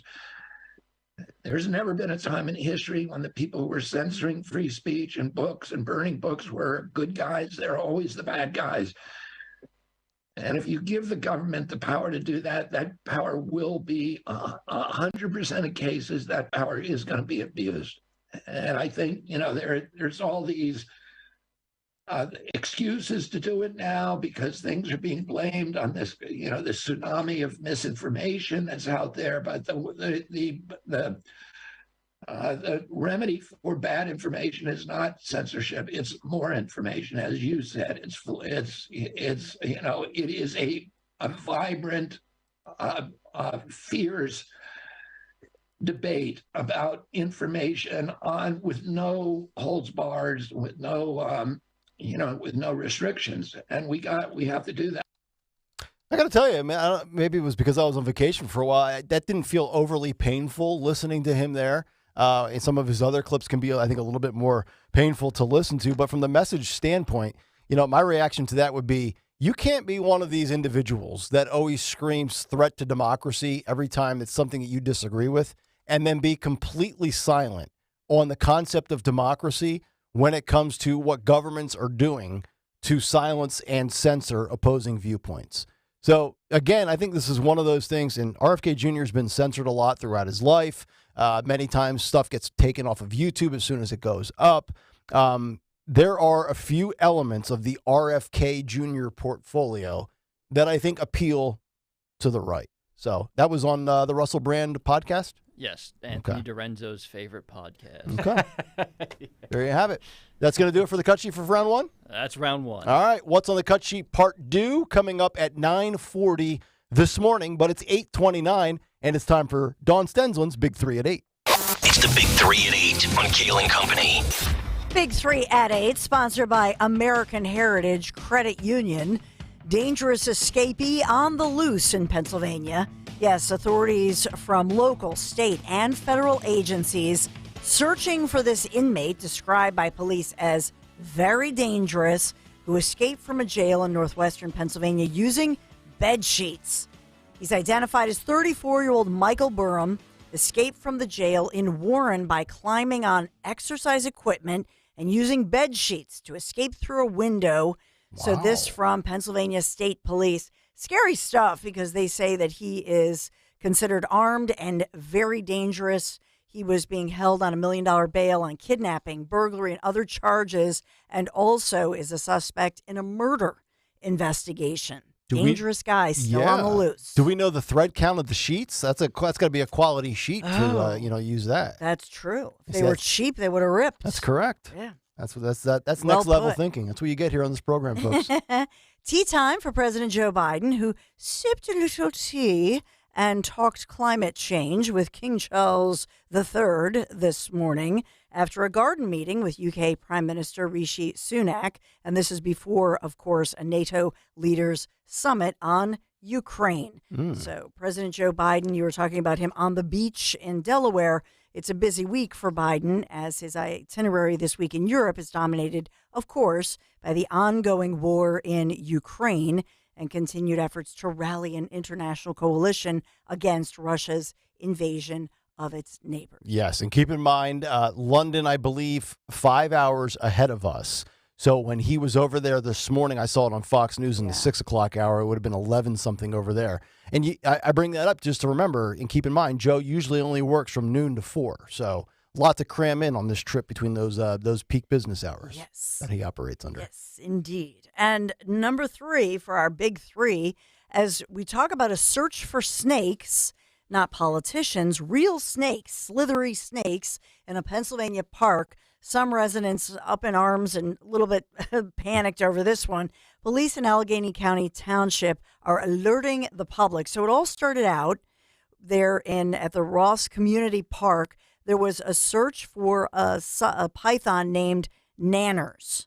So they thought it was one snake. Then they realized that somebody released a whole slew of these huge snakes, mostly pythons. But Nanners is a yellow python, non-venomous. But at least a handful of these snakes are still unaccounted for, and some of these are 7 feet long. Yeah, I'm out. You said it's Allegheny County or Allegheny Township? This was Allegheny County Township. Oh my God. Yeah. Yeah, I would not. No. Let me ask all of you guys right here: snakes, spiders, sharks. Snakes would be the worst. Snakes creep you out the most? Yeah, I hate that. Disgusting. Okay. No, sharks creep me out. We were swimming in the ocean just off Ocean City. I know there's a big sandbar, but at one point I did, because they just had all those 5 shark attacks. Mostly like the New York, like North Jersey, New York area, but still the sharks because it's the unknown. Dun dun, you know. You're thinking about it. I will literally get the shivers if I see a snake. Like if I saw a snake in the hallway right now, I'd be like, yeah. I'm with you. I think snakes the worst out of those. What about bugs? Just in like a bug. I hate bugs. I mean spiders. I'm not. You guys are. The Harvard guy hates bugs. I do. They're creepy. Well, they are. Most bugs serve a great purpose in life. Right. Although there's no recycling in nature. Yeah, I don't understand. I don't understand the point of having a snake as a pet. No, you're a weirdo if you have a snake as a pet. These pythons, these yellow pythons, are non-venomous though. Oh no, they'll just suffocate. They'll just squeeze the life out of you. Right, that would take a while. Long ago. Yeah, yeah. It's like the snake in Road Trip with Tom Green, where he's feeding him the mice and he breaks out of the cage. Yeah, no shot. By the way, the lantern flies, they're now red. Red with the dots. Okay. You got to smush them because we're only a couple weeks away. Okay. And then that's it. They're everywhere. They are. The lantern flies. And they're a destroyer of crops. It's a serious thing. Okay. So if you see them, smush them. All right. But they're in the red phase. Like a progressive. I was out there spraying with neem, the NEEM. Yeah. You can spray them with neem oil. They hate it. Right. Do you have a lot of bug issues out on the patio or the deck? No. No. No. Just these stinking lantern flies. They are seriously a major threat to crops. What are the things that people usually put up on their back decks to deal with the bugs? Zappers? There's the zappers, and then there's like the scented candle. I think what do they call them, like tiki torches? Yeah, and citronella. Yeah. Yeah, that works. Okay. My mother-in-law used to use those. Yeah, you can also have citronella. You can get the plant. Rather than burn a candle, you can just have the plants. Just plant them in your pots all around the patio. There you go. And around the spring dance hot tub. Look at that. It's fabulous. Absolutely. Keep them away. It's good work out of you, Keep the Dawn. bugs away. There you go. But you know what? We are sponsored by American Heritage Credit Union in the Big Three. So American Heritage Credit Union is the place for first-time home buyers, in-house realtors, 500 lender credit for new homeowners. Just visit AmericanHeritageCU.org/fifth for details. Loan subject to credit approval, insured by NCUA, Equal Housing Lender, NMLS 433838. We thank American Heritage Credit Union for sponsoring our Big Three at 8. All right, Dawn, thank you very much. 8:36 here on this Monday morning. Coming up next, we'll wrap up the 8 o'clock hour. 2 headlines roasting Joe Biden, and also Americans strongly oppose Joe Biden's EV goals. That according to a latest poll. But right now, I got to talk to you about my love and respect for first responders. And I'm asking all of you to join me in supporting the Bend to the Shore bike tour. It's coming up on Sunday, July 23rd. We're just 13 days out, and you have a ton of options here. You can ride 65 miles from Philly to Atlantic City, just like I will be doing, or you can ride 30 miles from Hamilton, and there's a family-friendly celebration at the Showboat Hotel after you finish the ride. You can even register to ride with me and Team 1210. I'll be the captain of the team for Team 1210, and we want you to be a part of it, whether you're riding or just donating to support the cause. Visit bendtoshore.org, and when you sign up with the code NICK1210, they'll knock $25 off the registration fee. That's Ben, B-E-N, the number 2, Shore, SHORE.org. Promo code NICK1210. Let's show everybody how 1210 WPHT and Odyssey supports law enforcement. Bend to Shore is organized by Families Behind the Badge Children's Foundation, which provides relief for the families of fallen and injured first responders, and supports the Police Youth Alliance, which fosters a positive relationship between police and youth. When you need to know, depend on KYW News Radio 103.9 FM. Philadelphia police say one of the victims from the Concessing mass shooting was shot and killed nearly 2 days before the shooting spree.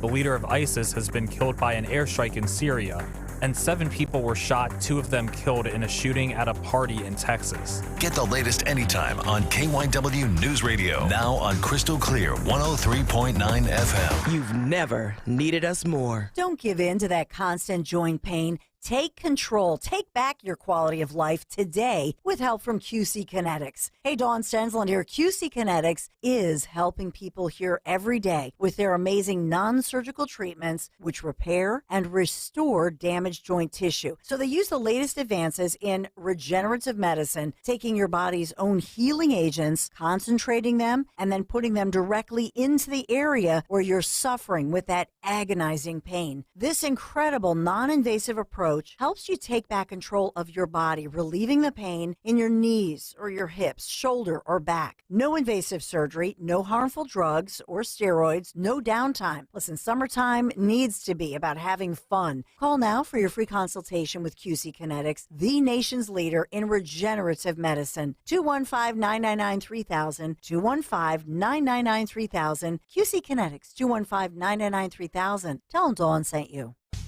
On your drive home, you can make the one decision that can change your day. You can choose taste. You can choose quality. You can choose Captain Chucky's Crab Cake Company. Made fresh daily. We love crabcakes.com. WPHT, WPHT HD, WOGL HD3 Philadelphia. From the Cherry Hill Volvo Studios, where relationships matter. Always live on the free Odyssey app. Rich Zioli. Did the COVID-19 virus originate from the Chinese Wuhan Institute of Virology? I have no idea. Huh? What do I know? I don't know nothing. And he pulls a complete Frank Pantangeli in that moment. I don't know nothing about that. You know, they said, Fauci wanted a deal. He said, say it was a civet or a raccoon dog. I said, yeah, that's all it was. I don't know nothing about that, Senator. Rich Zioli, weekday afternoons 3 to 7. Talk Radio 1210, WPHT, and on the free Odyssey app. Applying to college comes with lots of questions. Like, where should I go? What major? Will I like my 2 roommates? What if one snores? Or has a pet tarantula? And how am I going to pay for all this? Luckily, when you get a Citizen student loan with Student Credit Builder, you can make payments while you're in school, which means you can start building credit for when you graduate and say goodbye to roommates with tarantulas. Learn more at citizensbank.com/one-and-done. Citizens, made ready. Don't take shots just to lose weight. NJ Diet's typical results are twice as fast without any of the side effects. You will lose a contractually guaranteed 20 to 40 plus pounds in only 40 days, the natural way. Go to njdiet.com. That's njdiet.com. Hi, this is Dom Giordano. Do you want a beautiful home that's easy to maintain? I've been telling you about a great company that does just that. John Gilgee is here to tell you in his own words. Take it away, my friend. Hello, it's John from Rhino Shield, reminding you that spring is here and Rhino Shield is ready to help you paint your home for the last time. Our permanent exterior house paint is not ordinary paint. It's a ceramic house coating that goes on like paint and looks like paint, but is guaranteed for 25 years. If your home's exterior isn't looking as good as you'd like, Rhino Shield is the solution you've been looking for. It's affordable because you only have to paint one last time, and it protects your home with a durable and waterproof coating that goes on any exterior surface. Find out why so many of your neighbors are choosing the permanent paint solution from Rhino Shield by calling to schedule your free estimate today at 844-RHINO-99. That's 844-744-6699. Wells Fargo gives you access to direct deposit funds up to 2 days early. Plus, if you look at the X and Y axes... What if everything came 2 days early? Like the weekend.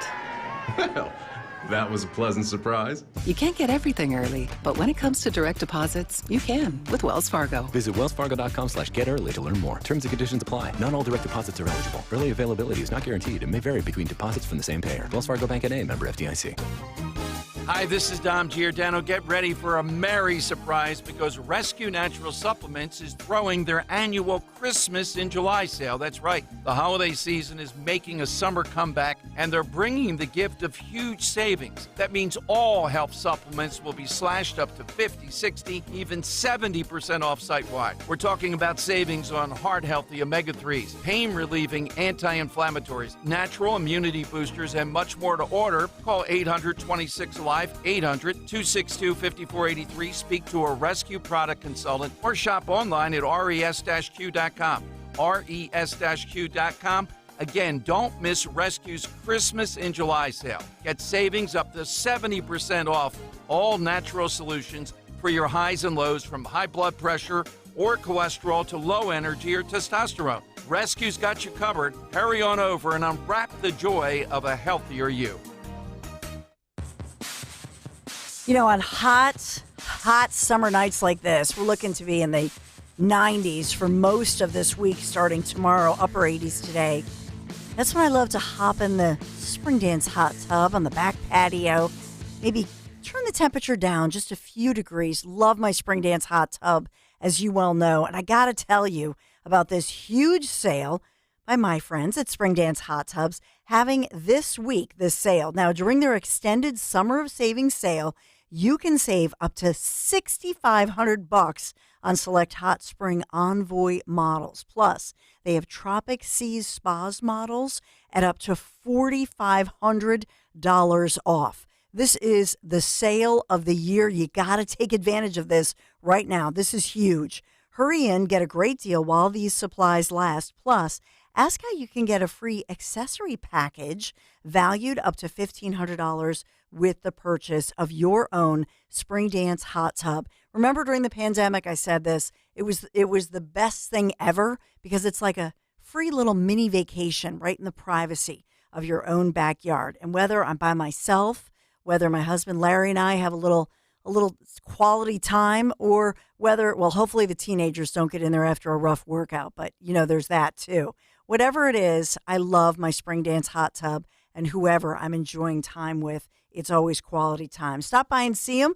One of their 4 Spring Dance hot tub showrooms, either Jamison, Exton, Marlton, and of course Plymouth Meeting, right across from the Plymouth Meeting Mall. You can always check them out online, springdancehottubs.com, springdancehottubs.com. Tell them Dawn sent you. Broadcasting live from the Cherry Hill Volvo Studios, where relationships matter. Talk Radio 1210, WPHT, and on the free Odyssey app.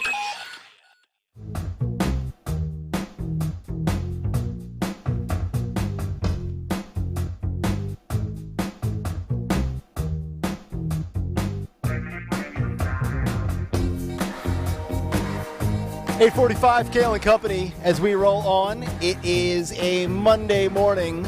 Nick, Dawn, and the Utes. We got Dorenzo, DeSantis, John Cole in here. Stocker's off all week. Valdez is off all week.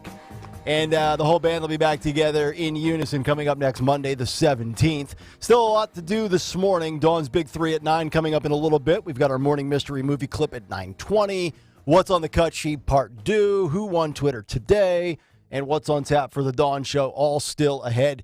Also, it's getting bad for Joe in polls when it comes to some of his initiatives. And also, the left-wing publications that have always defended him and treated him with grandfather gloves for many years. The headlines now are just, you can't deny it. I mean, they're basically saying Joe needs to go and step down and not run in 2024. We'll give you those 2 headlines and who they're from in just a moment. But a lot of people weighing in from everything that we were talking about and reacting to on the cut sheet on social media this morning. Sharon says that sharks are beautiful and snakes are creepy. There's nothing beautiful about a shark, Sharon. Those dark black eyes, as I go like a little Quint here in Jaws, and they bite into the flesh and those eyes roll over. Nothing very beautiful about a shark. Maybe Shark Week. Although some people say that's Jump the Shark, which that's coming up, I think, on Discovery, right? Or Nat Geo. I know they had stuff all over the shows last week. Did they? I was like, turn it off. Yeah. Toy Matter weighs in on Twitter. Great Twitter name. He says, YouTube looks to be making it harder to find you guys live. Searching for Kayal Company no longer brings up your live feed, at least for me. If I wasn't already subscribed, I would not have found it. It's going to be harder to get more people to watch live. And he tags Greg Stocker. So are we, is YouTube doing their best efforts to kind of keep us in the weeds? That could be because of how I titled it. I wrote Kayal Co. and not company, so that could be a word issue. But this is from like a post. Today I wrote Kayal Co. Maybe Daniel usually writes company. No, where did you write Kayal? Is this on Twitter or just Facebook? For the title of the video? Oh, okay. On YouTube, yes. Oh, okay. So that could be the issue, but I don't know. Well, maybe I'll write company tomorrow, and we'll see if it's only a matter. It's only a matter of time till YouTube does try to disband the whole thing. I mean, they took off that Theo Von podcast with Roseanne that we talked about. They removed it fully, and Twitter has it up now, and Elon was happy to put up the whole episode up there. Well, YouTube will take our if you want to try, if you miss the show live and at 12:02 p.m. you say, hey, I'm gonna watch the show, they will take it down, the entire show, the clip, all 4 hours, if we use a song that's been flagged by one of their bots as it's a copyright violation or something to that effect. Well, right? It takes time to process either way to post then after we're live, but usually what happens then, it will go through the songs that we play, and some of them are copyrighted, so sometimes we have to take it out and then repost that audio and make that part, cut that part out of the video, so there's technicalities like that. Yeah, it's just I have no idea how they do that. I mean, I know it's bots, but it's so annoying. Like, these people just, do they do that for other, sports shows, or is this just... Yeah. Okay. Yeah, that's an issue. I mean, anyone that runs a sports or any type of stream has that issue. All right. Some other people on social media weighing in. Newman Price says that Asa Hutchinson is getting close to Doug Mastriano lame. Also, the dress that AOC is wearing that would be qualified as periwinkle. Is that a color? Periwinkle blue. Periwinkle blue? I don't think I have any periwinkle in my wardrobe. She wears blue a lot. I wear blue a lot as well, but I'm more of a navy, royal, Carolina blue type guy. Yeah, we kind of match today. Yeah, we did. Are your bike shorts going to be periwinkle blue? Would you? Tidy little. I don't know. I think they're black. I think they're black with padding. Is it too late to exchange them for the periwinkle? Depends on how they fit. We'll see. Eric the Red says, after the discussion of AOC stating her option of teaching, if not being a representative, you guys better come back from break with Van Halen's Hot for Teacher. Oh, that was a missed opportunity. So, yeah, Stalker would have had that for sure. And then lastly, Pat is upset that we used a couple of clips from the cut sheet that were only video, saying it does not translate well to those of us listening on radio or the app, which I've tried to interject and kind of give some play-by-play of Joe on the beach because I get it. There's just visual to that aspect. I thought you did a good job. And to be quite honest, I don't know that you wanted to see Joe Biden Yeah. without his shirt on. You should just be grateful that you weren't on YouTube. Yeah. Pat, Greg's not here this week. All right? Speaking of not being here, Joe Biden, he's not here, literally, figuratively, and nobody really knows where he is. I mean, he's physically alive, but he's just kind of, asleep at the wheel, and it's so bad for Joe now. The Atlantic posted a story yesterday saying, "Step aside, Joe Biden. The president has no business running for office at age 80, which was written by Elliot A. Cohen. The New York Times, Maureen Dowd with an op-ed piece titled, "It's 7 grandkids, Mr. President," because as we know, Hunter, Joe, Jill, and the Bidens do not acknowledge their 4-year-old granddaughter. What's her name? Is a Navy. That poor girl. 4-year-old little girl. Right. Like, she's adorable. Yeah, the mom already goes from 20,000 in support down to 5,000 a month. That's poverty in America. It is. The struggle is so real, and she's not allowed to use the Biden last name, and of course has a deadbeat dad who does not acknowledge her. But the last piece on the Biden front here, which I find interesting, and even Democrats are now kind of going closer towards where Republicans have been when it comes to opposing the goals of the Biden administration for EV. Obviously, electric vehicles and the goal of phasing out gas-powered cars and trucks by 2035. So I thought this was a pretty interesting story. A large majority of Americans are now opposed to President Biden's and Democrats' plans nationwide to phase out traditional gas-powered vehicles by 2035. That according to a recent Pew Research Center poll. According to the survey, 59%, almost 6 out of 10 Americans, oppose phasing out gas cars and trucks by 2035, and just 21% would feel excited if the U.S. were to move forward with such a policy. Over the last 2 years, Americans have grown in their opposition to phasing out gas vehicles, with 51% opposing in April of 2021, 8% less than the share who are now against it. They go on to say the poll results show how Republicans opposing out gas cars by 2035 by a margin of 84% to 16%, but Democrats have now swung closer towards Republicans, and they favor the opposition by a margin of 64% to 36%.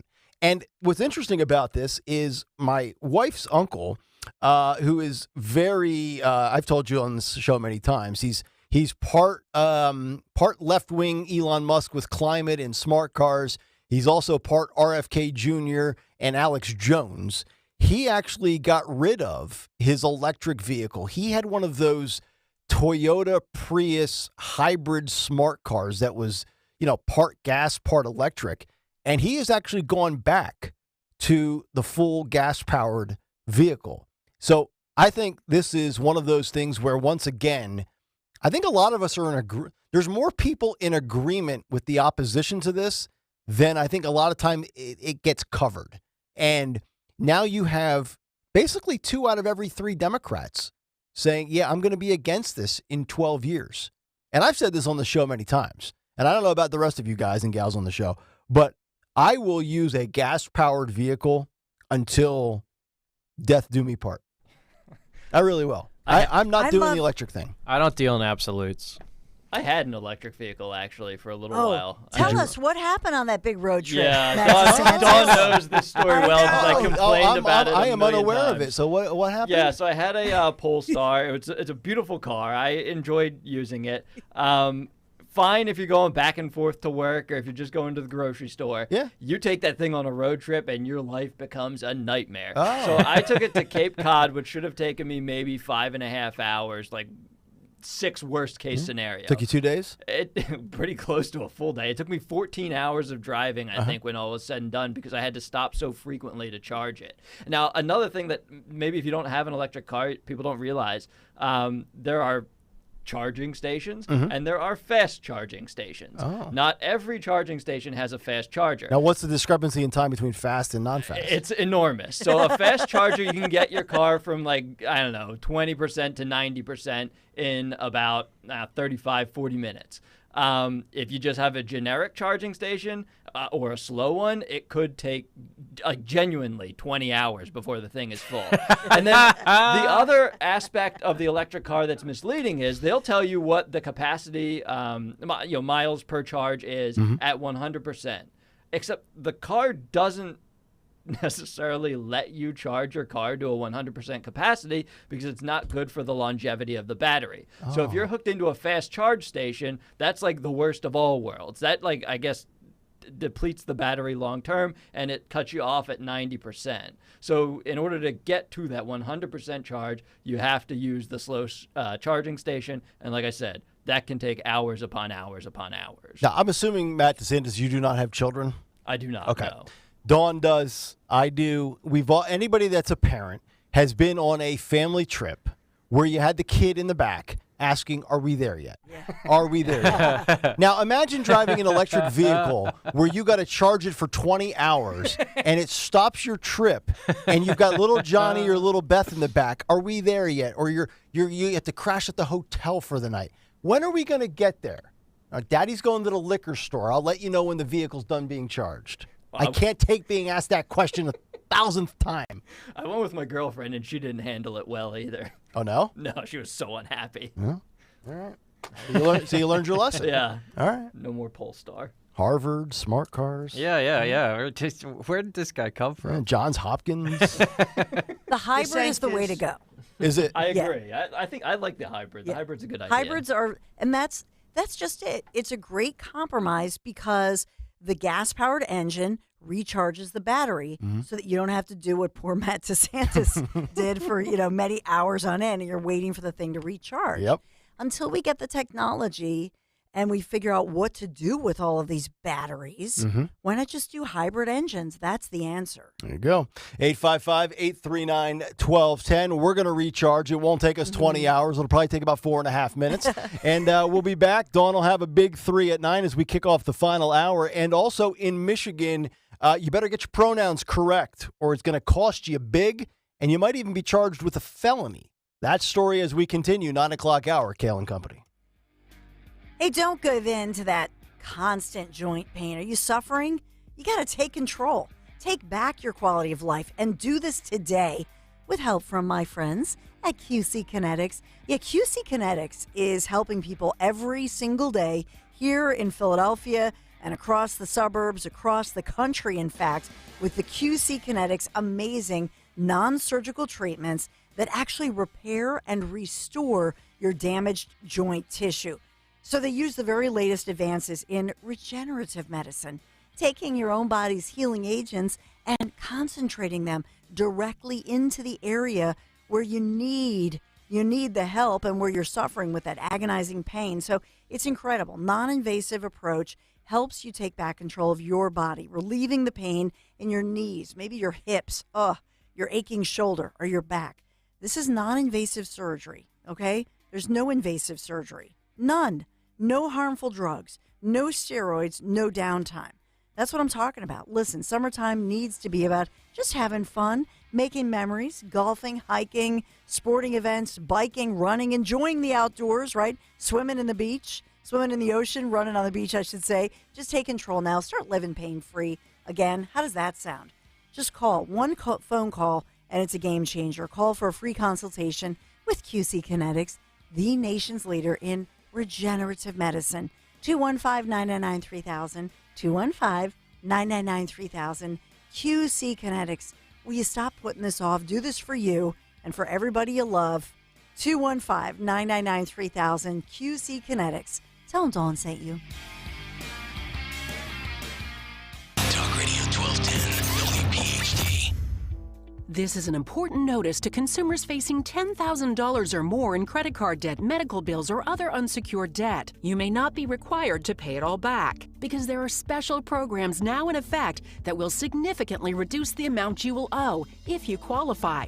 This is not bankruptcy or a debt consolidation loan. These programs, which the credit card companies like to keep secret, exist to aid American consumers struggling with overwhelming credit card debt by offering tremendous savings and real debt relief. Accredited Debt Relief has established a special hotline for you to call and learn what savings you qualify for. They've helped qualify consumers with over $1 billion in debt and are A+ rated with the Better Business Bureau. So don't wait. Get the relief you need during these hard economic times. For this free information, call the Accredited Debt Relief Hotline now. Call 800-873-7171. 800-873-7171. 800-873-7171. Comedian Joe Conklin. Joel as Mr. Softy. A creamiest, dreamiest soft ice cream. It comes from Mr. Softy.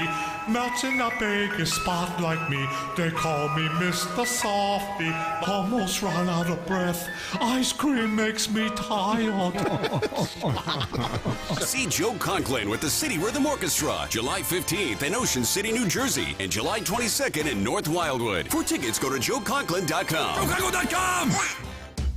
Think O'Reilly Auto Parts for all your car care needs. Get the parts and service you need fast from the professional parts people at O'Reilly Auto Parts. WPHT, WPHT HD, WOGL HD3 Philadelphia. From the Cherry Hill Volvo Studios, where relationships matter. Always live on the free Odyssey app. I'm joined by Hall of Famer John Smoltz. Smoltzy, tell me this. What's harder, winning a Cy Young or an Emmy Award? Oh, man. Winning a Cy Young.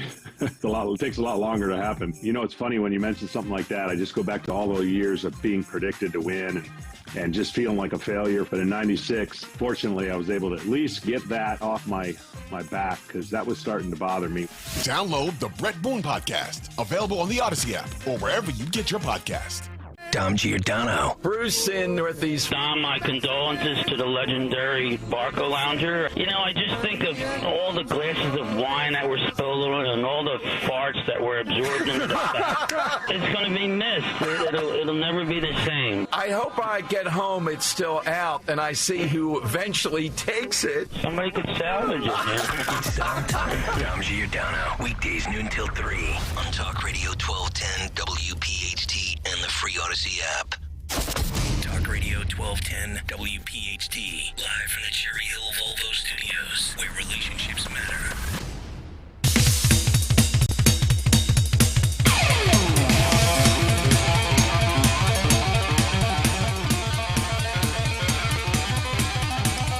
Yes, if you're tired of being tracked and spied on every time you fire up Google Chrome or any browser and app, I've got the perfect solution for you. It is the DuckDuckGo app. See, companies like Google, they use your data to create detailed profiles about you that even include your family and friends' information. But you can put a stop to that today with local company DuckDuckGo. If you're tired of seeing ads that know your location, DuckDuckGo is the solution. The #2 mobile search engine in the United States today, as well as the UK, Canada, Australia, and more. And they rack up 3 billion private searches a month and have an average rating of a 4.7 on Apple and Google Play with more than 3.5 million reviews. So if you're searching for that golf course, maybe some padded bike shorts, what time Trump is speaking, whether or not he likes blizzards from Dairy Queen, or if he even knows what they are, you just use the DuckDuckGo app as your one-stop shop app of choice to avoid being traced. Privacy, security, and respect, all without being heckled by big tech.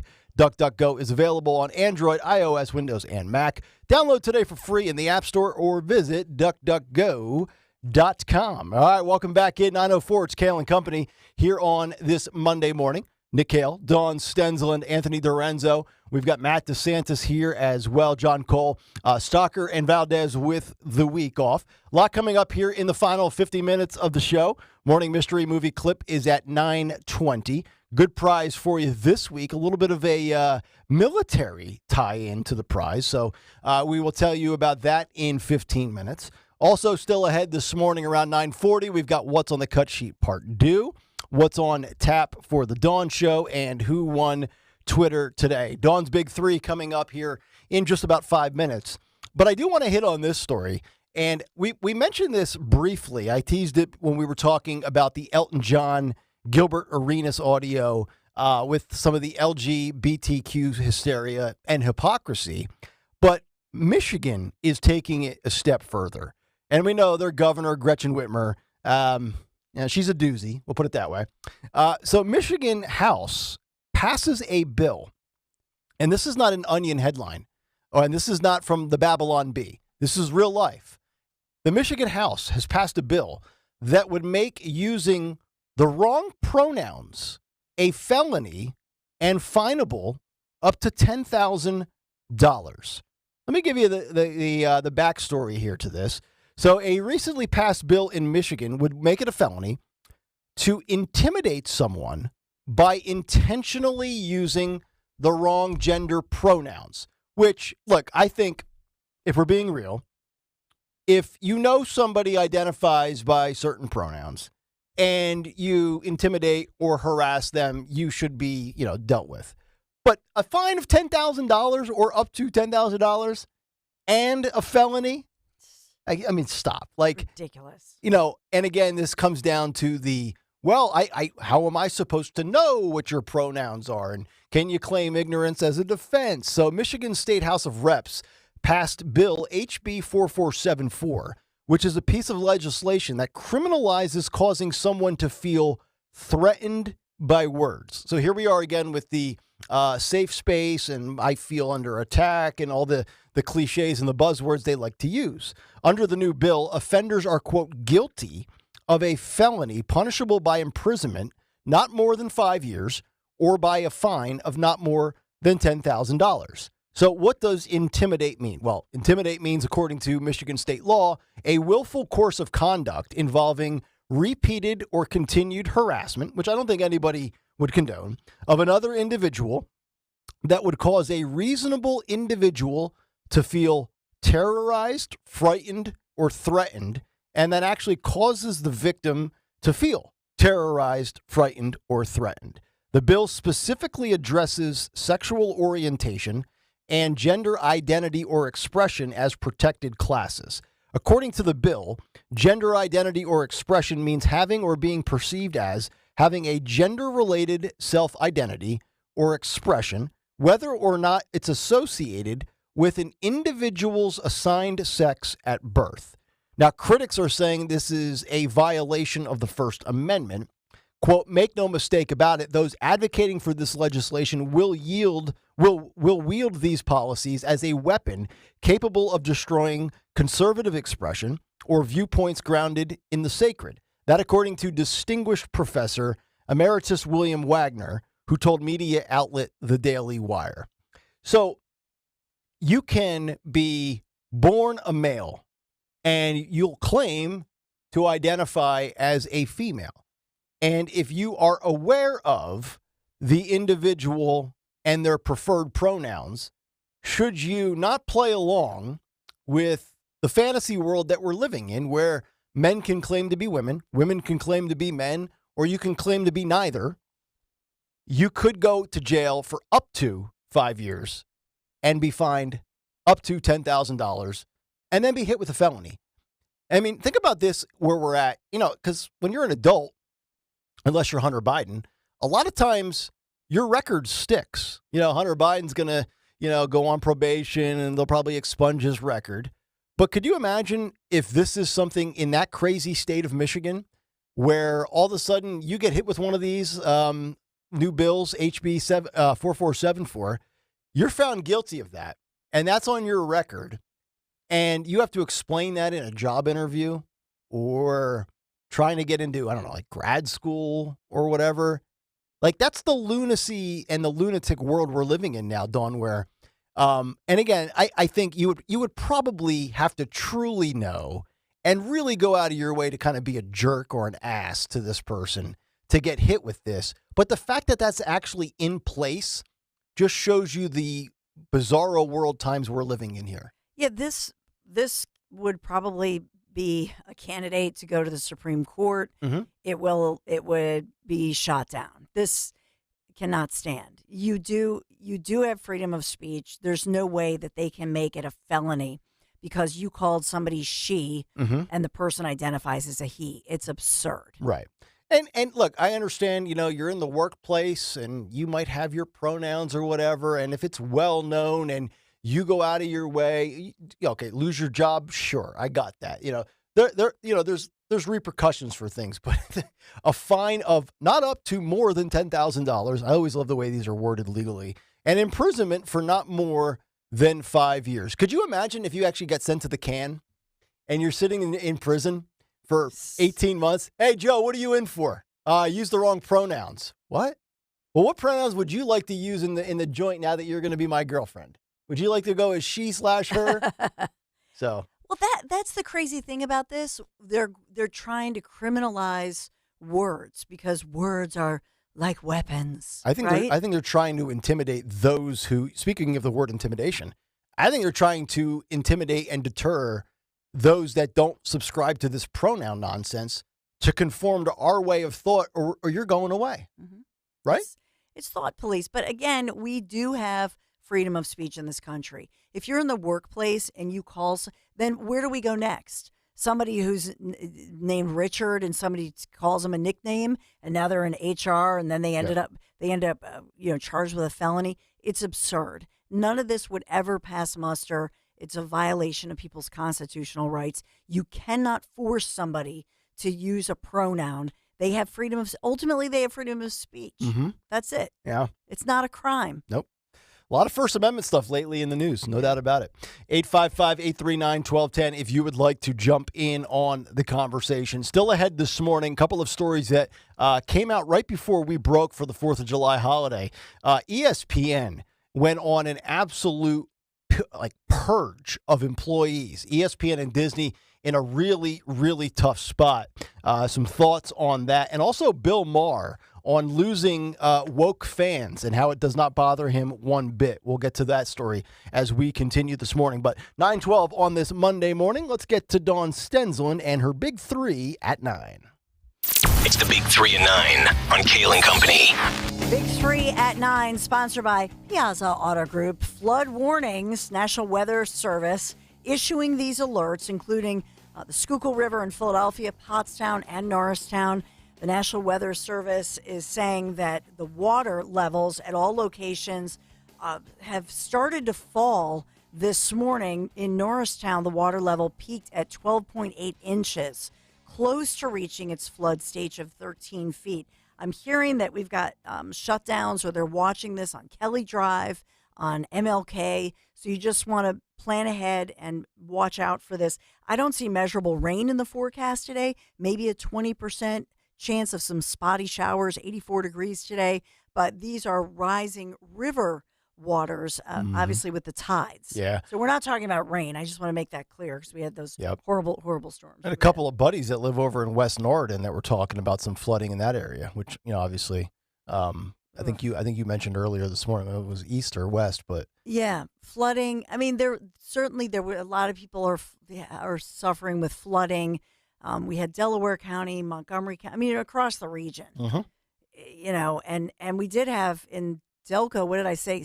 At least 6 rescues where people, unfortunately, either they were swept up in it or they drove into it. Mm-hmm. And that was the big warning because we do have, it looks like Thursday is the unfortunate best chance for more storms, hopefully not as severe as yesterday moving through. But just a reminder from all the law enforcement asking us to pass that along. Please, God, don't drive into it. Doug sent me a tweet. He said, Nick, make sure you don't drive the Piazza minivan through the flood. If I want to drive my truck through the flood, I will, but I probably will use better judgment. He's busting your chops there. He is. So we've got the flood warnings. We also, looking at Pennsylvania and thinking about our budget talks. And Governor Josh Shapiro, I'll be talking about this a lot moving forward. Governor Josh Shapiro, he wants the passage of the budget bill, but still without the agreement on that school choice program. These are campaign promises by Governor Josh Shapiro, a Democrat, as you well know. He had promised some of these types of programs and school choice, but now has even said that with the budget, he would line item veto it, even if they put this through. So he's getting a big thumbs down for our Governor Josh Shapiro. A lot of disappointment for sure. And I do have to mention this. This is making national news that we do have this dangerous escapee on the loose. Authorities in Pennsylvania holding news conferences about this. saying that they're working locally, statewide, federal agencies searching for this very dangerous inmate who police say escaped from a jail in northwestern Pennsylvania using bed sheets.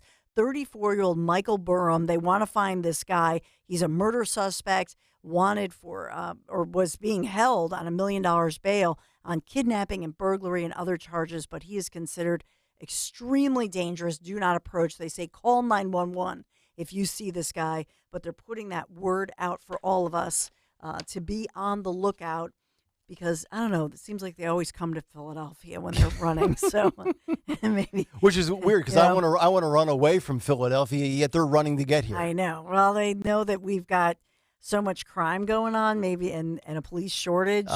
Maybe they think this is a good place to hide. Yeah, business is good if you're a criminal here. Yikes. Yep. Well, you know what's good? Piazza Auto Group. Get complimentary 2-year maintenance with the purchase of any new 2023 Acura like the Integra, the TLX, or the MDX. Just visit Piazza Acura in Ardmore, Reading, and Westchester. PIAZZA, Piazza Acura in Ardmore, Reading, and Westchester. You can always shop online, piazzaacura.com. And that's our big 3 at 9. All right, Dawn, thank you very much. 855-839-1210. Morning mystery movie clip in about 3 minutes. It is in the hopper. I see it. It is sitting there. I see the name of it. Should be a relatively easy one, I think, to get the week started. And we'll tell you about the prize coming up in a minute. A lot of people checking in on Twitter. Lori has 2 really good tweets that I want to read. First of all, Lori says, lanternflies jump. When stepping on them to smush, you have to get them head on, or they're going to jump into your shoe or chosen method of smushing. Otherwise, they jump far away when you sneak up on them. So I've never had to deal with the lanternflies, but Lori sounds like a lanternflies veteran. Yes. And she's got some experience, apparently. Yeah, you got to do what you got to do. We got to smush them because they're turning red. Okay. Dun, dun, dun. I heard some in New Jersey and Pennsylvania, as far as farmers and growing crops and all that, they're devastating. I know that they really wiped out, I want to say Pennsylvania's, the wineries. Oh, really? Just were devastating. Oh, no. So the warnings from the agricultural type experts and the farmers are saying, please, if you see these things and they're in the red phase, a couple more weeks and they'll be full grown. Okay. So you got to do what you got to do. Squish them. Good Gotcha. for Lori. Gotcha. And then Lori also says, has anybody noticed that Matt DeSantis and Jimmy Fallon have the exact same laugh? I did not pick up on that. It's the only nice thing anyone's ever said about me. Well, I mean, you're getting comparisons to Jimmy Fallon. That's good company to be in. That's very nice. Yeah, rising star. All right. Thank you, Lori. We might have to do a compare. Here's what we should do. Yeah. If we have time, we should have a compare and contrast in part 2 of the cut sheet. And we'll find a Jimmy Fallon clip because he's laughing at everything he does. And we'll find DeSantis from earlier and see if there's any validity to what Lori's claiming. I like it. We can do that. All right. There you go. One last thing before we get to the morning mystery movie clip. I've been getting emails all morning with more donations coming in for the bendashore.org bike ride. Just want to give a shout out to a couple of people that have made a contribution. John threw in another 25 spot, so we appreciate that out of John. And then also we have donations from Beth, Harold, and Sandy. So thank you very much. Now, what's interesting is I'm not seeing the updated total, which I believe is over $12,000. So I don't know if the website rebooted the total because it says your donations have been brought up to a fundraising total of $615. Maybe that's just today, but before vacation, we were at like $11,820 or something like that. So we are definitely over 12,000. So let's keep them coming. Anthony Dorenzo says 11,853 currently. So we are $147 away from 12K. So if we could get that easily to 12K before I sound like stalker here, shilling for and pandering for subscribers and dollars. But if we can get another $147 before we get out of here in 40 minutes, before we hand things off to Dawn, get to 12K, that would be great. And I think maybe the goal, and I don't know if we can get to 15 before Stalker comes back next Monday, which would be another 3,000. But if we can get to 15 by the time the race starts 13 days from now, that would be phenomenal. Oh, that'd be great. And yeah, I don't care. I'll keep begging like Greg does. GregStockerStocks.com. Please donate. And you just like to say the website. Yeah, this is true. And also check out the YouTube if you haven't at 1210 WPHT. Like and subscribe. Both are free. So please, we'll be live all week. We're back now. All right. And Dorenzo's doing a lot of work today. Like, he's running around. He was out of breath just there. He's getting ready for Dawn's show. He's pandering here. He is the mayor. He could be the future CEO of Odyssey. So everybody be nice to Anthony, because one day you might have to work for him, and he'll eventually fire you. All right, 9:20 here on this Monday morning. Let's get to our morning mystery movie clip. And now, the morning mystery movie clip on Kayal Company. Talk Radio 1210 WPHT. Told my mom everything about us. What are you talking about? You're acting coy. Come on, it's natural. No. No, I'm sorry, Paul. I don't know. Oh, snap. How good a weasel. So happy!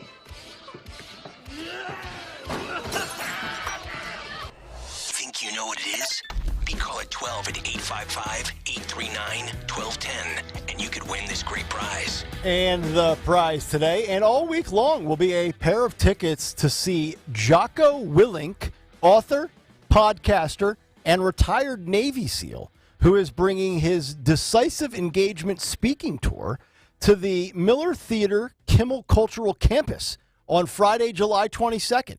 Tickets available now at kimmelculturalcampus.org. But a pair of tickets to see Jocko Willink, and he is an author, podcaster, and retired Navy SEAL who is bringing his Decisive Engagement speaking tour to the Kimmel Cultural Campus Friday, July 22nd. You get a pair of tickets right now if you're caller 12 with the correct answer to that movie clip at 855-839-1210. We'll see if we get our winner when we come back. And on the other side, I got to give a couple of thoughts on the big layoffs and firings that happened right before the 4th of July for ESPN and Disney. Once again, when you go left wing and you go woke, you go broke, but they'll never figure it out, and they'll keep firing people for it. Thoughts on that before we get to what's on the cut sheet part 2, and we'll find out who our morning mystery movie clip winner is when we come back here on Kayal Company. Professor John Yoo, a constitutional scholar, when we're looking at national law enforcement, and you see so many of the same names. I mean, John Brennan, a CIA director, is briefing President Obama about the Hillary Clinton campaign's idea to use Russia collusion. He shows up on the Hunter Biden laptop letter. He shows up on MSNBC. It's like a revolving door. I hope that people now, if they see these people appear, they know to turn off the TV or change the channels. Or better yet, turn on the Rich Zioli show. Right? Like Thank you. Rich Zioli, weekday afternoons, 3 to 7. Talk Radio 1210, WPHT. And on the free Odyssey app. Don't take shots just to lose weight. NJ Diet's typical results are twice as fast without any of the side effects. You will lose a contractually guaranteed 20 to 40 plus pounds in only 40 days, the natural way. Go to njdiet.com. That's njdiet.com. Hi, it's John DeMasi, host of Health Watch, Sunday mornings at 8 and again at 4 here on Talk Radio 1210. If you or someone you know has been diagnosed with cancer or undergoing treatments that cause severe fatigue or brain fog, medical hydration may be right for you. Dr. Molly Fantasia of Innovative Medical Associates has more than 30 years experience in helping cancer patients to improve their quality of life. We believe in medical hydration. We've improved it so much that we are able to help people across the board with challenges before they become chronic. Nutrients delivered right to the cells support your immune system through surgery, chemotherapy, or wherever you may be on your cancer journey. Visit innovativemedicalassociates.com to schedule a free consultation with Dr. Molly in their Marlton, New Jersey office. And join us on Sunday mornings at 8 and again at 4 for Health Watch to learn more about the benefits of medical hydration for cancer, autoimmune diseases, and more. Hi, this is Dom Giordano. Get ready for a merry surprise because Rescue Natural Supplements is throwing their annual Christmas in July sale. That's right. The holiday season is making a summer comeback, and they're bringing the gift of huge savings. That means all health supplements will be slashed up to 50, 60, even 70% off site-wide. We're talking about savings on heart-healthy omega-3s, pain-relieving anti-inflammatories, natural immunity boosters, and much more to order. Call 800-26-ALIVE, 800-262-5483. Speak to a Rescue product consultant or shop online at res-q.com. res-q.com. Again, don't miss Rescue's Christmas in July sale. Get savings up to 70% off all natural solutions for your highs and lows, from high blood pressure or cholesterol to low energy or testosterone. Rescue's got you covered. Hurry on over and unwrap the joy of a healthier you. If you support our vets, you need to view this film. It's called Justice for Liberty, and you can watch it for free at justiceforliberty.org. You'll see gripping firsthand accounts of an attack on one of the most decorated crews in U.S. Navy history, injuring 174 people and killing 34 of their shipmates. The video includes facts every patriotic American should know. Go to justiceforliberty.org. That's justiceforliberty.org. Paid for by If Americans Knew. Hey, it's Rich Zioli. When you're involved in an accident, you need a lawyer to help you maximize your recovery and get the fair value of your case. You need the law offices of Thomas G. Skopanich. My buddy Tom has been serving the greater Delaware Valley for over 25 years, and he's helped many clients. With offices located in Lansdale, Montgomery County, let Tom help you maximize your recovery and get the fair value for your case. Contact Tom at scopelawyer.com or 215-624-2211. When you need to know, depend on KYW News Radio 103.9 FM. Philadelphia police say one of the victims from the Concessing mass shooting was shot and killed nearly 2 days before the shooting spree. The leader of ISIS has been killed by an airstrike in Syria, and 7 people were shot, 2 of them killed in a shooting at a party in Texas. Get the latest anytime on KYW News Radio. Now on Crystal Clear 103.9 FM. You've never needed us more. WPHT is live and local all day long. Start your day with Kayal Co at 6 a.m., followed by the Don Stensland Show at 10 and Dom Giordano at noon, and end your day with Rich Zioli from 3 to 7 p.m. WPHT will cover the issues that matter to you most all day long. On Talk Radio 1210 WPHT and on the free Odyssey app. Free speech lives here. Talk Radio 1210 WPHT and the free Odyssey app.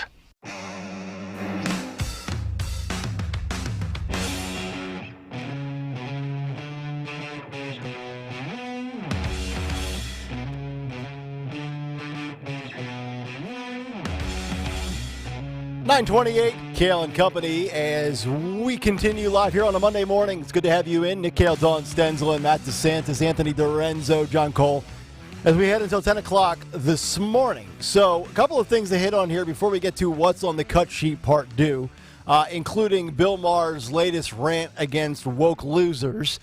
He's basically telling you, hey, don't let the door hit you on the way out.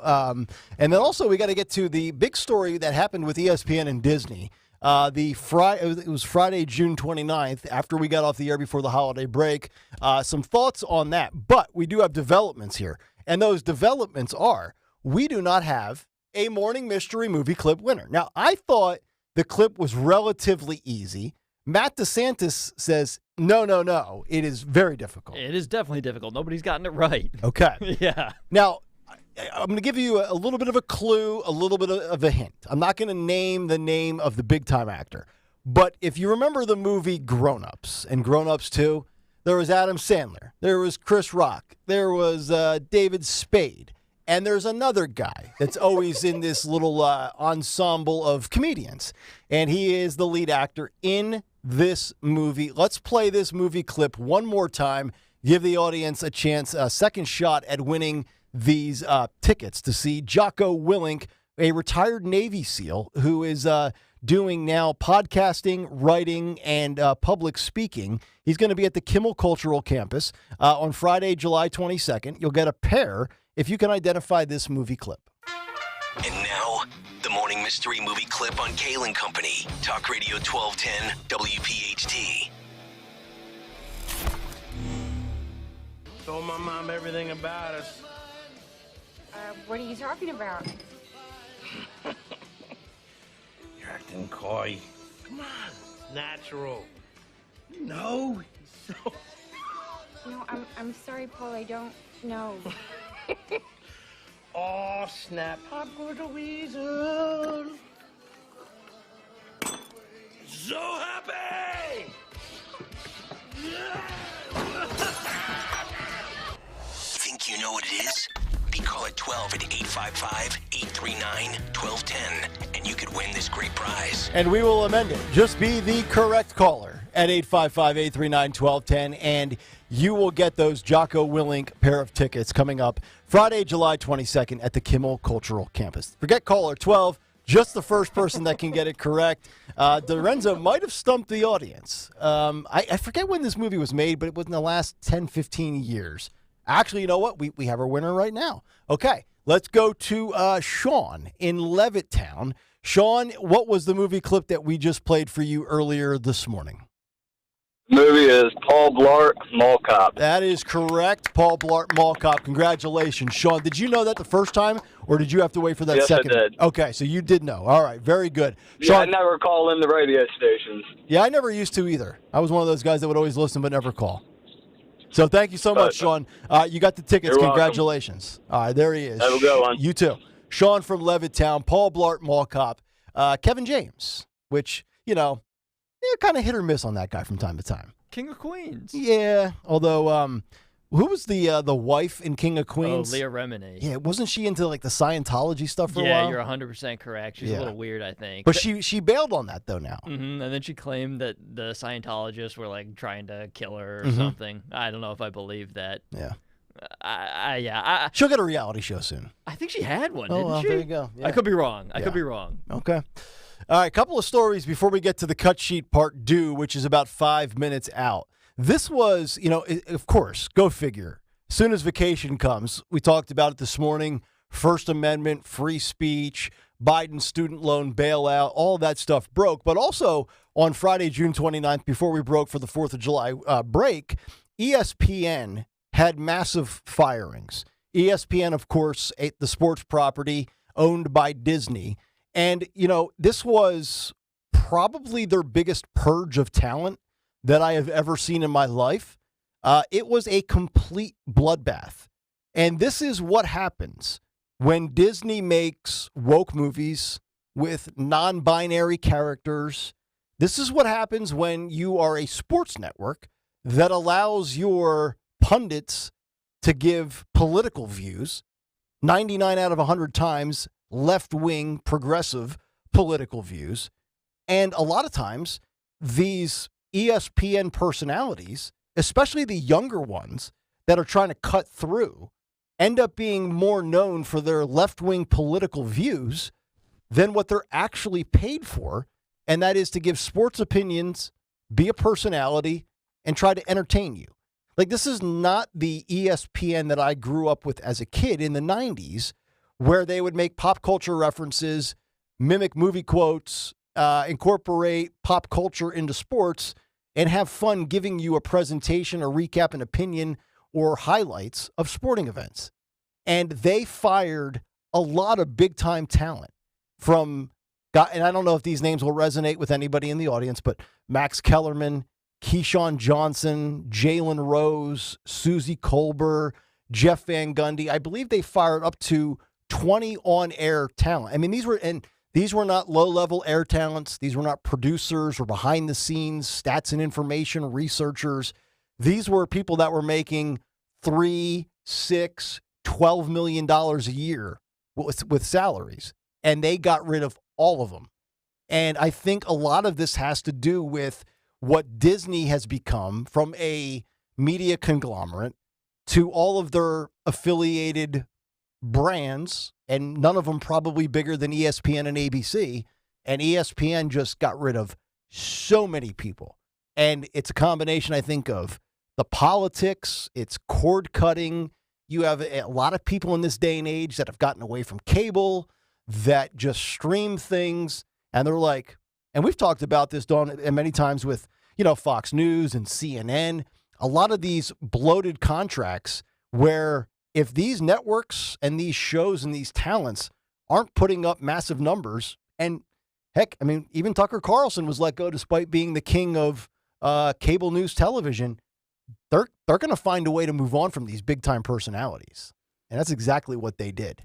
Yeah, profitability is, ultimately there are so many choices, and so they're losing money. They got to bail. Yep. Same thing's going to happen. We've predicted this. CNN, those big price names, they're all going to go away, and then they'll clean house, and then they'll rebuild. That is correct.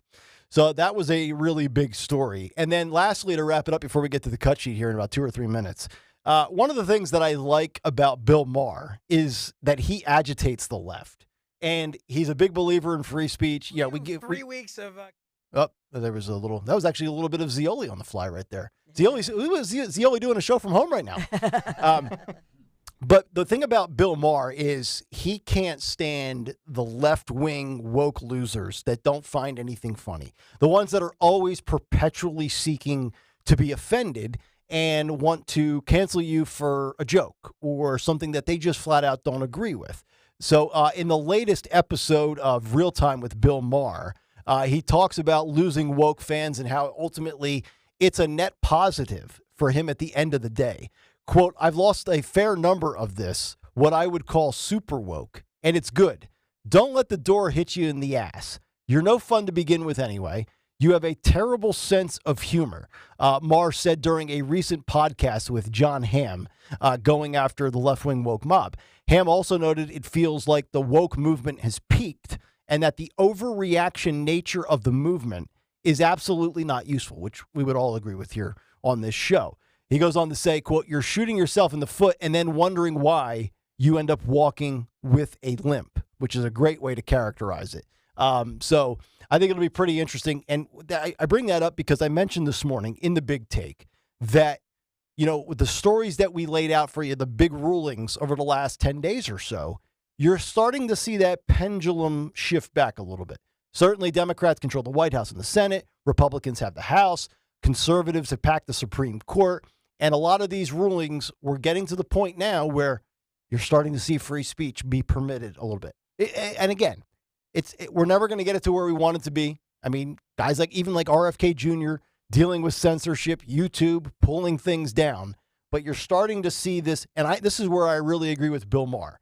The overreaction nature of the woke movement has absolutely peaked. And I think it's starting to go back in the other direction. So just figured we would share that as we wrap it up here on this Monday. We still have a lot to do. We've got what's on tap for the Dawn Show. We've got who won Twitter today. But right now, and this is going to be a tough act to follow because I got to say, I think DeSantis and Dorenzo did a really solid bang-up job for night number 1 of the cut sheet for round 1 at 7:45. Let's see if they can follow it up with what's on the cut sheet, part 2. What's on the cut sheet? Part 2. Well, thank you for the kind words, Nick. Now I feel like I'm going to disappoint. You probably will. Yeah. Usually the way it works. Everyone's listening. They're like, wow, Matt did do a great job earlier. And now the second part's going to be a disaster. Now, make sure we're not playing just clips that are video only for those that are streaming. They get mad. I promise. All right. This go-round, everything is audio-based. There's no visual component. Okay. Well, now the YouTubers are going to be mad. Yeah, sorry, YouTubers. Okay. If you want to look at, Joe Biden topless, you can watch the show after we conclude at 10. All right. So I feel like these are happening all the time now, but there was a viral video. It was from an American Airlines flight that was leaving the Dallas-Fort Worth airport. I don't know if you saw this. It was a woman who sprints to the front of the plane. She's pointing at the back of the plane. She's saying, like, that guy's not human. There's something wrong with him. And she demands to exit the flight. So she thinks there's a non-human on the flight. Yeah, and she's clearly having some sort of weird mental breakdown. Yeah. And I kind of dismiss it because you see these things happen on airplanes all the time, but they are entertaining. Okay. Now, this one has a bit of a backstory. now we learn more about the lizard people that she claims were taking over the plane. So the lizard people. So this cut, is going to start with audio from the woman melting down, and then we're going to hear from the lizard guy who she claimed was Satan or something. Okay. So here you go. Enjoy. Okay.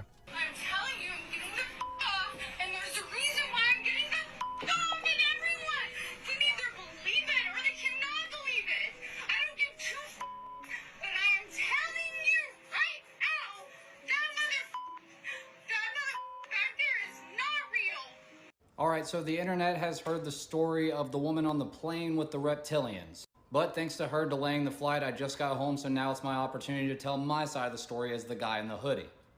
So we're attempting to fly out of Dallas, Fort Worth, and then basically this woman, she sits next to me and she's clearly been drinking. I'm minding my own business, and sure enough, she sees my hoodie that has this Freemason logo on it.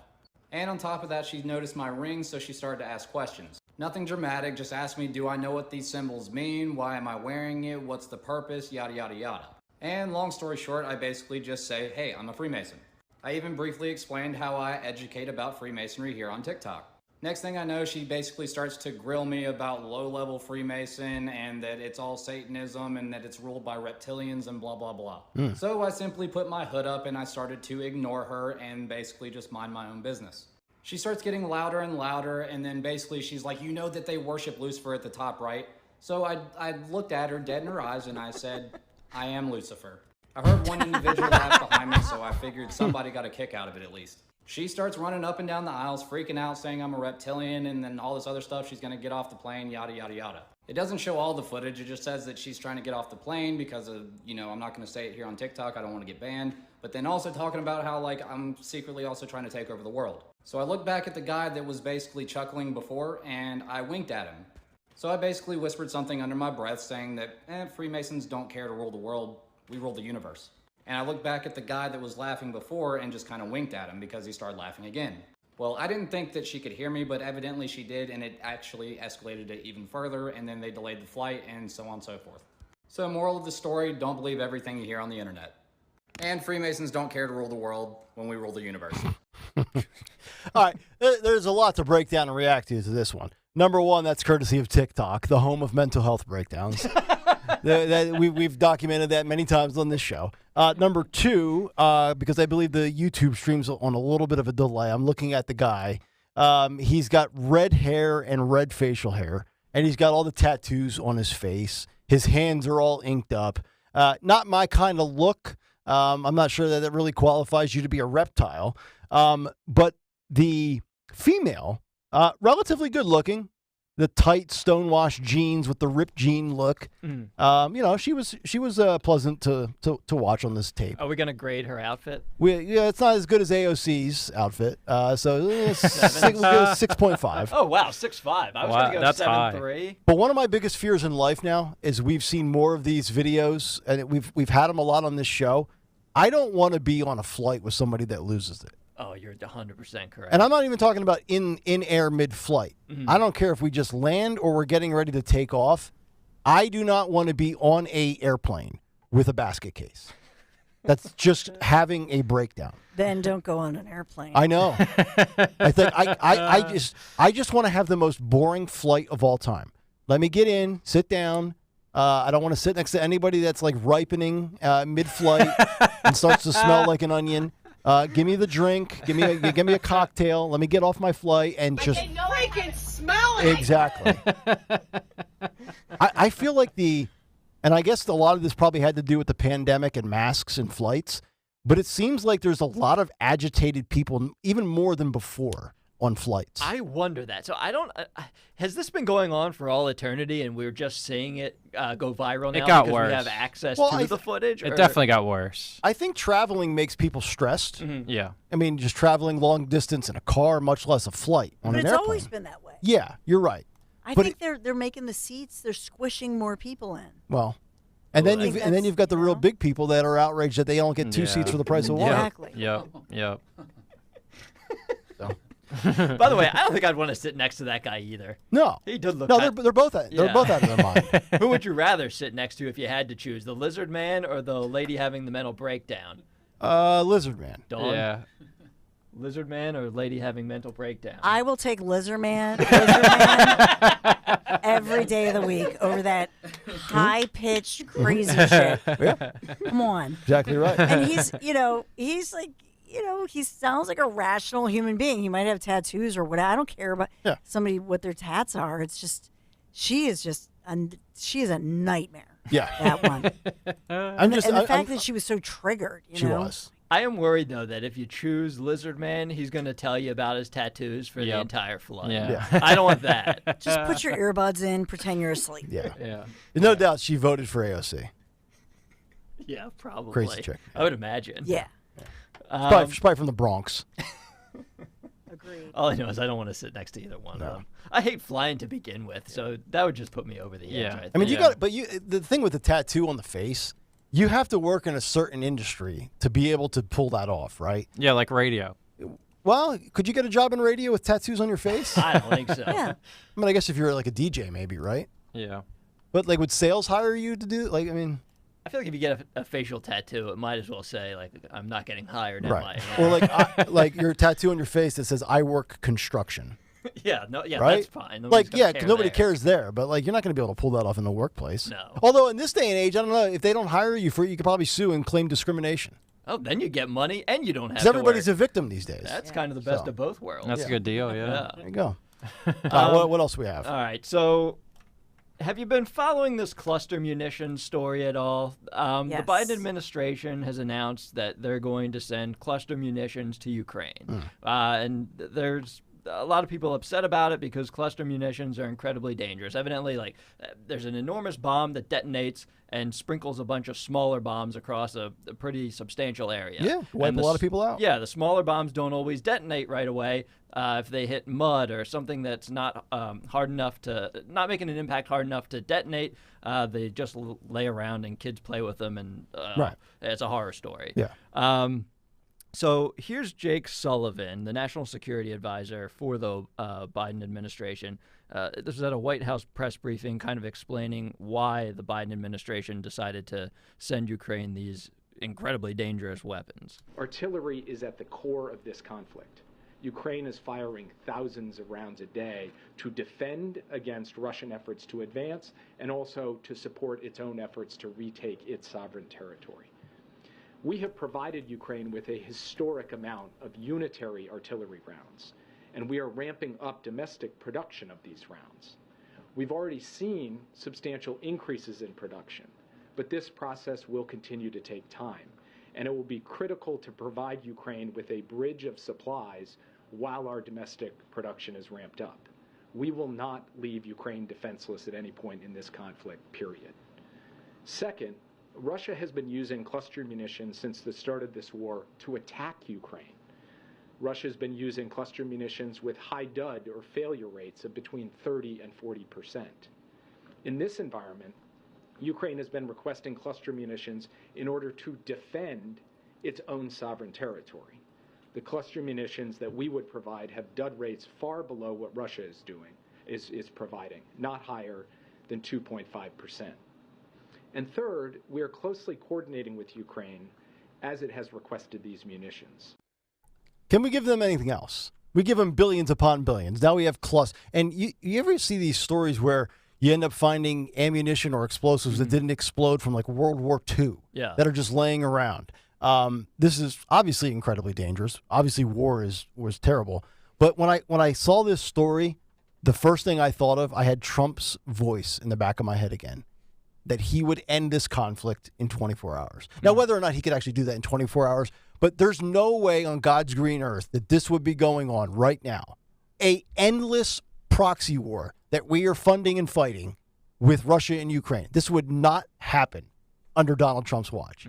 And the scary part is, after the botched withdrawal from Afghanistan, how do we get out of this? Oh, I have no idea. And how's it going to? And you think Joe Biden and this administration will end this or exit the conflict smoothly? The hell with that. Yeah. Based off what happened in Afghanistan, I would assume not. No. So basically, their argument is that the cluster munitions that they're sending to Ukraine, Russia did it first. Yeah, they have a higher detonation rate than the Russian munitions. Okay. So basically, the Biden administration is claiming that their Our clusters are safer. Their dud rate is 2%, whereas the Russian dud rate is 40%. Which is interesting because every time I feel like a Biden administration member speaks, their dud rate's about 100%. Well, it's funny that you mentioned that. The New York Times also is in disagreement with the Biden administration's estimation. They say it is going to be much higher than 2%. But here's Biden defending his administration's decision. This is with Fareed Zakaria on CNN. We're in a situation where Ukraine continues to be brutally attacked across the board by munitions, by these cluster munitions that have dud rates that are very, very low, very high, that are a danger to civilians, number one. Number two, the Ukrainians are running out of ammunition. The ammunition that they call them 155 millimeter weapons. This is a war relating to munitions, and they're running out of that ammunition, and we're low on it. And so what I finally did, took the recommendation of the Defense Department to, not permanently, but to allow for, in this transition period where we get more 155 weapons, these shells for the Ukrainians, to provide them with something that has a very low dud rate. It's about I think it's 150. Boy, this administration loves a good transition, don't they? I love him talking about a dud rate. Yeah, a dud rate. And speaking of transition rates, and if you're watching us on YouTube, we played you the video of that as well from CNN. If we could pull up the end of it and just freeze it, it looks like Joe has dyed his hair. Really? Hold on. Did you pick up on this? No, and he looks like he's either got a ton of makeup on or he actually got a tan when he was at the beach. But it looks like Joe's hair has gone from like that whitish silver to kind of like a bleached, almost like a blonde. Do you notice that? I don't know if that's a TV lighting thing. He looks it could be the lighting. It does look a little beach blonde though. Yeah. Tell me his hair does not look different. Maybe he went to the same makeover artist as New Jersey Governor Phil Murphy. Oh. Remember that? Oh, yeah. Had his eyes done. And by the way, speaking of Murphy, do we have the audio of Matt Rooney going viral with some audio? I do have it here somewhere. Hang on. Yeah, we're going to have to play this. Remember, we are New Jersey. Before I go, I do want to summarize the munitions thing, because this is Jen Psaki in February of 2022 saying it would be a war crime. Oh, okay. This was when she was press secretary. Yep. Then we'll go to Rooney. There are reports of illegal cluster bombs and vacuum bombs being used by the Russians. If that's true, what is the next step of this administration, and is there a red line for how much violence will be tolerated against civilians in this manner that's illegal and potentially a war crime? It would be. I don't have any confirmation of that. We have seen the reports. If that were true, it would potentially be a war crime. No, it's okay. We're now in July of 2023, so you can commit a war crime a year and a half later. So that's Jen Psaki from February of 2022. All right. All right. Now here is the moment we've all been waiting for. Yeah. This is Governor Phil Murphy. Okay. Getting mercilessly booed. Now, this is in a very pro-Murphy area. Let's set this up with the correct backdrop, because this is like friendly area, right? Mm-hmm. He's not behind, enemy lines and hostile territory, right? No, he's not in Texas or anything. Right. Well, obviously he's in not. New Jersey. Yeah. Okay. Here we go.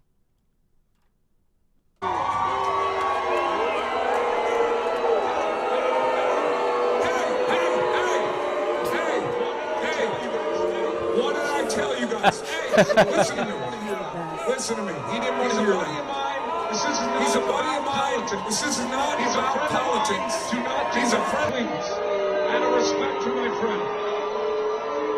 Don't do. So Stalker sends us last night saying it's been picked up by Fox News, Newsweek, and a few others. It was a tweet from Matt Rooney. I guess Rooney said he posted this on his social media clip, which went viral, and that is Governor Murphy getting booed at the Jersey Shore. It's incredible. I mean, I wouldn't think it would be that blatant. Like, I knew it would be bad, but that was like, I mean, that's terrible. And everyone just booing him as loud as they can almost. It's amazing just how many Democrats are unlikable, no matter where they go. Like even in what's supposed to be their neck of the woods, right? And he's got the great hair plugs now. He should be more popular than ever. But it just shows you his policies. It has nothing to do about his party affiliation. If you have bad policies, you're going to get a bad reaction. That's right. If you suck, and we'll let you know it. There you go. It's so embarrassing. That'll do it for What's on the Cut Sheet Part 2. The Dawn Show is 6 minutes out. We find out what's coming up at 10 o'clock this morning. Yeah, so we're going to talk about Pennsylvania's budget and the budget battle and why children may very well suffer under this and broken promises as well. We'll update you on the latest. We have new information on this escapee in Pennsylvania, this very dangerous individual on the loose. What is the new law about hair in Pennsylvania? The Crown Act, as it's called. We'll get into that for you. Ben Manis will be along, and we'll chat about the latest with this mass shooting and what we've been learning and his take on that. So we'll pick his brains about the mass shooting, and I've been updating that for you. We've learned new information this morning. And then coming up at 11, my friend Christine Flowers will be here. As you know, she's an immigration attorney. She'll talk about the border. Let us not forget about the southern border. So much to update throughout the day. There's so much breaking. We got it all covered because we continue to be live and local, and that's all starting in just 5 minutes. All right, Dawn Show coming up at 10, and What's on the Cut Sheet, Mr. Dorenzo, was brought to you by? Yes, What's on the Cut Sheet brought to you by Wawa. Gotta have a Wawa. Wawa Hoagie Fest is back. They're celebrating 50 years of hoagie love with $5 shorties and $6 classics. Any variety, gotta have a Wawa. Thanks for sponsoring What's on the Cut Sheet. All right, let's wrap it up today on this Monday with Who Won Twitter Today. Who won Twitter? Who won Twitter today? As we scroll to find a tweet, as we don't know. I'm going to go with, I'm just going to say Matt Rooney won Twitter because that was quite the way to good steal point. it. Yeah, Yeah. I think that was the best thing we saw today. I had nothing crazy in the chat today. But That tweet was picked up by a lot of outlets yesterday. Yeah, and he'll be with us later in the week, so we can expand on all that and how the fallout goes That's right. forward. So. Rooney will be in Wednesday, Thursday, and Friday with us, so look forward to that. Stay tuned. The Dawn Show is coming up next, and we will be back tomorrow morning at 6 o'clock. And in the words of Karine Jean-Pierre, I'll see you tomorrow. Come talk to me. Rich Zioli. The new